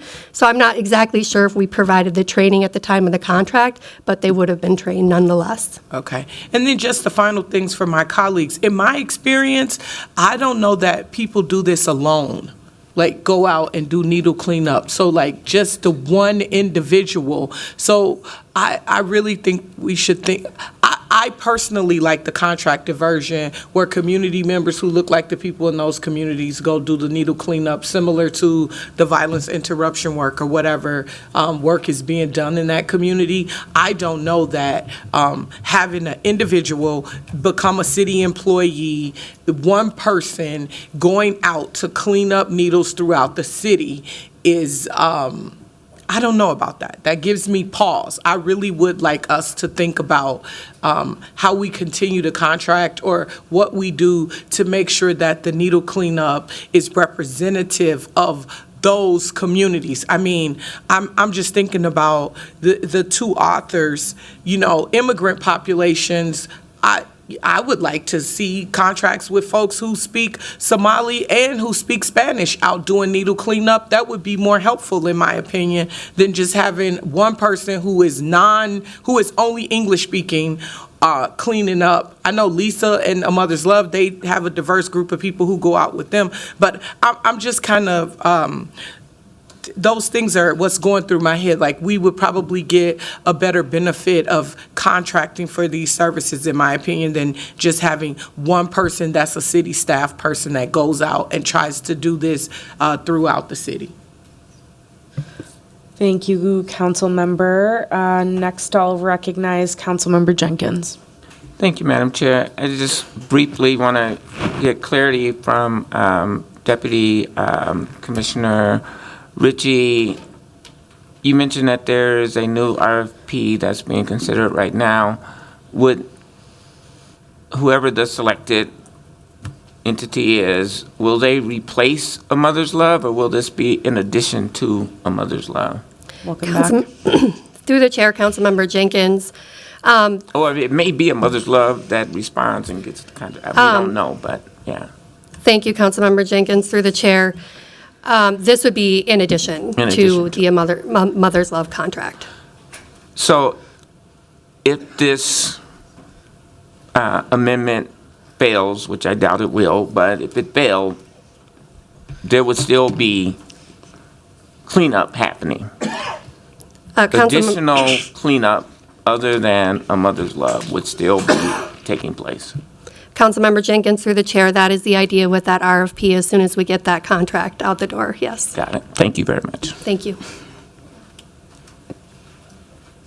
Thank you. Next, I will recognize Council Member Chavez. Thank you, Council Vice President Chuck Tai. I just want to remind the public and our colleagues that these positions are vacant, and every single year we see many of these positions vacant year after year after year. So this happens every single year. We always see these positions vacant. It's not anything new with the department. I also want to be clear. I support contracts that help address needle cleanup in the area, but our residents in Phillips, that me and Councilmember Osmond represent, are asking us to be more proactive. We don't want to call 311 and wait 2 freaking weeks for someone to step on a needle. We just don't want to do that. That's why we're trying to create this position, because they're tired of calling 311 and waiting 2 extra weeks to get support, and then someone steps on a needle. We don't want to do that. So that's what this is trying to do. It's trying to be proactive, and the health department has been very clear that they'll be able to do even extra work across the city, contract work, and other stuff. We can just vote on this. All right. Next, I'll recognize Councilmember Chowdhury, followed by Councilmember Vito. Thank you, Madam Chair. I'm wondering, I know you have been pulling up specific information regarding like the specifics of vacancies. Do you have a read on the number of vacancies for transportation management and repair? Where I heard less than 20.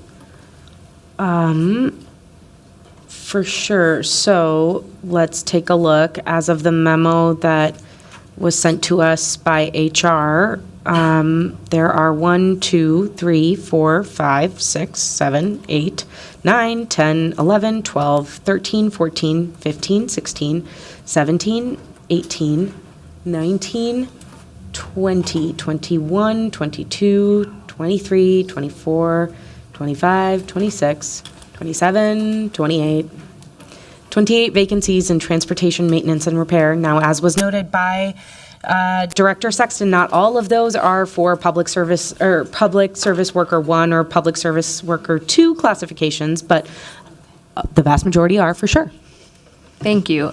I ask this, and I would welcome the director to clarify the specific amount within transportation maintenance and repair. I take it very seriously when an impact is saying that it's going to be reduced overall level of service for basic services like snow clearing, pothole patching, litter pickup, and other items. But what I'm hearing, based on the number of ongoing vacancies for a number of months within this calendar year and maybe over other years, is that these are vacancies that have not been fulfilled, and so this is service that's currently not being provided. So I don't understand how that would reduce our overall level of service. And additionally, it's been multiple years before I was even a council member where community members are showing up to our chambers with a jar of needles to show us the impacts of the opioid epidemics in their communities and how they're picking it up themselves. I feel like this position creates a basic service that community members have been asking for a long time, which is proactive needle cleanup instead of waiting for a 311 request to happen, a contractor to then go out and do the cleanup in areas where there is a high concentration of this. I see that Director Sexton is at the dais, so through the chair. Welcome back. Thank you, Council Vice President, Councilmember Chowdhury. So I did just get clarification that we actually have 13 vacancies right now in TM&R. And I think I did a poor job of two things before. One, I think it's important to acknowledge that this is a very real issue. So I want to make sure that anything I'm saying is not minimizing that. The other, though, is how hiring works with these positions, with these public service worker 1s, 2s, and trainees. We may hire 15, 20 people for these roles, and it's highly unlikely, unlike our other positions, that those 20 people are going to all stay on. So we need to hire more, recognizing that not everyone is going to stay on. So we try and hire as many as we possibly can. And so that's where, we have 13 service worker 1s and 7 service worker 2s. But we need those vacancies because we need to cast a wider net, knowing that these jobs are hard and that not everyone's going to stay on. And so that's what we use those vacancies for. So we might be carrying some, but our intent and our need is to fill all of those and more. I hope that helps.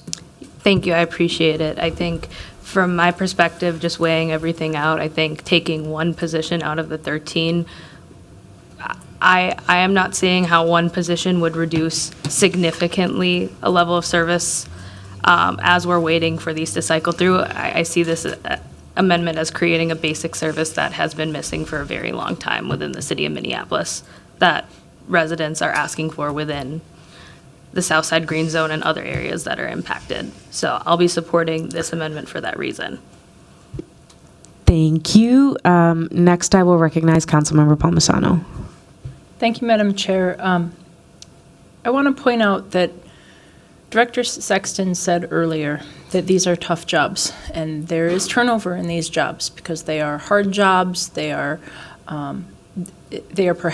most definitely, as Councilmember Vita mentioned, perhaps things that people shouldn't be just out doing alone by themselves, but could be part of, a truck of people going to do a number of things in our community instead of one that is only siloed and resourced to needle pickup.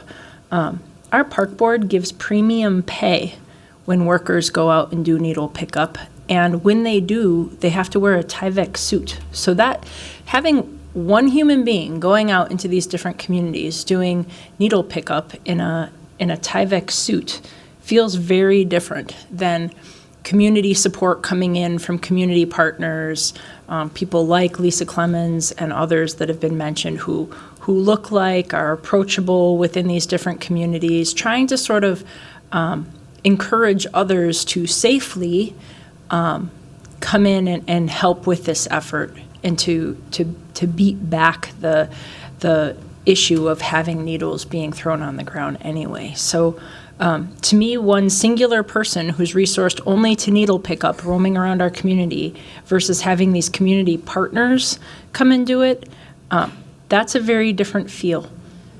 So, that plus the premium pay that park board employees get, this just doesn't feel like a good fit, and I needed to say that out loud. Thank you. Finally, I will recognize Councilmember Rainville. Thank you. I'd like to ask a question of Deputy Health Commissioner Ritchie, if you would please come forward. Welcome back, Deputy Commissioner. Do you know what the average response time is when someone calls 311 and reports needles on the ground? Is it 2 weeks?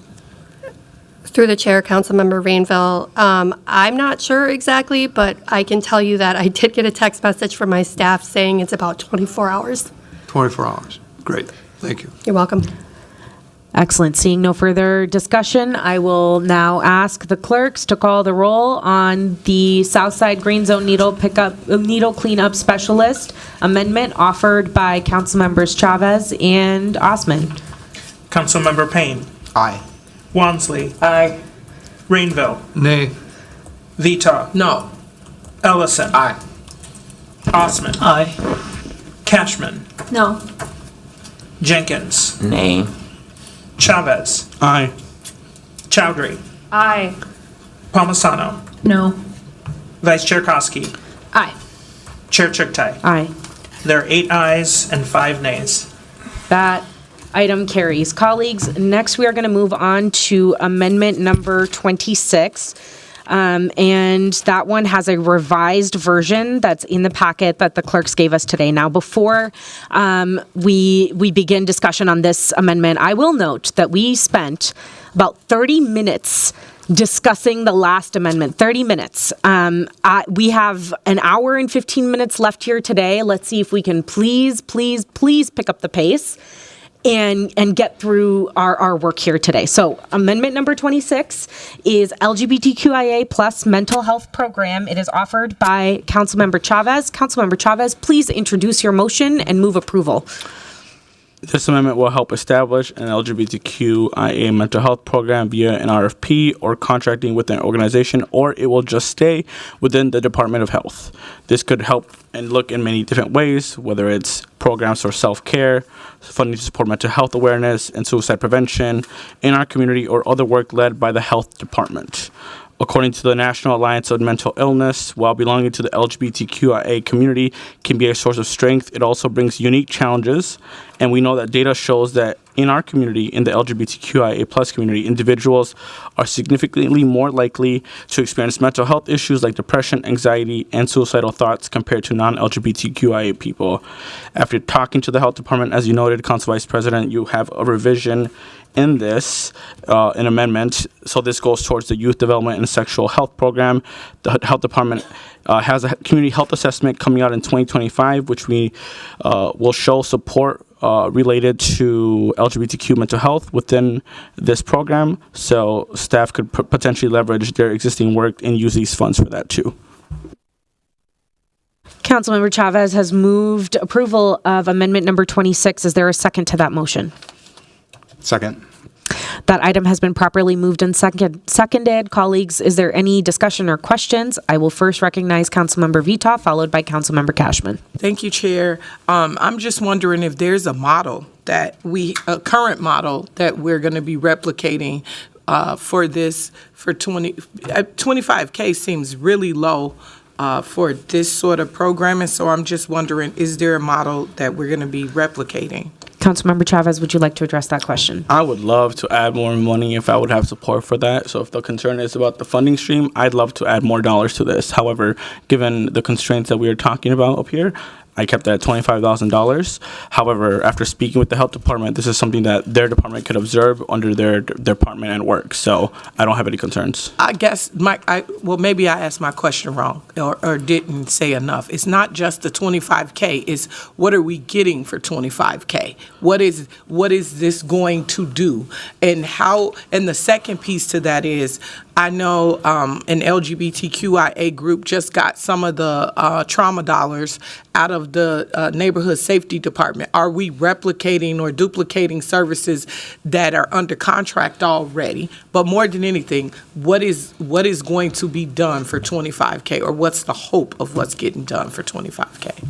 Yeah, thank you. I don't think there would be duplicating of efforts. I think there isn't enough resources for the community that I'm a part of right now. So even if it was adding the same resource somewhere else in the city, that's great, because that means more people would have access to the same service. However, this would either be an RFP that the health department could release, or the health department could absorb into their current programs for a service that would address these issues.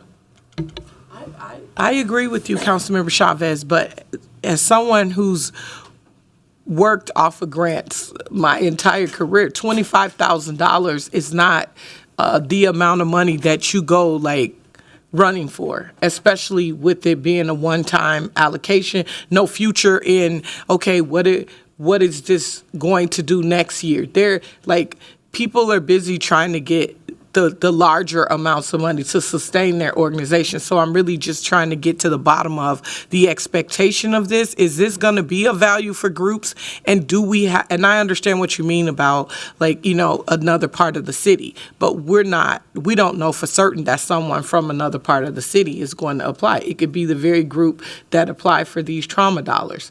Is it duplicating services? Do we know that? I don't think it's duplicating services. It would be a new program. The health department, as I mentioned earlier, could absorb this and create the program, or it could be an RFP. And I think it is an important thing. I agree that there is not enough money. $25,000 is not enough. I would be happy to increase that if that's what folks in this body want. But other than that, this is the amendment that I brought forward, and I changed the code to be more reflective of what the health department could do. All right, next I'll recognize Councilmember Cashman, followed by Councilmember Jenkins. Thank you, Madam Chair. I would like to ask the author if this is money from the ARPA spend down. It is. That is correct. And what would happen to it if this amendment didn't pass? What would happen to that money? Council Vice President, I might need your help answering that.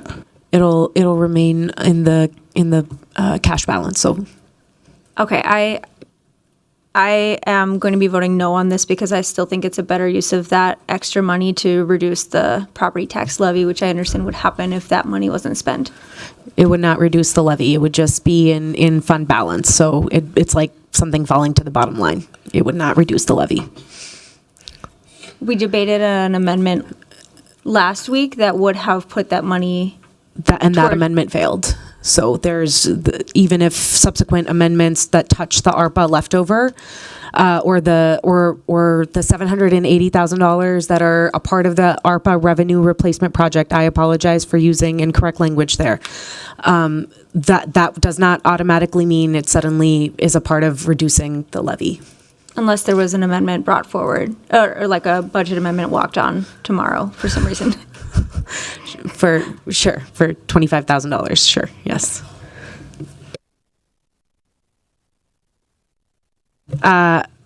Next, I'll recognize Councilmember Jenkins, followed by Councilmember Palmisano. Thank you, Madam Chair. This amendment is really attempting to address a very serious issue and concern within the LGBT community, LGBTQIA plus community. Suicide rates, suicide hotlines are being called, increased like double-digit %, particularly young people. Councilmember Vital asked, are there programs? There are specific mental health programs for LGBTQIA plus people. Reclaim, which is one. The Aliveness Project in Ward 8 helps to support people in their mental health pursuits. I do get concerned when we allocate these dollars and say, hey, figure out what you want to do with it. That is a deep concern. Do we do an RFP? Do we do, that should be figured out prior to, in my opinion. And there are supports around mental health and, just in full transparency, given the new administration and the attacks on trans and gender nonconforming people, I am currently seeking out mental health support myself. So I absolutely 100% appreciate the intent of this amendment. I'm very concerned, however, that it really doesn't have a purpose. Maybe they'll do an RFP, maybe they'll start a new program. We don't know. Thank you. Thank you. Finally, I'll recognize Councilmember Palmisano. Thank you, Madam Chair. Thank you for pointing out that this was the first of 4 amendments that use the ARPA revenue replacement funding as its source.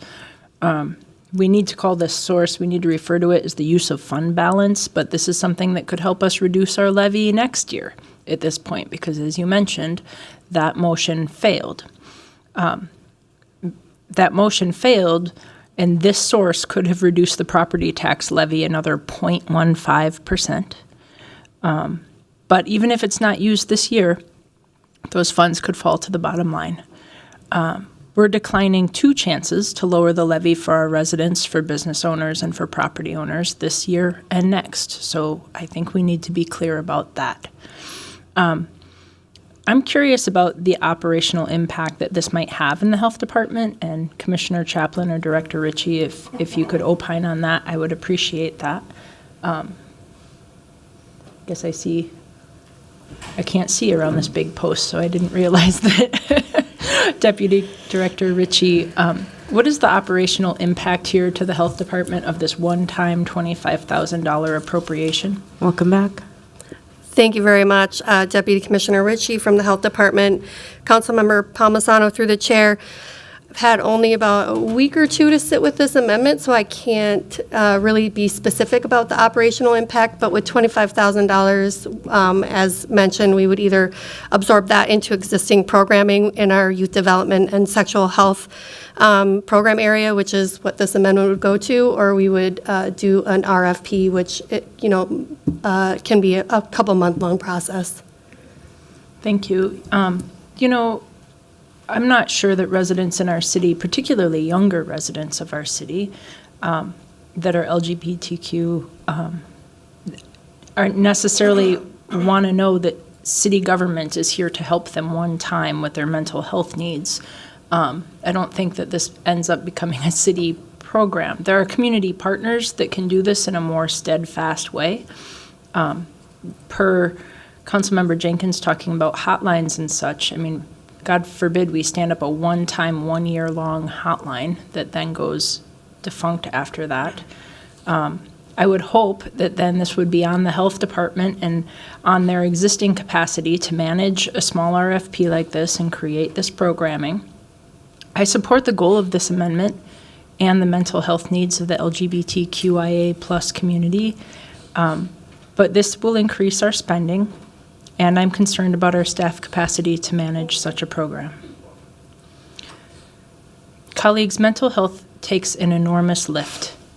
It's not a one-time program.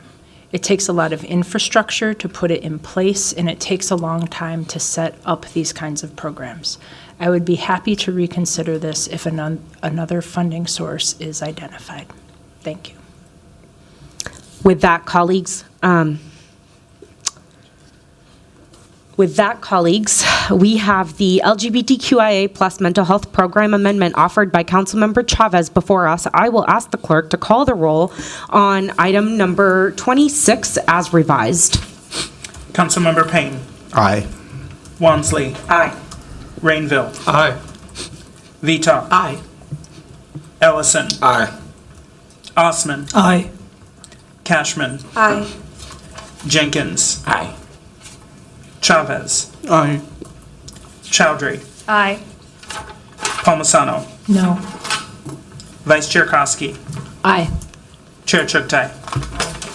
There are 12 ayes and 1 nay. That motion carries.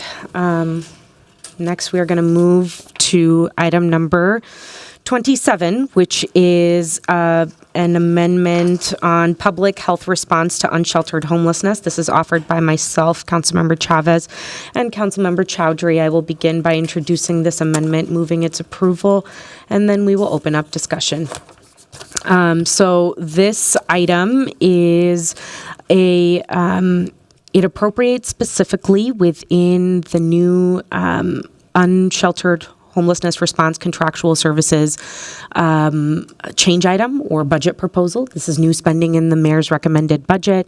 It wasn't detailed out, but from conversations with the administration, we were able to better understand their intent on how to spend this money, and then further able to appropriate from there. So there are $615,000 available total within this change item. Of that, you will see 515 appropriated specifically. So the first $90,000 is for personal storage solutions for those who are living in encampments to store their personal belongings.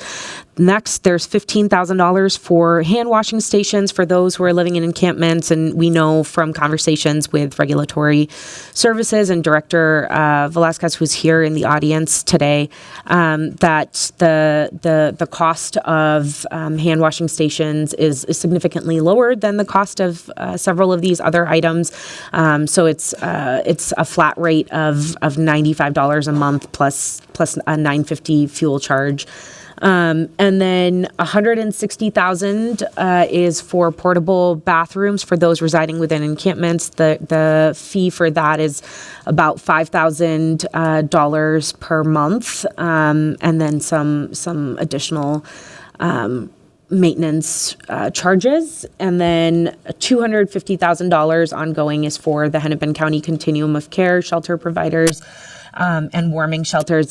These are resources that the city has committed to providing to the county on an ongoing basis for the continuum of care work. So with that, I am asking colleagues for your support of this amendment. I'll move approval and ask for a second. Second. That item has been properly moved and seconded. Colleagues, is there any discussion on amendment number 27? I'll recognize Councilmember Ellison. I'm going to pass it to Councilmember Osman. Councilmember Osman. Thank you. These are very important solutions for some of the issues we have. I really want to, first of all, thank the Regulatory Services Director Enrique for his leadership. Me and him work closely with so many issues when it comes to unhoused residents and homeless response. And these are some of the solutions that can help with the issue that we have, not just in Minneapolis, but the regional issue about so many unhoused residents are sleeping outside in the cold. And I want to ask a question. So I want to really give more money for this department, especially when it comes to response to unhoused residents and homeless and encampments and so on.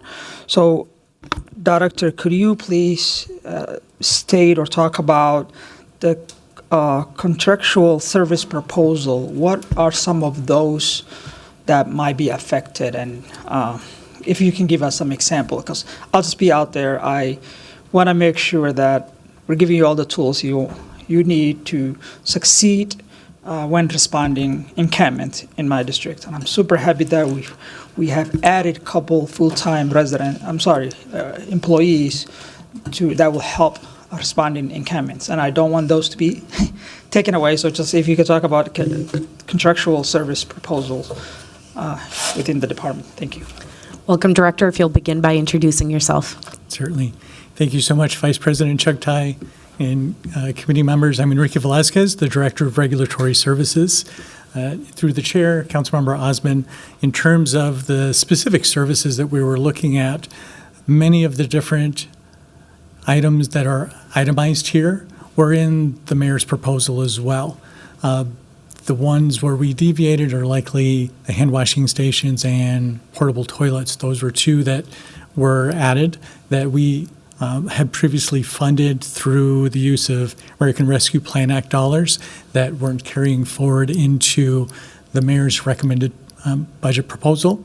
Part of the reason for that is we've had a really challenging time finding vendors willing to do the work of providing these types of services.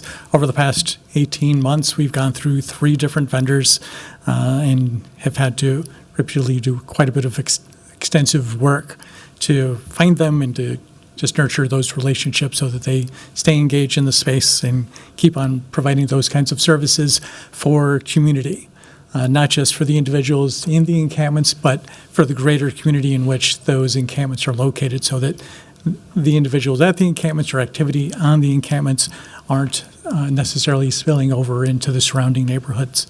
One of the other elements that was, I believe, incorporated is a cross subsidy or cross-charge for public works staff who are engaged in providing trash and recycling containers as well as the pickup for those specific carts. We felt that it was not necessarily fair for ratepayers to have to absorb the cost for that work, ratepayers being the ones that are already contracted with the city of Minneapolis for trash, recycle, and organic waste pickup on a weekly basis. So rather than have the ratepayers foot the bill for this specific work that's specifically encampment focused, we were planning on doing a cross-charge where regulatory services would receive the bill for these services for encampments and then provide the funding so that public works could be made whole and so that our ratepayers would not have to feel the increase of these specific charges. Yep, it's very well stated. Thank you. And just want to summarize by saying that I'm glad this is front of us, and Mayor also have included some of the issue that I specifically talked to him about, addressing the encampments that pop up. When encampments pop up, they don't just create health and safety issue for the residents that live there, but surrounding area. Imagine having, a large population people there. Where are they going to go to the bathroom? Making sure that the trash is picked up, making sure that there's a human way of treating those folks, and having portable bathrooms is necessary. So this reason I support it, and I encourage all of you to support it, even if you don't have encampments in your district. Thank you. Thank you, Councilmember Osman. I will also note there were appropriations in the ARPA reappropriation action that the council took. There were some investments that were made that were initially actually for like public health response to encampments that were in the reappropriation were going to be used for security services within encampments or fencing equipment. And so knowing that was already happening, then that's why the authors chose to appropriate some specific amount of money for the public health aspects as you've outlined in this amendment. With that, I will recognize Council Member Palmisano. Thank you, Madam Chair. Actually, Director Velasquez, I think I need you to confirm some of these things for me here. We already do these services to the degree that they are funded and the degree that we can, yes? Both personal storage, hand washing stations, the portable bathrooms. We already do fund those kinds of services in our existing encampments today, right? Yes, through the chair, Councilmember Palmisano, we currently do fund those. Each one of these, those specific initiatives, hand washing stations, portable toilets, storage, we're utilizing ARPA funding. So Right. this would shift the funding from ARPA dollars to general fund. And was that something that was going to get cut off here at the end of this year for some of the encampments that currently use and need those kinds of things? Through the chair, Councilmember Palmisano, the storage was going to be changing. Some of the feedback we received from individuals that are experiencing homelessness within encampments was that the storage at Downtown Improvement District was not accessible. So we were looking at maintaining a portion of the funding for Downtown Improvement District and then also identifying sources within community so that individuals could access their storage in those specific areas at a time and place where they need them without the added barrier of trying to get access to downtown in DID operating hours. In terms of porta potties and hand washing stations, those were not included in the initial proposal. As I mentioned before, we've had some challenges trying to identify service providers who are willing to do that work, specifically for our individuals experiencing homelessness in encampments.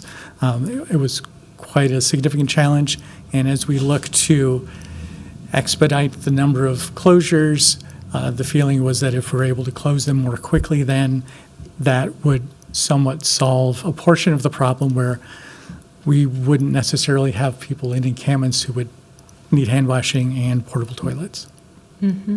So what you've shared is that we are maintaining in the encampments that we have left, and even improving some of these kinds of services that we have available for them.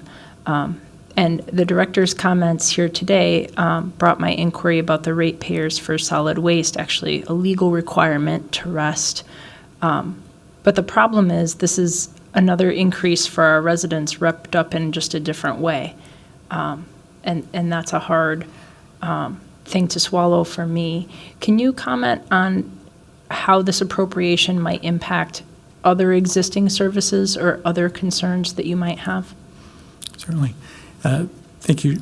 Through the chair, Councilmember Palmisano, I believe Councilmember Osmond specifically mentioned security services. So with the appropriation of these funds, then that limits the ability to provide funding for private security, which supplements our city security, as well as supplementing our law enforcement presence. As we attempt to shift away from a law enforcement presence at encampments or encampment closures and do more of a soft touch with closures, it limits our ability to respond in that regard. And I like that softer touch. I think that softer touch has proven to us to be more collaborative and more effective with those that are experiencing homelessness or living unhoused in our community. The biggest amount of this appropriation goes right to Hennepin County for warming shelters. And I guess I'm curious, and this is more a question to any of the authors, is this something that Hennepin County said that they were ready to stand up and do if for our money here, and why are they not choosing to go ahead and do it themselves if there's a need for this in our community? Director Velasquez, go ahead. Certainly. Thank you so much, Chair Chuktai. Councilmember Palmisano, this is something that Hennepin County currently offers, and over at least the last 2 to 3 years, the city of Minneapolis has supplemented the funding so that they could expand the number of organizations that are able to provide the safe warming centers. So with the addition of $250,000, at least over the past 2 years, they were able to offer 24-hour service with a couple of different providers. That way, if it is severely cold, severe inclement weather, even though it's different locations, there's a daytime location and an evening time location so that somebody could stay sheltered 24 hours. I see. So this is something that you support, is to, I guess we have to pass it through Hennepin County, but then they're contracting with others to provide these services. It feels like this is work that's already going on then within the Regulatory Services Department. I'm happy to then support it because it sounds like you'd be making these choices yourself to support how we do encampment response. Thank you. Colleagues, we have amendment number 27, which is the public health response to unsheltered homelessness before us. I will ask the clerk to call the roll. Councilmember Payne. Aye. Wansley. Aye. Rainville. Aye. Vito. Aye. Ellison. Aye. Osman. Aye.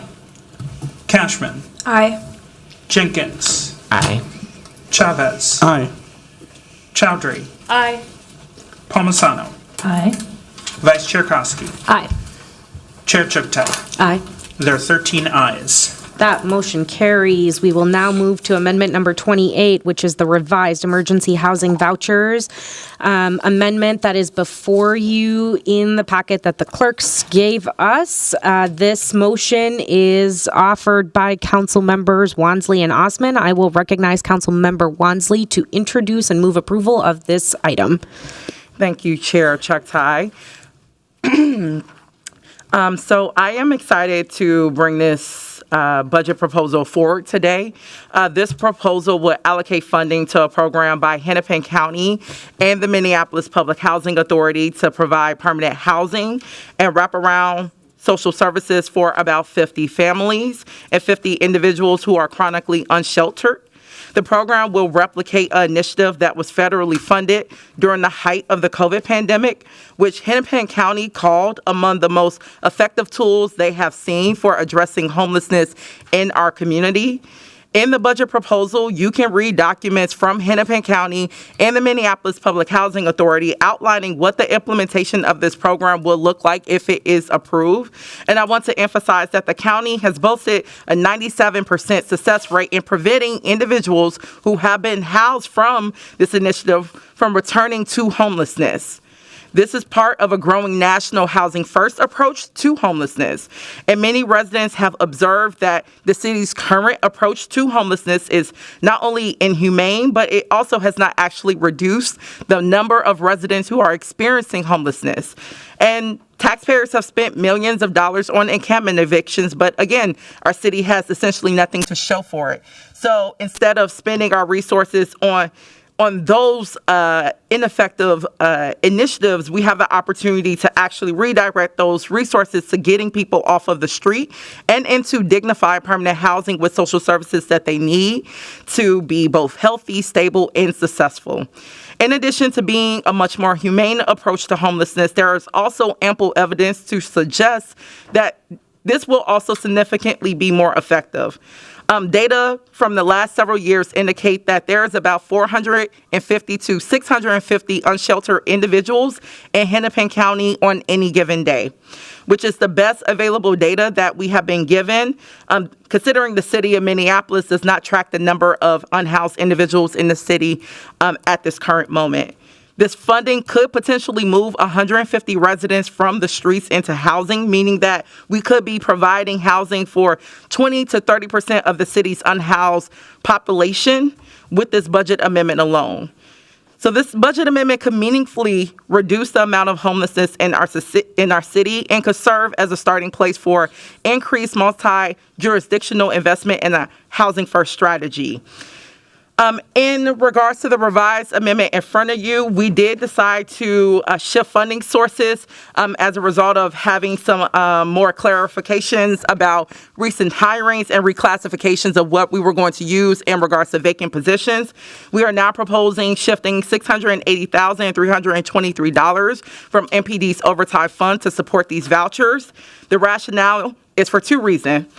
One, recently at the AO committee, we had a discussion about critical staffing overtime. And in that conversation, we did learn that MPD does use critical staffing overtime for encampment clearings. The implementation of these vouchers, which again, could reduce the amount of unsheltered homelessness by up to 30% next year, alongside many other program dollars being invested in unsheltered homelessness, makes me hopeful that we will see less encampments overall in the city, and therefore will require less of a police response. So less of hopefully, or more of that soft touch that Director Velasquez just mentioned. And then, which means we won't have to use overtime to staff evictions. Additionally, MPD is able to absorb any needs that they have for overtime through their vacancy state savings. In the fiscal note for the critical staffing overtime LOA, MPD stated the year-to-date cost for the police department critical staffing overtime through November 5th, 2024 was $12 million. The incurred costs in 2025 from this extension will be covered by the department's base budget, and no new funding is being requested through this action. This fiscal note demonstrates that MPD is able to support any additional overtime they need next year, the same way that they were able to do this year through their vacancy savings. This proposal is also funded through a combination of other vacant positions and small reductions in contractual services from 4 departments that expend the most resources responding to unsheltered homelessness. In regards to the $400,000 one-time funds request, that will come from the general fund balance, and this will not impact any department's operating budget or any service levels for residents.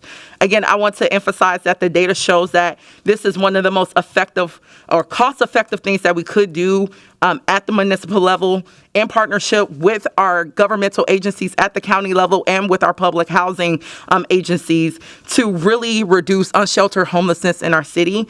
And I would encourage my colleagues to also read, again, the documents and letters submitted by Hennepin County themselves and MPHA themselves that outlines the program implementation needs and why they have found this to be a successful program that they're excited to support in collaboration with us. So with that, I will ask for a second and move this for approval.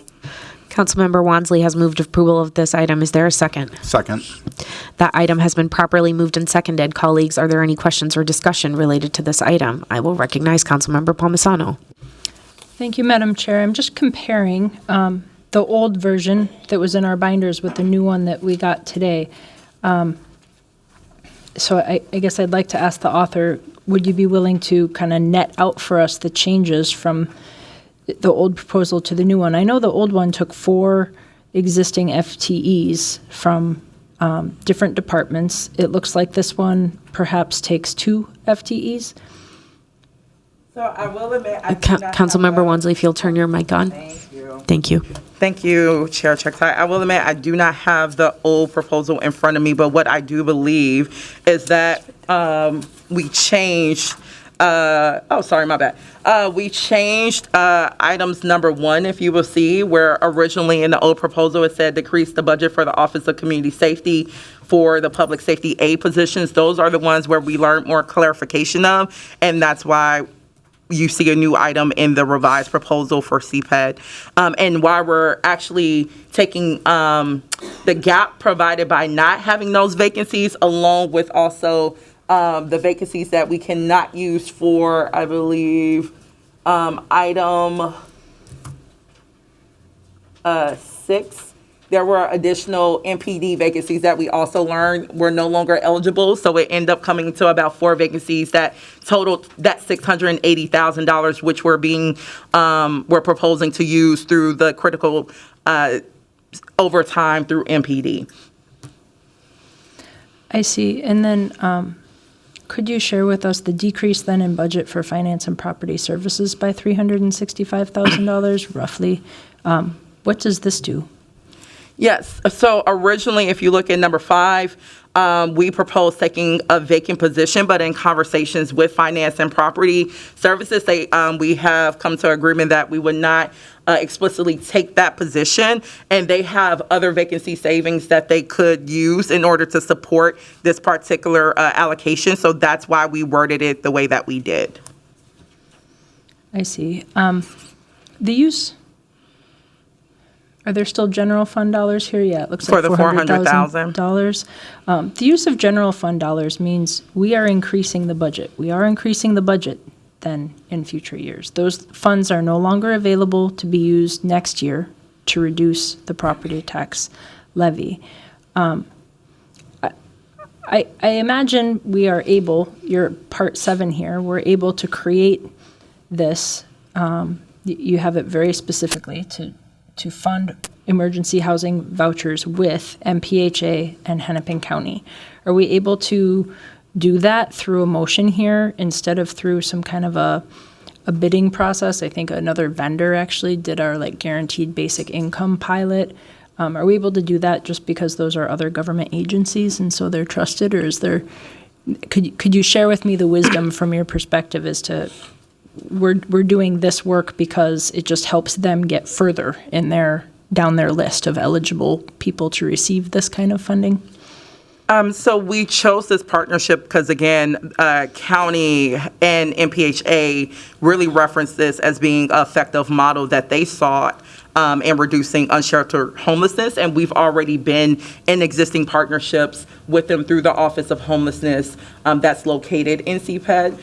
So also you'll see in the language in 7, we also name, just based off of conversations with the city attorneys and also based off of past presidents and having those collaborations around various housing projects, especially around homelessness, that we do name that we will be entering into an agreement with both Hennepin County and MPHA to ensure that these dollars are spent in the way that the program, outlines, and that we can, of course, receive that data as we do with other programs that's baked into the Office of Homelessness.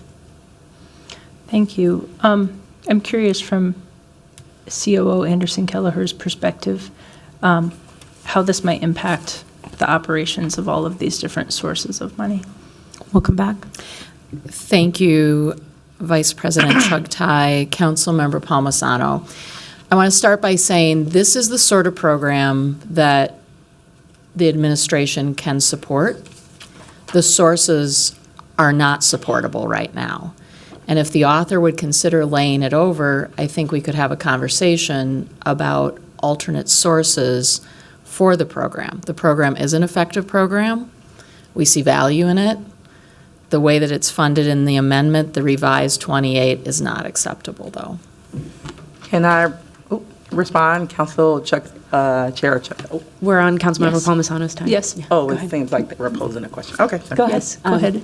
Yeah, I just wanted to respond directly to COO. So I believe, COO, you're aware we've been working on this amendment for several months. I met with, Mayor Fry himself about this amendment. So this is no shocker. And this is now the second reiteration or iteration of this amendment, where we've had to, in just the last 24 hours, have learned about last-minute changes around our funding sources. So I feel very confident in doing a lot more work to get to these funding sources. I would like to proceed with the amendment as it stands. So I'll just say, well, first I'll ask COO Anderson Kelleher if she wanted to respond. So then, Madam Chair, I will fully respond to Councilmember Palmisano's question. This is not a great amendment because of the sources. It really damages other departments. And I guess coming with a olive branch to say we could work on a source together, I have not worked on this with you. I am coming forward to say that there is a way forward, but if that's not needed, it really is a damaging amendment. So I'll also add some context to this conversation that I do see a need for this. I do see that this is a very impactful way to get people out of experiencing homelessness.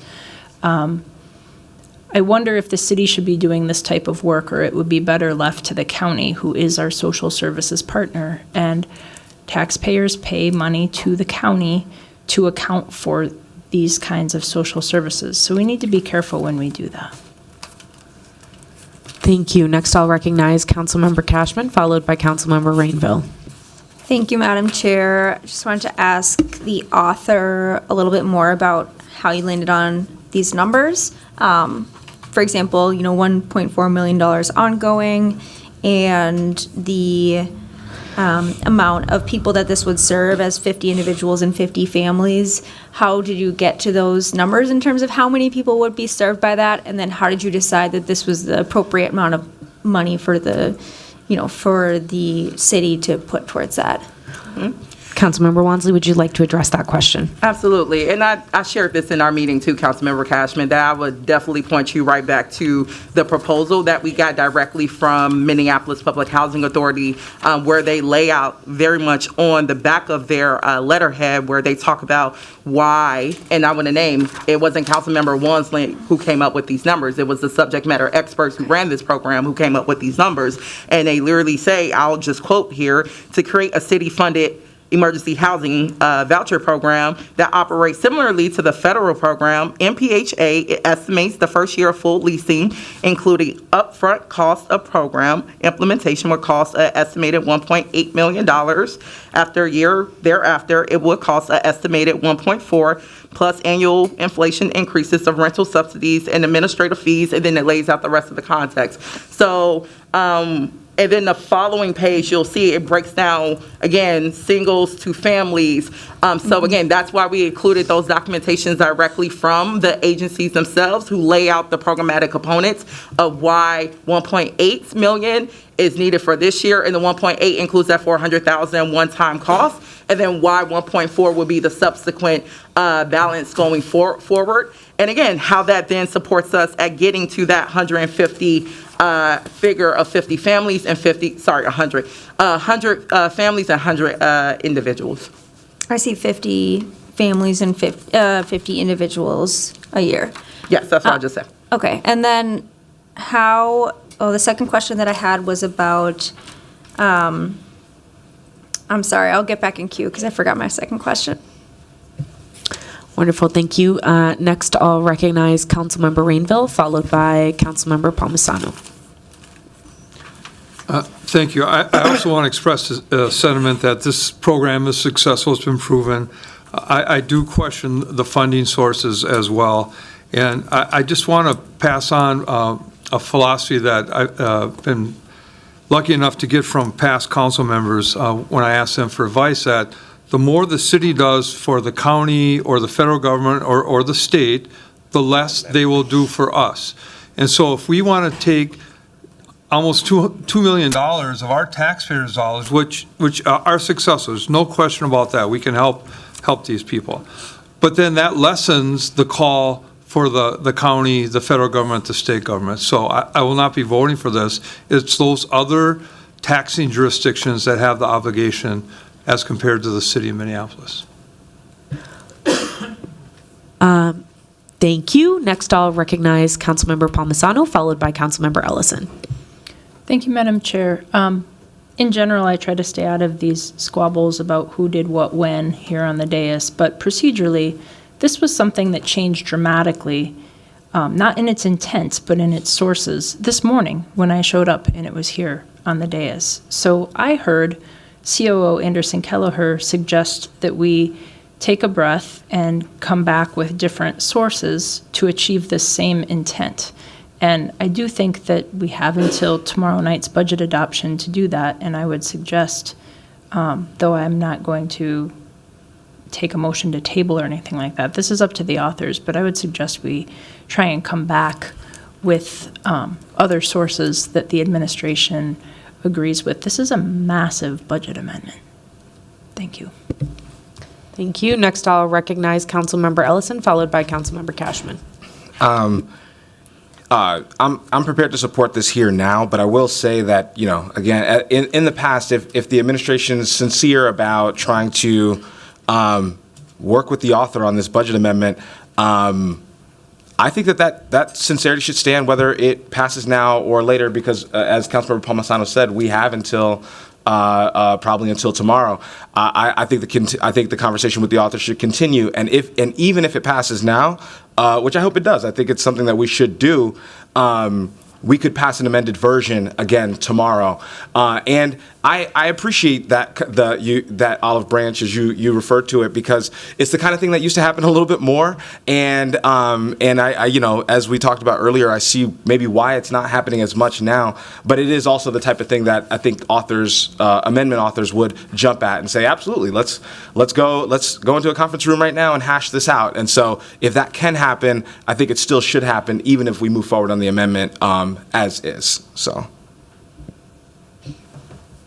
Thank you. Next, I'll recognize Councilmember Cashman, followed by Councilmember Wansley. Thank you, Madam Chair. I remembered my second question. So trying to understand the impact of this and what we're hoping to have this money achieve within 2025. Just wanted to see how you're assessing, right, the amount of people experiencing homelessness that we have right now in our city for in encampments versus what the intended outcome of this program would help us achieve in the coming years. Like, how would you benchmark progress? So, Councilmember Cashman, Hennepin County and Minneapolis Public Housing Authority has a robust coordinated entry system that is backed by data that tracks metrics around homelessness. Hence why I referenced that data point around 450 to 650 unsheltered individuals being on the streets every single day in the county. So they are tracking this information. So they organized this program that was federally funded around those metrics. And once again, more than happy to have them, as I've done with budget amendments in the past, and council members can attest to this, they will come and give data and presentations to BIS or whatever appropriate committee about the progress that they have made in addressing those benchmarks of, again, housing 50 individuals and 50 families. So they have a whole robust system because they have this infrastructure in place, especially since they had this going during the peak of COVID, and it was federally funded. Thanks. Yeah, this is big budget amendment, a big investment, and I would like to know that we're going to be tracking the impact. And I would actually suggest maybe IGR committee, because I don't think we've had like Hennepin County come and speak in that committee before, which is a committee of the whole. Although we also do a lot of this, homelessness prevention work in the PHS committee. So leave that up to the chairs, but would love to have that after we get through all of these proceedings. Absolutely. Thank you. And then next, I will recognize Councilmember Wansley, followed by Councilmember Chowdhury. Yes. Thank you, Chair Chuck-Tai. Actually, I just wanted to thank Councilmember Ellison for flagging that point, as we saw on Friday. Of course, I would encourage council members to support this proposal. Again, this has been years in the making, but in terms of coming up with this revised proposal and working with staff closely, after they raised a number of the concerns in the memo, we have been very, flexible in trying to address that. We're not laying off anyone, and also making sure that, we were being cognizant of the concerns raised and finding alternative funding sources to be able to support this critical need. That said, again, if a COO, and again, hopefully this passing, if they have a proposal, I would love to see it, bring it forward, and that way we could judge them side to side. But I don't feel confident about not passing something and then hoping on a pinky promise that tomorrow there would be something, and then we could, judge from there. But I would encourage colleagues to bring this forward. And then, yes, we can absolutely look at what the administration's proposal is and judge them both together. So I just want to say thank you, Councilmember Ellison, for flagging that piece. Councilmember Wansley, I will note for you and for Councilmember Ellison, who brought this up earlier, others, the first time that I heard from the administration that there was an interest in this amendment, like supporting the core idea, but not the specific sources, was 2 versions ago, right, last Tuesday. And since then, I will just note we haven't seen a specific idea about what alternate sources would work. Certainly, the body would welcome that, though. Next, I'll recognize Councilmember Chowdhury, followed by Councilmember Chavez. Thank you, Madam Chair. Yeah, I want to see this pass through. I am very supportive of this. I think this is something that's very timely for us to take on as the city of Minneapolis, in addition to the work that other agencies are doing. And it seems that there's an appetite of the body to move forward with this. But I did want to ask CO Anderson Kelleher if she would submit the alternative proposal for sourcing, and so we may compare it, and if we need to make an amendment, if it's amenable, we can take it up that way. I want to respect the author's decision of not tabling the item at this moment, and their openness to amending it later, should they feel the source is something they want to bring forward. Welcome back.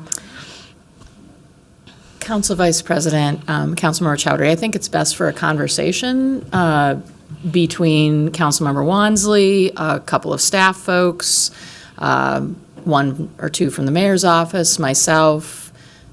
That would be the best way to address this. I'll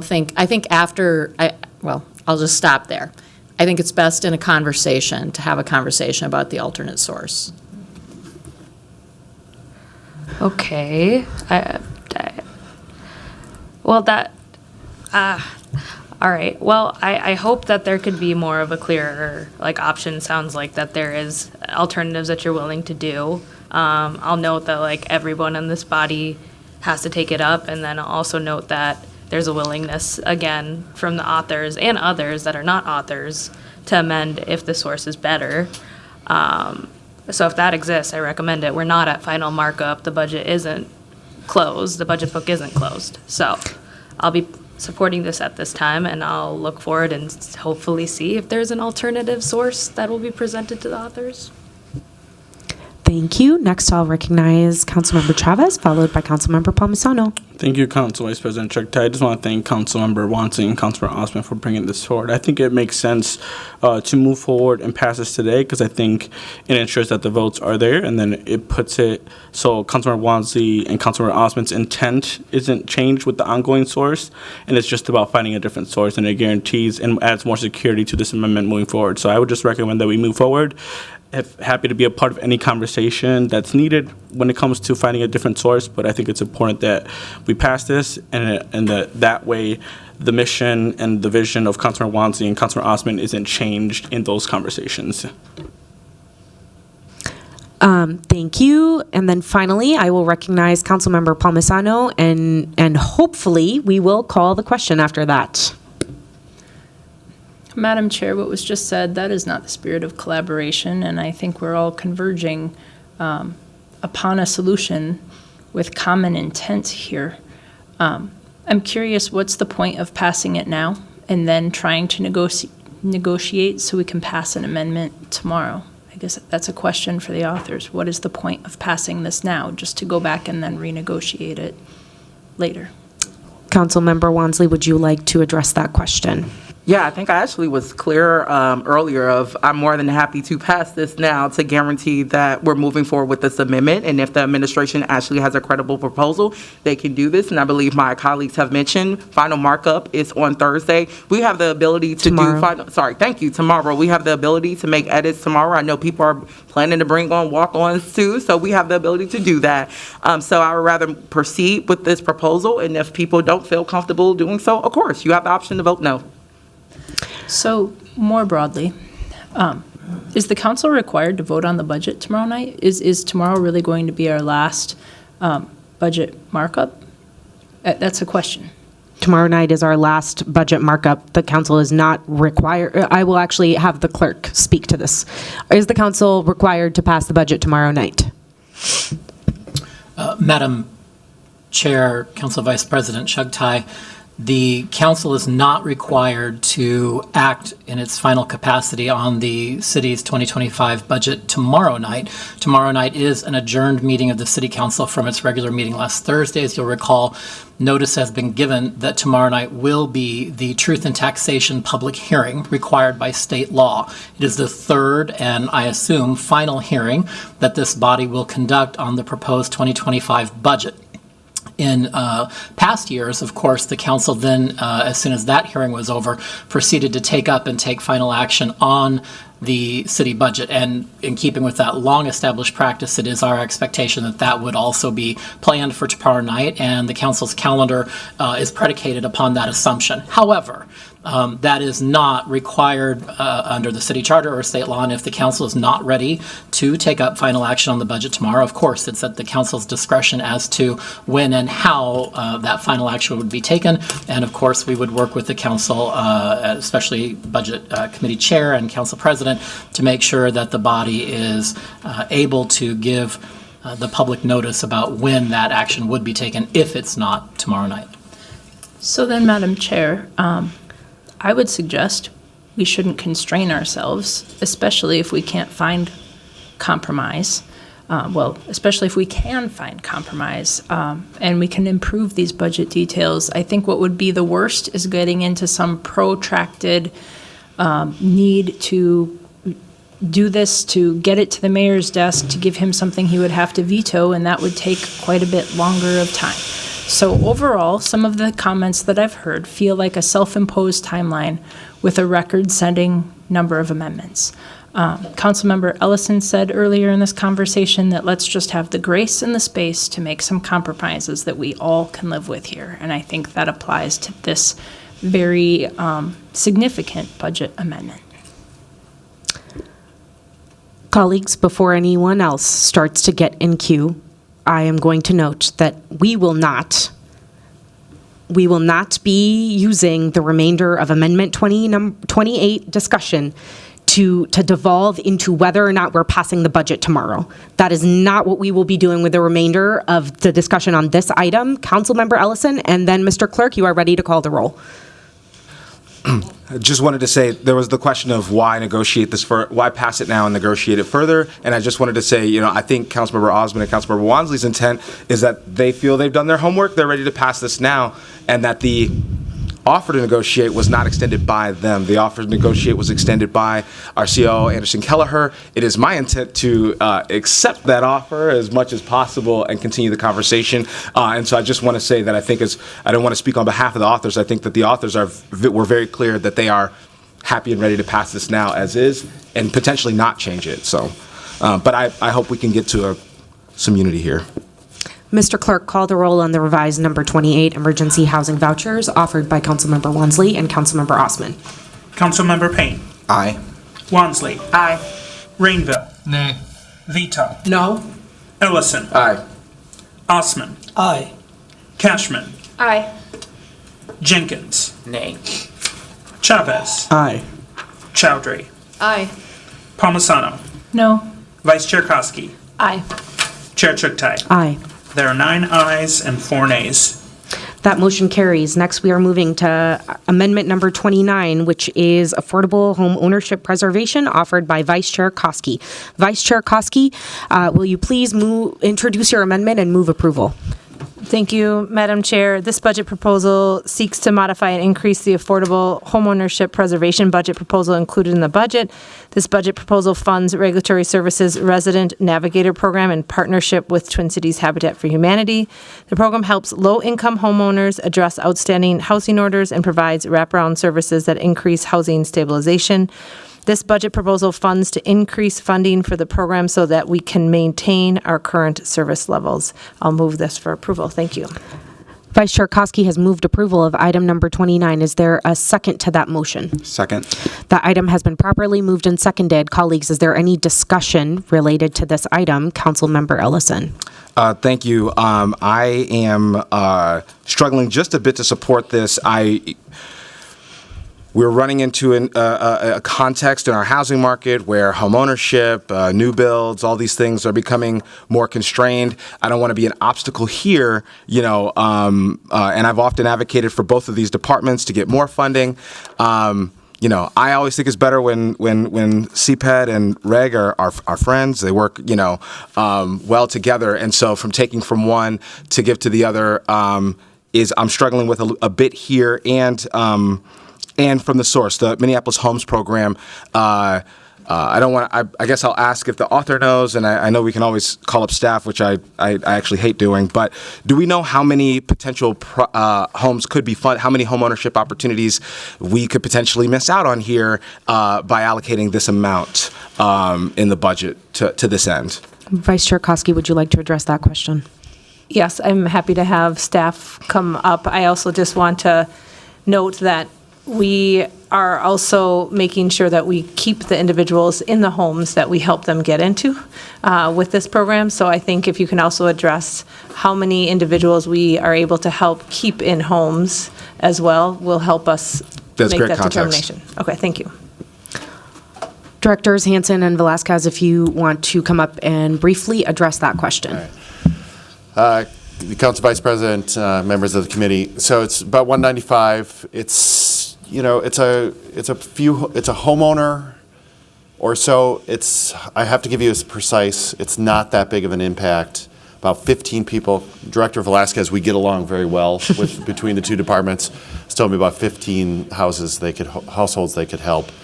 We leverage some money at the state that would be impacted a little bit, but it's not. It's minimal. Thank you. Thank you. And then next I will recognize Councilmember Palmisano, hopefully the last one in queue today on this item. I think that maybe Councilmember Ellison had the same thought in the back of his head and might ask the same question a different way. Do staff know if it's been determined if the local affordable housing aid fund is even an eligible use for this proposal? I thought we used CDBG money. LHAA money allows rehabilitation, but do we know if this would be an eligible use? Director, go ahead. Happy to answer that question too, Council Vice President. And Councilmember Palmisano, we've talked to the city attorneys. There's a gray area in the law that says it's eligible for improvements. We think that enhancements and code abatement is improving the housing stock and would be eligible under the LAHA statute. That's good. And that's promising, actually. We heard testimony in front of the Biz Committee, which I'm not part of, about the importance of programs like Minneapolis Homes to organizations like Twin Cities Land Bank, Aon, Common Bond, et cetera. they said they need programs like Minneapolis Homes because it helps them do their work of maintaining and preserving affordable housing. So to me, this feels like this is a competing sense of, is this a good trade-off or not? I do think this is a valuable program. It feels like we're just shifting money from one use to another, or is it possible we could make it more inclusive and make it eligible to both? Through the chair, Councilmember Palmisano, I think they're complementary programs that help people become homeowners and stay in their programs. We don't compete against reg services. We collaborate with them. I think it's a policy decision by the body to appropriate the funds to where you want to see them. Yeah. Thank you. It's a rough go because it seems like we're doing good work here in both of these programs. So why we're taking the one to use for the other feels maybe not necessary. But just trying to find my way to yes here, Madam Chair. Thank you. Thank you. Would you like to have anyone address any further questions? All right, seeing none, I am on the motion. We have the amendment, colleagues. We have the Affordable Home Ownership Preservation Amendment offered by Vice Chair Koski before us. I will ask the clerks to call the roll on amendment number 29. Councilmember Payne. Aye. Wamsley. Aye. Rainville. Nay. Vita. No. Ellison. Aye. Osman. Aye. Cashman. Aye. Jenkins. Nay. Chavez. Aye. Chowdhury. Aye. Palmisano. No. Vice Chair Koski. Aye. Chair Chuktai. Aye. There are 9 ayes and 4 nays. That motion carries, and we will now move to motion amendment number 30. Now, before we do that, colleagues, we are coming up on 4:30 right now. We have our captioners available until about 5 p.m. this evening. So I'm going to look around to both sides and see a head nod for yes, I can extend a little bit longer. Head shake for no, I cannot do that. Longer than when? And up, if we can go up until 5 p.m. instead of 4:30. All right. All right. The consensus I'm seeing is yes on that. I see Councilmember Palmisano in queue for a priority motion. Go ahead. Madam Chair, you earlier said we'd be going till 4:30. I am solely responsible for picking up my child and getting him to a tutoring session. So you may continue, but I will need to leave because my spouse is with our other child at a game, and it feels a little bit unfair to just keep on going and extend this till 5. I recognize the desire to say that we've accomplished 30 amendments, but I really did plan my day in a very logistically heavy way to be able to accommodate 4:30. Heard, understood. I think you can, I would just ask you to work with us on trying to limit debate then. So amendment number 29 is offered by, amendment number 30 is offered by Council members Ellison, Chavez, and Chowdhury. I will recognize Council member Ellison to introduce the amendment and move its approval. I don't want to go much past 4:30 either, and so hopefully we'll limit debate, and folks probably know where they're landing, and I'll talk about this amendment. I'll try to be brief, but I may not successfully be brief because it's a unique circumstance. So this amendment is to essentially stabilize shelter operations at Avivo Villages in the North Loop area, kind of on the border of Wards 5 and Ward 3. And this is typically the kind of action that I myself wouldn't support, but I want to give a little bit of context why I feel like it's needed. We have been hearing for the better part of a year from the county that they are facing a massive cliff. I'm not sure if we can talk about the numbers on that cliff, but a massive annual cliff for their ability to do homeless services. These are programs all across the city, and for those of us who are on the Heading Home Hennepin board, we actually heard about cuts to some of these programs there. That's where we first heard about them.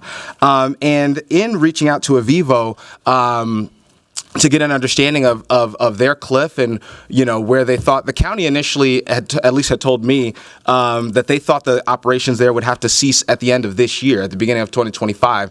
That would put 100 people in that shelter right on the street overnight. It would any hope of being able to get operations back up and started would probably take more resources than to just keep them open to kind of weather this storm.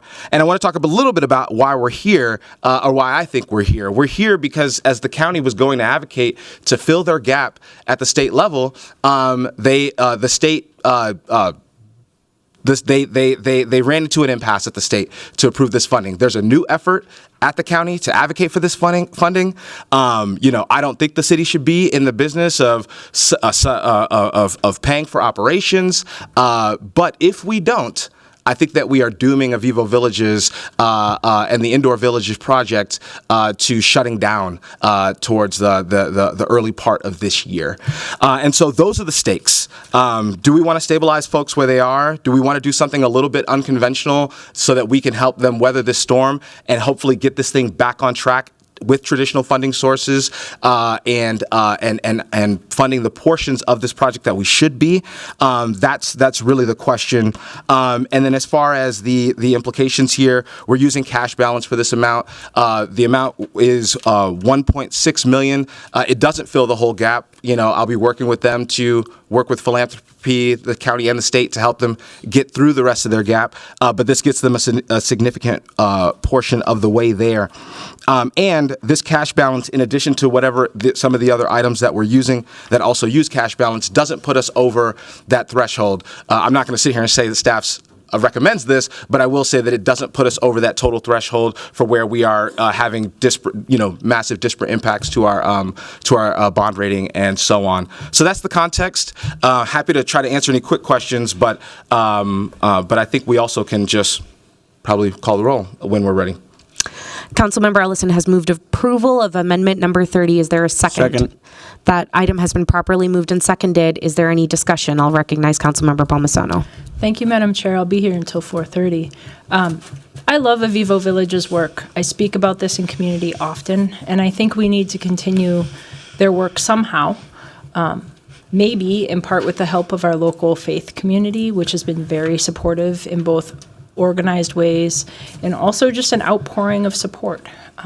There are people in my community who work very hard to organize things like the curtains that are used in the Avivo Villages, have the tables, the bedside tables that all come from just individual members of our city just trying to do something to support these things. But I cannot support the use of general fund dollars as it means we are increasing the budget. That's something that would have to be a very careful conversation and be supported by our administration. Those funds are no longer available to be used next year to reduce the property tax levy. So here we go again, providing funding to a specific organization with no process. So who's going to be next in line? We've got to stop this without thinking through the long-term plan for addressing the fiscal cliff that our partners are facing right now. We have a legislative directive in process exploring what a standard process required of any homeless service provider requesting capital and/or operating funds from the city of Minneapolis. That's what that legislative directive in process says. So why are we preempting this legislative directive for yet another specific provider? The city and the county have collaborated on a funding request to the state for response to this fiscal cliff. I think we are undercutting our own efforts by funding this.